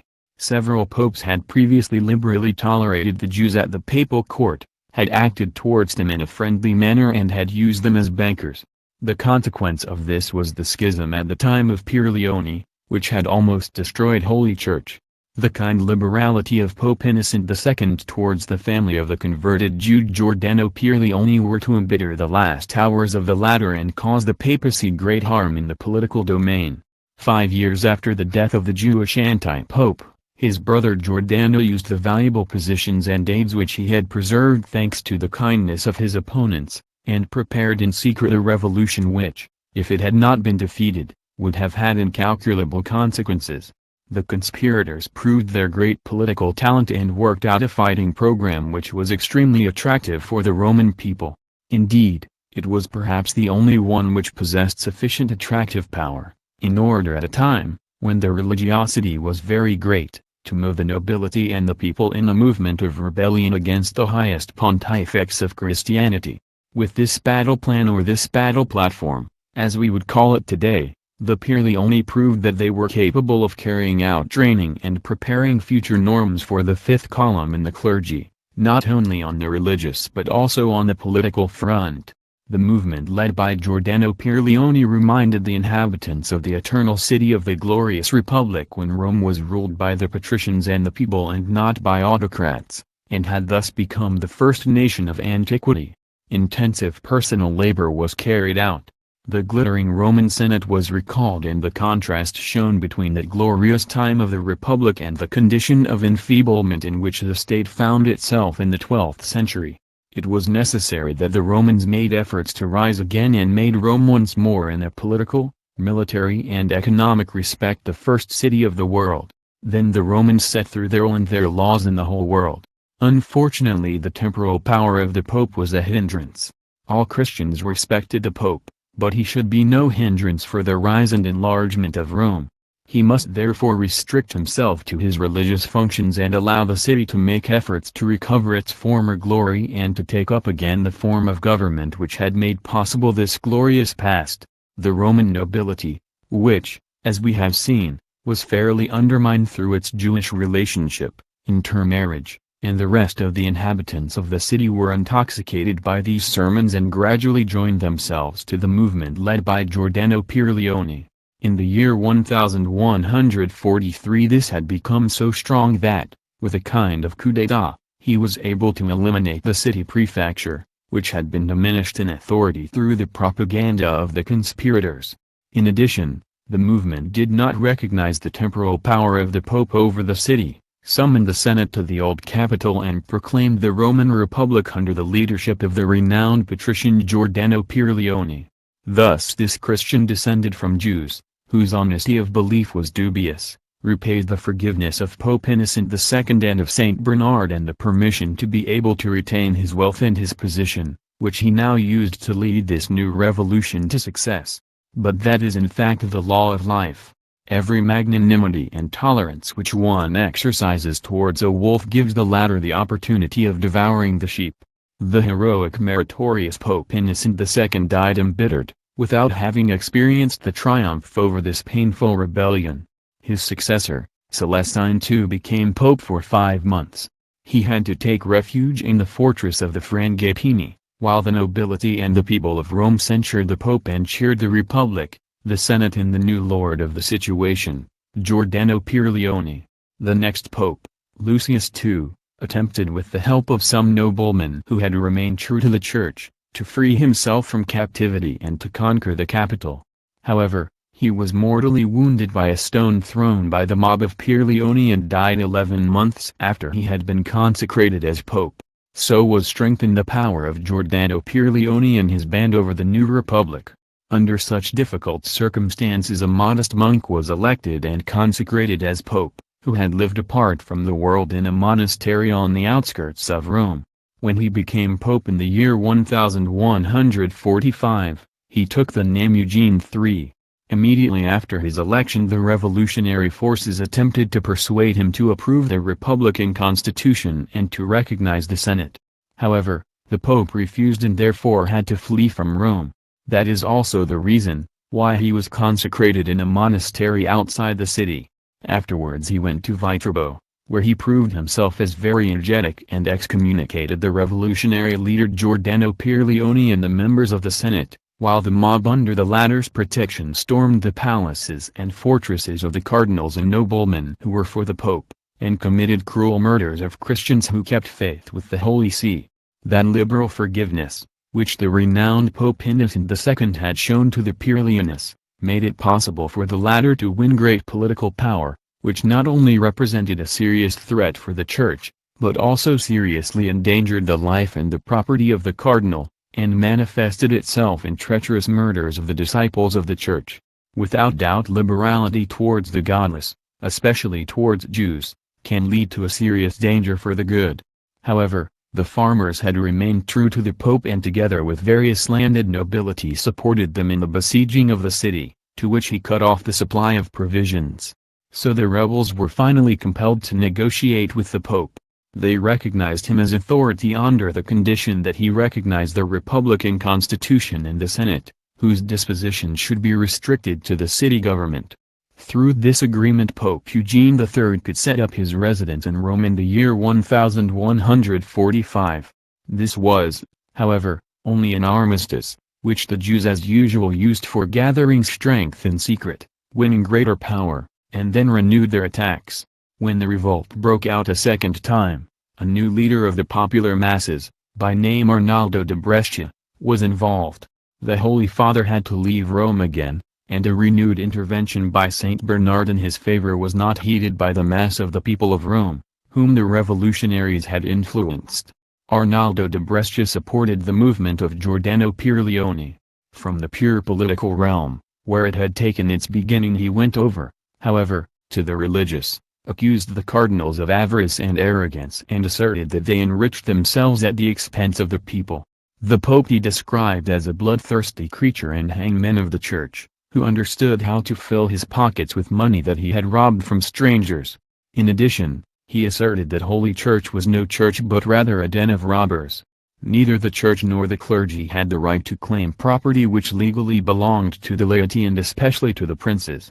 Thus he skillfully stirred up the ambition of the monarchs and nobility, to appropriate the property of the clergy. The Pope had to flee to France, which, apart from the German Empire, supported Holy Church most magnanimously and was her chief bulwark in the struggle against Jewry.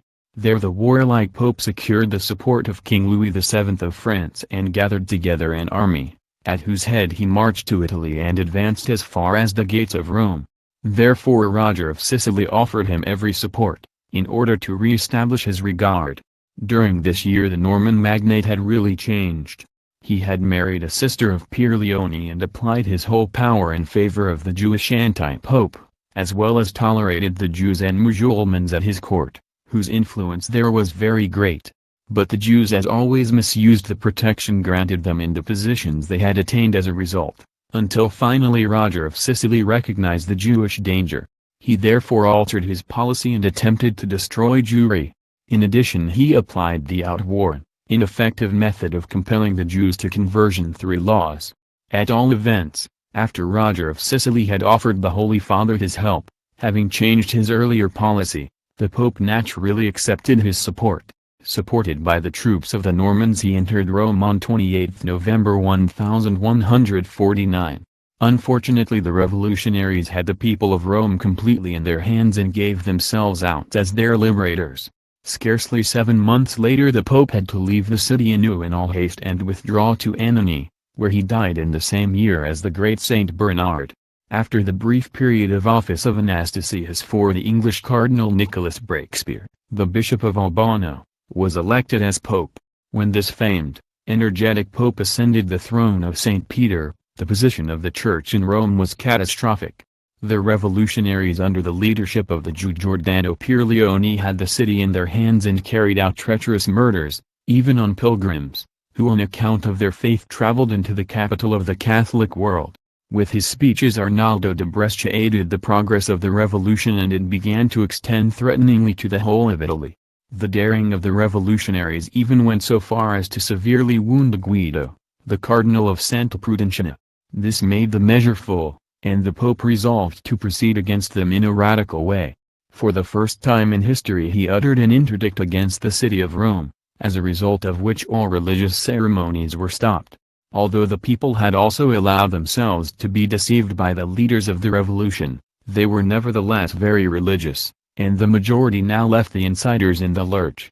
Simultaneously the Pope utilized in a masterful way the support which Friedrich Barbarossa, the new German emperor, had offered him. As condition for his crowning he should put down the rebellion and deliver to him Arnaldo de Brescia, which he did when his troops captured Rome. As usual the Jews set all levers in motion, in order that the Pope spare the life of Arnaldo de Brescia. But with this warlike Pope, who was himself fully conscious of the danger, their intrigues were of no avail.